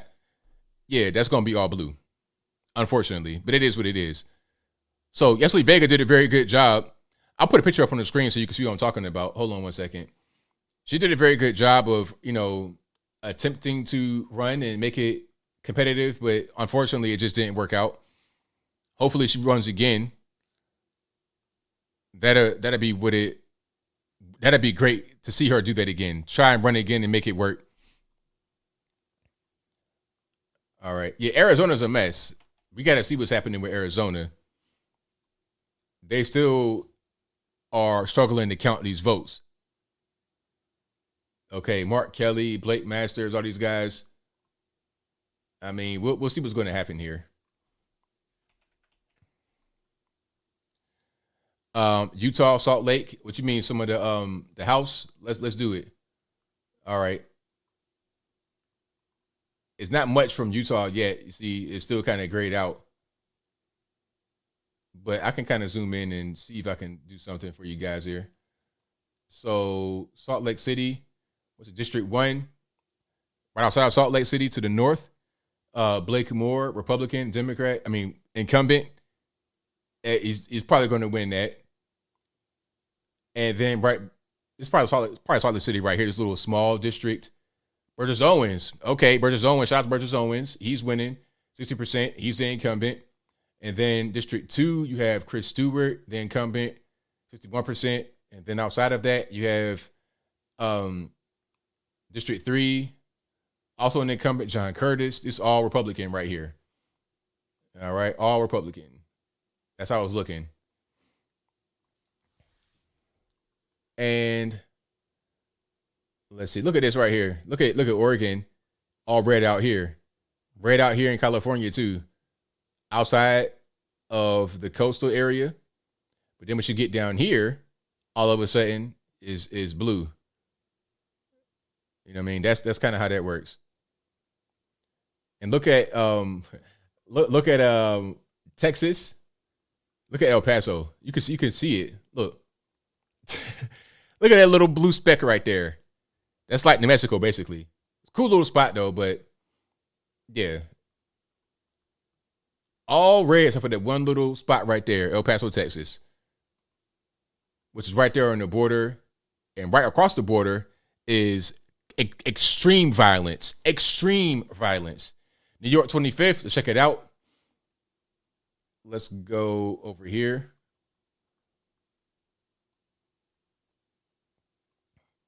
So where are we headed? Up here, Rochester. Likely Democrat, but LaRon Singletary. Is that LaRon Singletary, the football player? He is in the lead, 51% of the vote. What, 66% of the votes in? So he's in the lead right now, but they're saying it's likely Democrat. Joe Morrell is the incumbent with 49% of the vote right now, 2/3 of the vote in totally. But LaRon Singletary is winning that particular race. All right. That's what's happening right there. It's all red out here, except for when you get down here. Then you are in New York City land. You know, like all of that right there is blue. Let's zoom in a little bit here, see if AOC won her district. Jamal Bowman won his district again. He was the incumbent. AOC won again and stomped. I like Tina Forte too. Shout out to Tina Forte. It's unfortunate that she lost. Richard Torres won again. Adriano Espaillat, uncontested out there. Nadler won again. Jerry Nadler won again. Dan Goldman won again, or not again. I don't know if it's probably the first time. Let's see. Hakeem Jeffries won again. Gregory Meeks won again. And then who else? That's it for right now. So we'll see what's going on. How many New York House seats split red? I'm not really sure. That's a good question. I think I think all these that are red were already incumbent. At least Stefanik won again. Shout out to at least Stefanik. This is like upstate. That's not really where it matters, unfortunately. I think these are all incumbents that won. Yeah, everybody that was already there has won. Yeah, New York City is blue. I mean, it is what it is. It's one of them places you can't really do too much. Let's zoom into. Let's go to ATL. Look at Georgia in general though. Let's look at it. It's red except for this one big district right here, which is like, I don't know what that is, like Columbia or somewhere. But anyway, Columbus, pardon me, not Columbia, and then Macon. But then Atlanta is like this little pouch in the center of a Red Sea. It's weird. Look at this. So, District 13, you got David Scott, incumbent, right there. Nikema Williams, incumbent, 83% of the vote. It's like, what's the point even trying to run in there? Hank Johnson, that's the guy that said Guam might tip over. That's him. Yes, it is him. I'm not lying to you. He is still in Congress, and he stomped the competition with 79% of the vote. The guy that said Guam might tip over because it's too heavy. Y'all put too much stuff on it. Like it's just floating like it's a buoy or something like that. He's still in office right now in Atlanta. Okay. No lie. And then Lucy McBath also went up here. It looks like what is that? Like kind of like Alpharetta, maybe a little bit close. I might be like right there, Alpharetta. But once you get outside of that, it's red. It's red, red, red. Marshall Taylor Greene right there, of course. That's my area. That's my neck of the woods. So, yeah, she won that. Andrew Clyde, Barry Laudermilk. And then you come up here to Tennessee. You got Chuck Fleischman, of course. He won again. Tim Burchett, Scott DeCharlet, John Rose, Mark Green. And then out here, you know what that is? That is Memphis, Shelby County. Steve Cohn, interesting. And right there, you have Nashville. Interesting. That's going to be Republican as well. Very interesting. Nashville is a blue city. So I'm surprised that that's going to be red, actually. Whitfield, where is Whitfield? Whitfield where? The Guam guy is still in. Yes, he is still in Congress. Yes, he is. Been there for years. Has never left. He's been there for like 30 years, if I'm not mistaken. Yeah, Atlanta is in like 4 different counties. Okay. You got Fulton, DeKalb, Fulton, DeKalb, Cobb, and I forget the other one. Gwinnett, I think maybe. Okay, let's go to the Senate. Herschel Walker, again, 49%, 49.0 to 49.0. Look at that. The margin of he's in the lead, but it does not matter if you don't get 50%. And he needs a whole like 1.1% more than what he has right now with 86% of the votes in. Like I said, it's going to be a runoff, so get ready for it if you're living in Georgia. Fetterman, 50% compared to Dr. Oz, 48% with 81% of the votes in. They might elect that guy who cannot even listen to you talk to be the senator. A crying shame.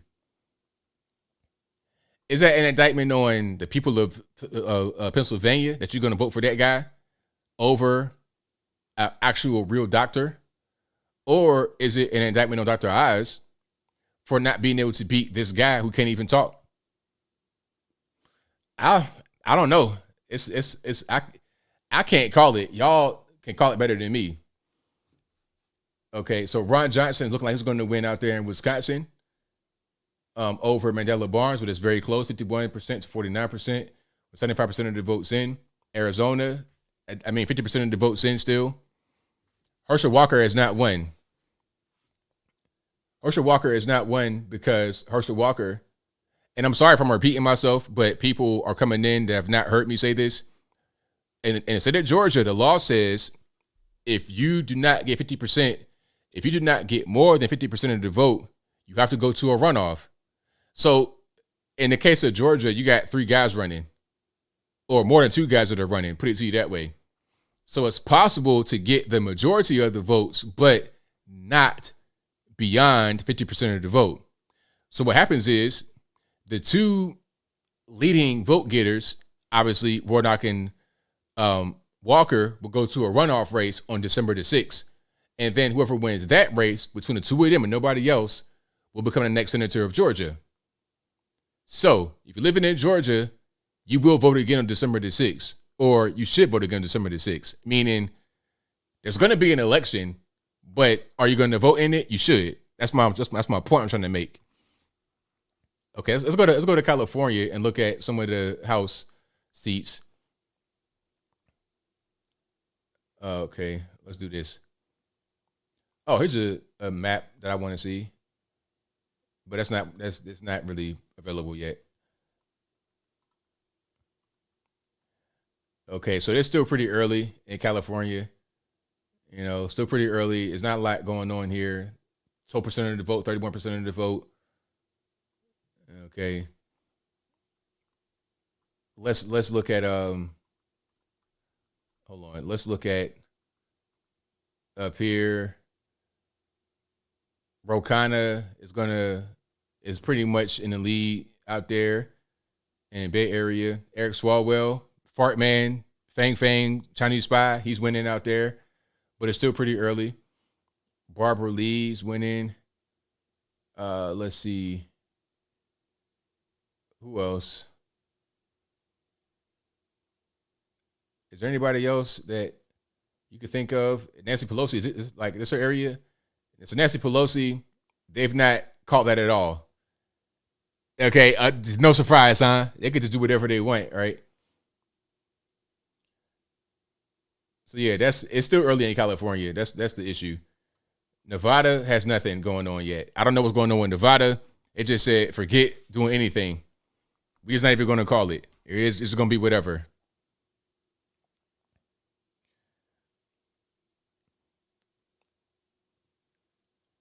Okay, Albert says if Fetterman wins, he will step down and the Democratic governor will appoint his wife. Probably, yeah. That's probably the objective here. Yeah, that's crazy.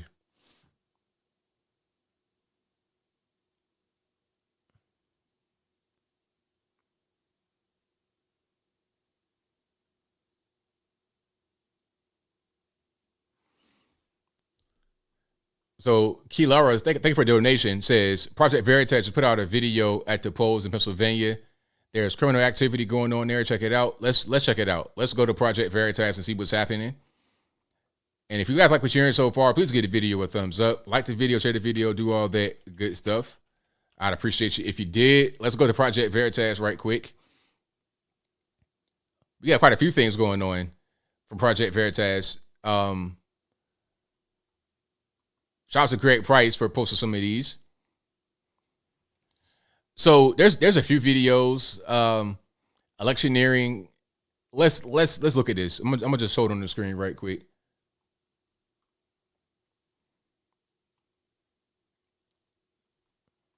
Yeah. Anyone need Democratic Party information? You good? So you're telling me I should vote John Fetterman, I should vote Joshua Shapiro? If you vote Democratic, all of them are the Democrats. You only got one against one. Project Veritas Action journalists were told who to vote for just mere feet outside a polling center in Philadelphia, Pennsylvania today. This is referred to as electioneering. Check this out. Not only are Democratic candidates' campaign materials posted at the door where the voting machines are located, watch as our undercover journalists are handed instructions on exactly how to vote. Okay. Here's the ballot. For Democrat, for the common man, or just the guy that got a lot of money, you want some tax shelter. That's the way to go. What do you do, Rudy? You work here, or I'm a committee person. Do you work with the office here? I'm a committee person. Oh, okay. Cool. Whoever the majority of the community supports. Yeah. So you're telling me I should vote John Fetterman, I should vote Joshua Shapiro. If you vote Democratic, that'll make... all of them are the Democrats. You only got one against one. And, and now they're kind of standing more for... Yeah, that ain't really... These guys, they don't know what they're doing. They know that they are supporting a particular candidate, but they don't know about the illegality of it, in my humble opinion. These guys, I mean, they probably smoke crack for a living. I ain't gonna hold you. I mean, I'm not gonna sit here and lie to you. I'm gonna keep on moving here. We gotta just cover some topics. And I'm gonna see if I can find some more videos for you guys that are covering that's about some other stuff going on. I'm gonna see some of the news reactions to what's happening here. Yeah, I definitely gotta see that. Oh, and the money that's been raised, look. Check it out. The money that's been raised here for all these people. Think about how much money was raised to allow Beto O'Rourke to run, or Stacey Abrams, M1 Abrams tank. How much money was raised for these morons to run and get stomped down in the wine? Think about it seriously. Like, what's going on? All right. Hold on. It's a lot. It's a whole lot.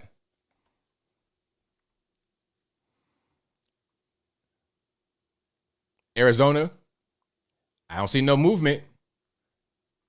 I see no movement. Arizona got problems. In the morning, they're going to say that Arizona was just having some issues. Okay. Close races, fast update.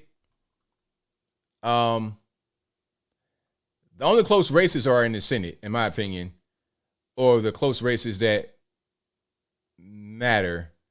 Well, they all matter. I'm not going to say that. But the ones that are going to be spoken about the most tomorrow, Fetterman and Herschel Walker.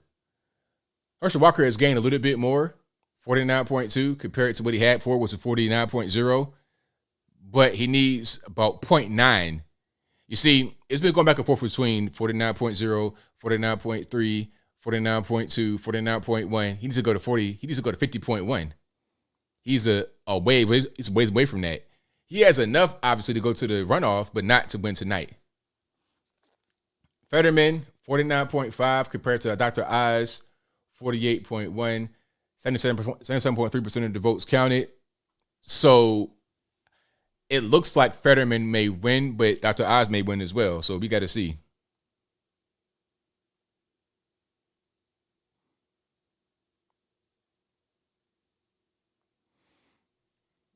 We got to see. Alaska has not reported. Hawaii, well, they may have reported. They may have closed the polls, but they're not reporting yet. Hawaii will close the polls at 12 midnight. So just in a few minutes here, they'll close the polls. Arizona, you got to understand about Arizona. Arizona is like California Part 2. It's not as bad as California, obviously, but it's just the same because of all the California refugees moving out there. You see. It's like a virus, and they come in and it's like a plague. It's like a plague. So here's the red wave happening all over the place, though. I mean, the country, once you leave the cities, it's red. It's like little dots, and then it's red. Except for New Mexico, for some reason, where it's all blue. But whatever. Whatever. Even in California, it's red outside of the cities. Look at this.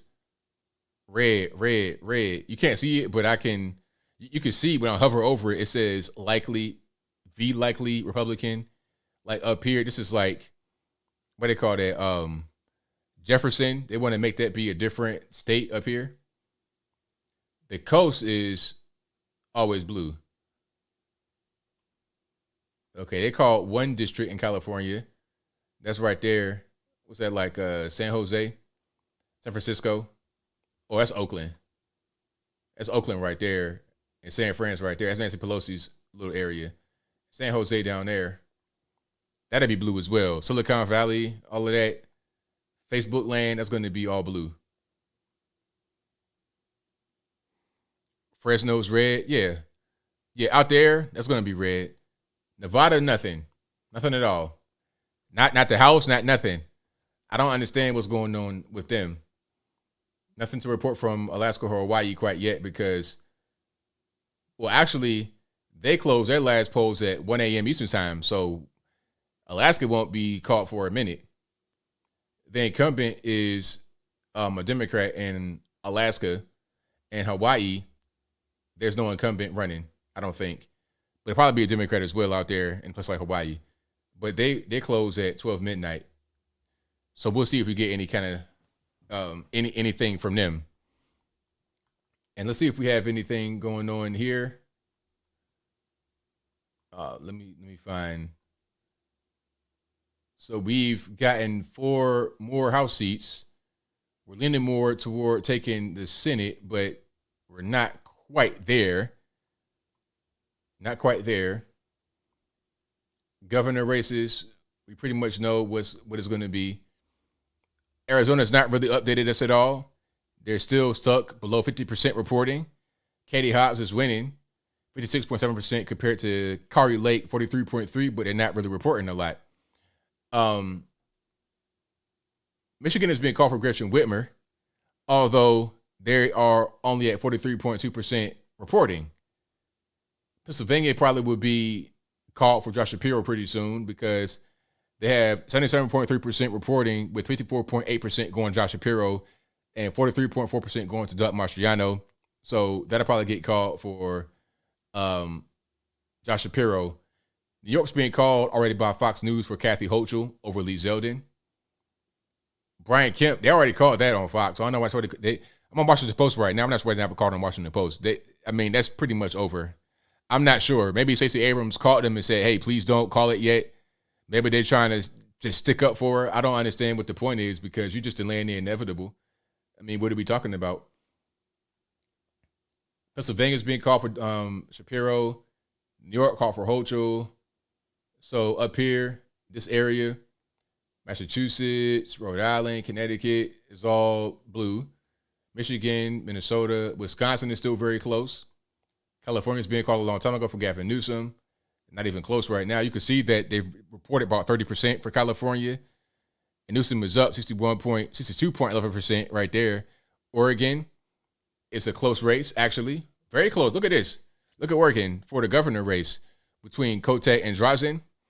45.5 for the Democrat Cote and 44.6 for the Republican Drazen. Very close. Washington State, there's no election for the governor. Jay Inslee is the incumbent, and that election is in 2024. So we'll see. Did Abrams concede already? Okay, very good. Shout out to Stacey Abrams for conceding. Hold on. Let's see if she actually conceded and then talk about no election integrity.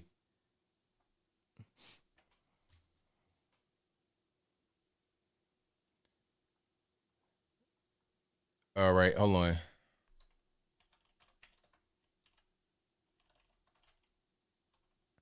Okay, let's see the concession. See if we can find that right quick.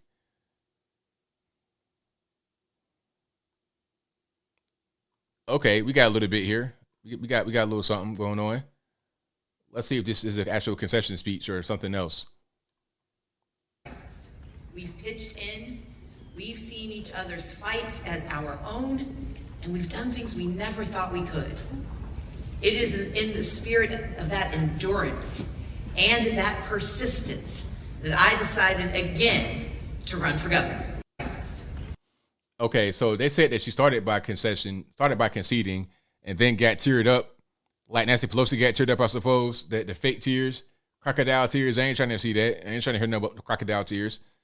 Let's see if I can find her actually saying that she concedes. All right. But I have heard that I'm seeing that she did concede. I'm just not seeing the actual speech. So that's pretty much a wrap, though. We already know that's what that is. I'm seeing some old speeches from her conceding. It's like, how many times are you going to concede? You're not going to be able to win Georgia with this stuff going on. It just ain't really going to work out. But I guess maybe the point is not to win. The point is to try and just get a bunch of money and make a name for yourself, I suppose. Oh, yeah, she'll definitely ask for some more money. That's going to be, you already know how that's going to go. You already know how it's going to go. Okay, there's no denying that. the money's going to be the motivation. Let's go to Florida right quick and see some of these districts. Okay, so you can see, hold on, down here, you got Miami-Dade all up in here. Frederica Wilson, she won again. That's interesting. Remember her? Wasn't that the lady from Broward, if I'm not mistaken? Debbie Wasserman Schultz won again. Wow, she's still in government. Interesting. Sheila McCormick, Jared Moskovich, Louis Frankel, Brian Mast, Bill Posey, Darren Soto, and then who else? Come up here, Neil Dunn. Matt Gaetz won again, of course, up here in the Panhandle by Alabama. Let me see who else. Any names recognized? Jacksonville, of course. That's a red place. Well, the district is red. Orlando, that's going to be blue, of course. Tampa, that's a nice little area though. Tampa is nice. Anna Paulina Luna, she won. Shout out to her. I met her in Tampa as well. Very nice person. So shout out to Anna Paulina Luna. Round of applause. She won her district out there in Florida, out there in Tampa. All right, so that's kind of what's going on with that. Nevada has no reporting yet, as far as I know. I think they're closed, but there's no reporting. Nancy Mace, she won out there in South Carolina. Shout out to her. Let's see. Anybody else I recognize?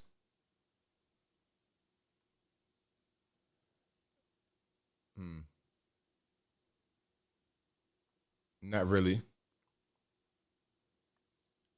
DeJarlais, I know what that is, of course. That's like not too far from me. And I know Chuck Fleischman. She's a very good candidate. Very good candidate. Maine, not too much going on. District 2, Jared Golden is the incumbent, who's up 48-45 over the Republican Bruce Poliquin. And then District 1, you have Shelley Pingree, who has won 60% to 40% over Ed Thielander. Nancy Mason Serrano, is that it? Nevada is nothing. Look at this. Like literally, let's go to Nevada. Nothing. 0, 0, 0, 0. I don't know what's going on. You guys got to tell me what's happening with Nevada. Mara Flores, she lost. Nah, she didn't lose. I'm wrong. But she's losing. Let's go down to Texas. So she's losing down here, 34, Texas. So she's losing to Vicente Gonzalez, who's the incumbent, if I'm not mistaken. 53% to 44%, with 92% of the votes in. That's pretty much a wrap, unfortunately. Arizona. Paul Gosar won. He was Brown contestant, and he was the incumbent. Raul, I don't know how to say that last name. He won. He was the incumbent. District 6, Kristen Engel is winning over Juan Kiskomani. She's a Democrat. Eli Crane winning over Tom O'Halloran, who's the incumbent. Eli Crane is a Republican, winning over Tom O'Halloran in District 2, Arizona. Interesting. District 1, you have the incumbent David Schweikert, who's losing against Jevin Hodge, and David Schweikert is a Republican. So we're going to see.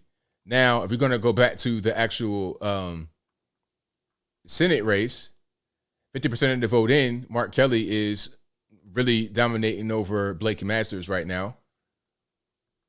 Georgia, no difference, no change. It's going to be a runoff election. And the governor, let's go to the governor right quick.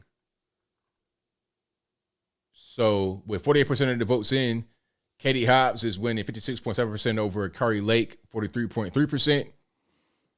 I think that so let me see. DJ says Arizona has only counted mail-in ballots so far. Is that right? So they've not counted anything at the actual. Hold on, let me see what's going on with Arizona.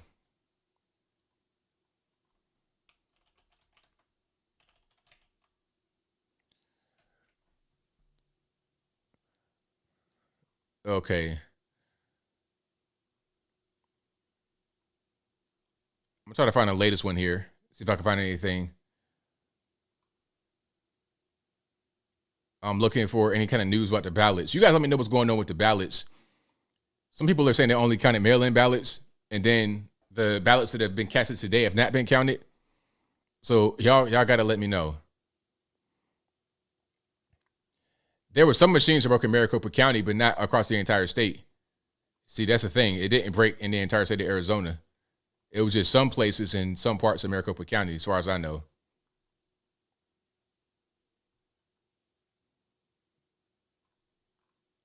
Yeah, Arizona's a mess with the voting.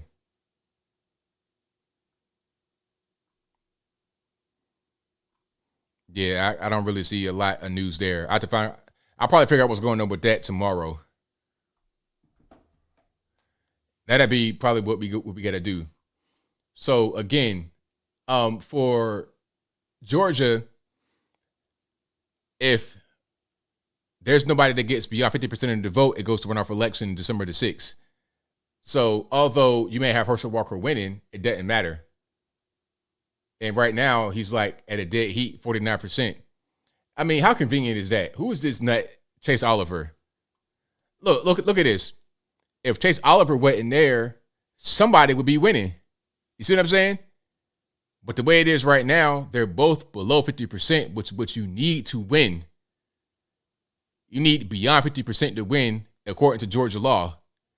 I'm not sure about anywhere else.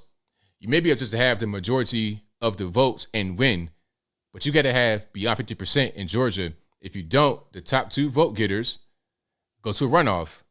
That's going to be the result here. So this is pretty much a wrap. 88.5% of the votes, and they're at a dead heat. They're tied.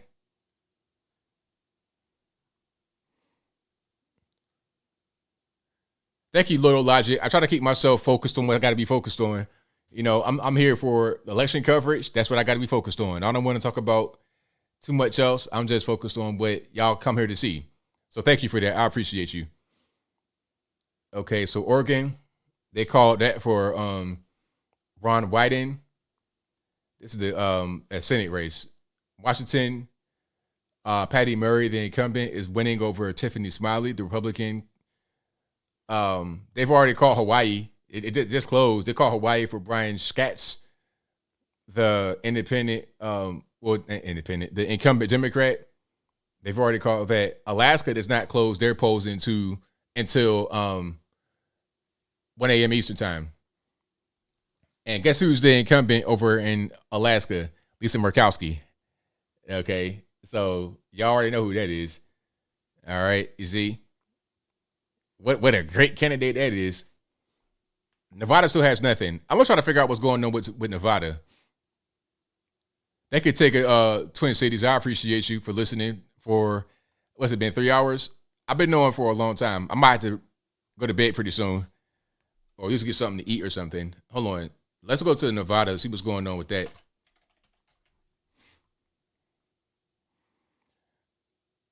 Let me see. Anything about Nevada? Any news about Nevada? So I don't really get it. Let's go.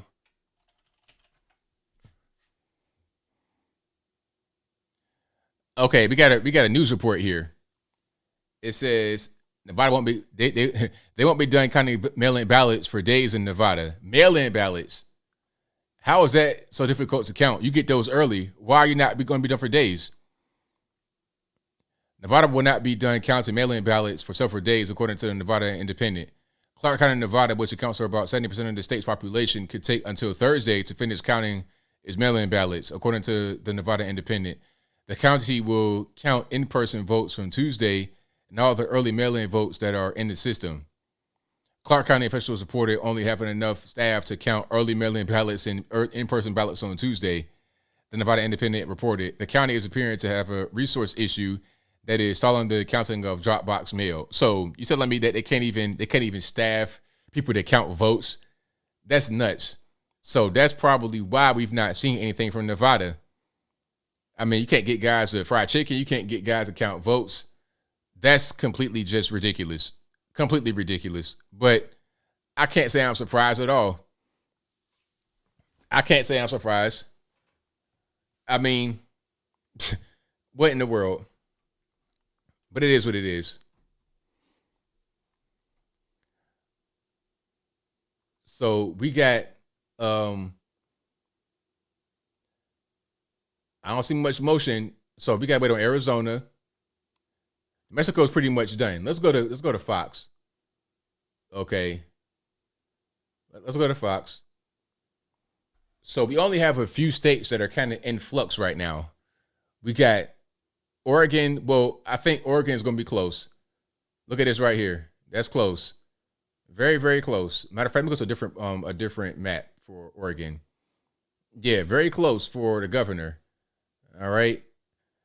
So 45.9% for Tina Kotek and 44.4% for Christine Drazin to become the next governor of Oregon. Tina Kotek is the Democrat and Drazin is a Republican. So very close there. That could be a toss-up. New Mexico, that's been called for Michelle LeWan Grisham on Fox. Or did it? Somebody called that for her. Maybe I'm wrong. I thought I saw that called somewhere. Okay. Let's go to the governor results here. I guess I'm wrong. Okay. Maybe it was called, then they took it back. All right, let's go back to what I was talking about. So Kansas is up in the air, but it's looking like Laura Kelly, the Democrat, is going to win. Laura Kelly is a Democrat incumbent. 92.4% of the votes are in, and Laura Kelly has 49.9% of the vote. Wisconsin is very close, 83.5% of the vote, and Tony Evers, the incumbent Democrat, is only up by 1 point. By 1 point, 50% to 49%. So this could be a potential toss-up. Tony Evers might be defeated by Tim Michels. Michigan is being called for Gretchen Whitmer on Fox. Although it's kind of a close race, 50.9 to 47.4. Pennsylvania, they might as well go ahead and call that for Josh Shapiro. I think they called it on Fox. They did. New York, Kathy Hochul, they called that for her. And then what's this? Connecticut, they called that for Ned Lamont on Fox. Maine is kind of up in the air, but not really. Paula Page has a chance to be able to win over the incumbent. What's his name? Janet Mills, or her name, Janet Mills. So, and Georgia's already been called by Fox. The next races we got to worry about will be in the Senate. Utah, I think that's going to be Mike Lee, the incumbent GOP. Mickey Muffin does not have a chance. You might as well go ahead and call that too. Wisconsin, I think Ron Johnson, the incumbent GOP, is going to win that. And Georgia, Herschel Walker and Raphael Warnock are in a dead heat. Dead heat. So they just called Washington State right now for Patty Murray, the Democrat, over Tiffany Smiley. This is a Senate race. So the whole left coast went left as it normally does. You already know how it is. Arizona, not much motion going on there. But back to Georgia. Yeah, very close, dead heat. Pennsylvania, also very close. Not quite a dead heat like it is in Georgia, but very close. 80% of the votes been tabulated in Pennsylvania, and Fetterman's up 49.3 to Mehmet Oz 48.3. So that's what we gotta that's what we gotta worry about right now. Okay. 88.6% of the votes been in Georgia. So that's pretty much what it is. Look how close that is. Look at, you see that right there at the very top, the bar of the control. Again, look at that. It's so if we get 51, Senate seats, we're good. That's all we need. 51 Senate seats. The House we're going to take. I ain't worried about the House. Look at this. I ain't worried about the House. As a matter of fact, I think you might have taken some more House seats. Let me see if I can find. We've taken 5 House seats so far, but we've not taken any Senate seats. I don't think we have. If we win Georgia, I think what's going to happen is this. What's going to happen is we're going to take Georgia on a runoff in December the 6th. So it won't happen right away. It's going to be a while before that happens. That's what's going to go on.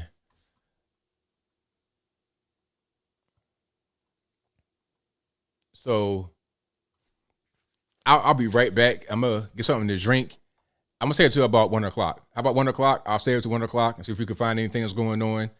But I got to get something to drink. I'm about to pass right on out. Right back.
And I'm back. Do you have any updates?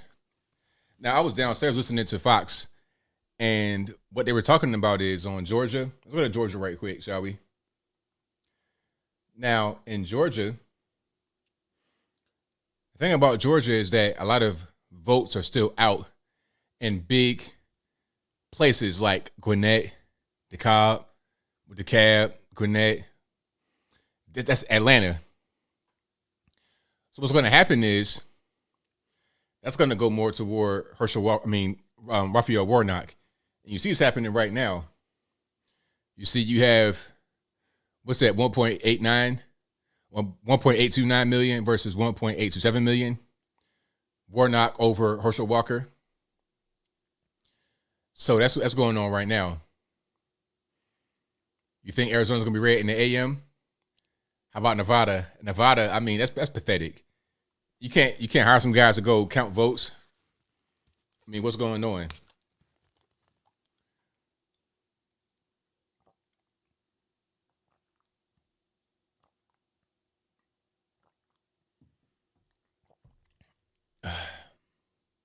That water hit the spot. Hit the spot.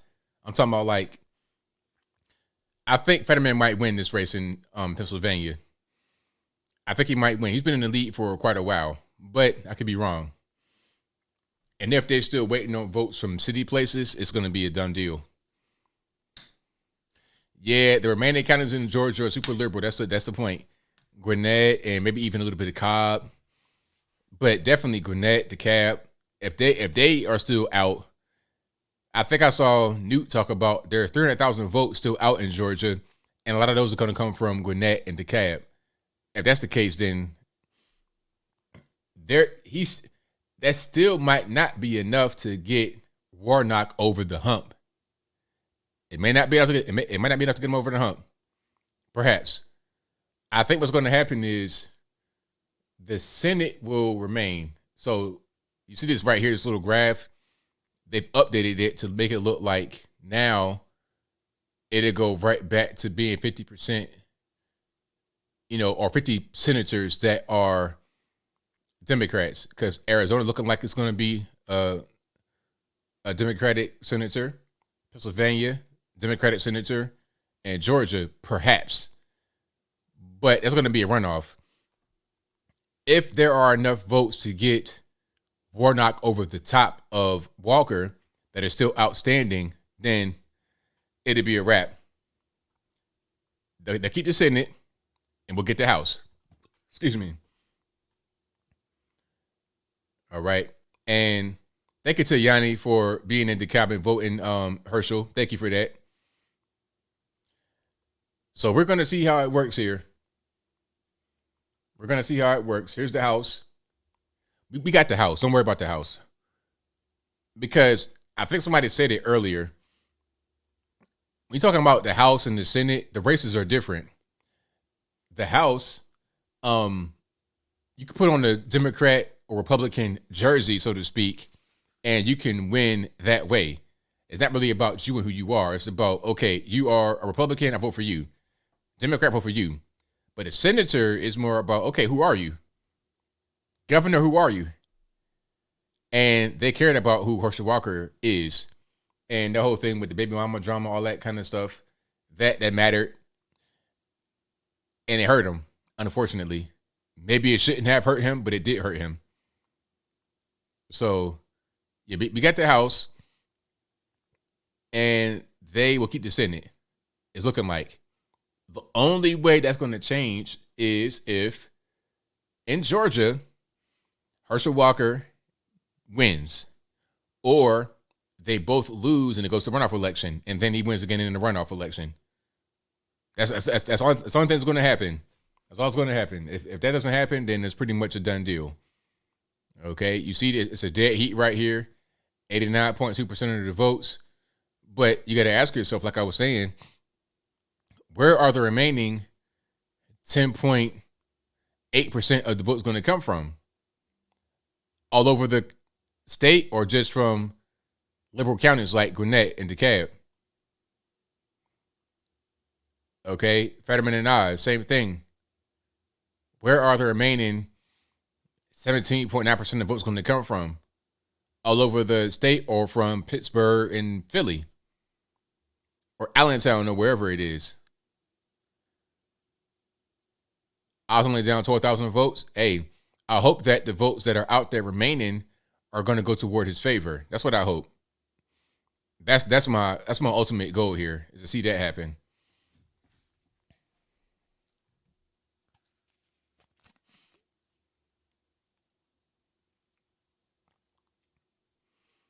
So was the seat in Pennsylvania held by a Republican at first? I mean, I'm not sure if that was the case.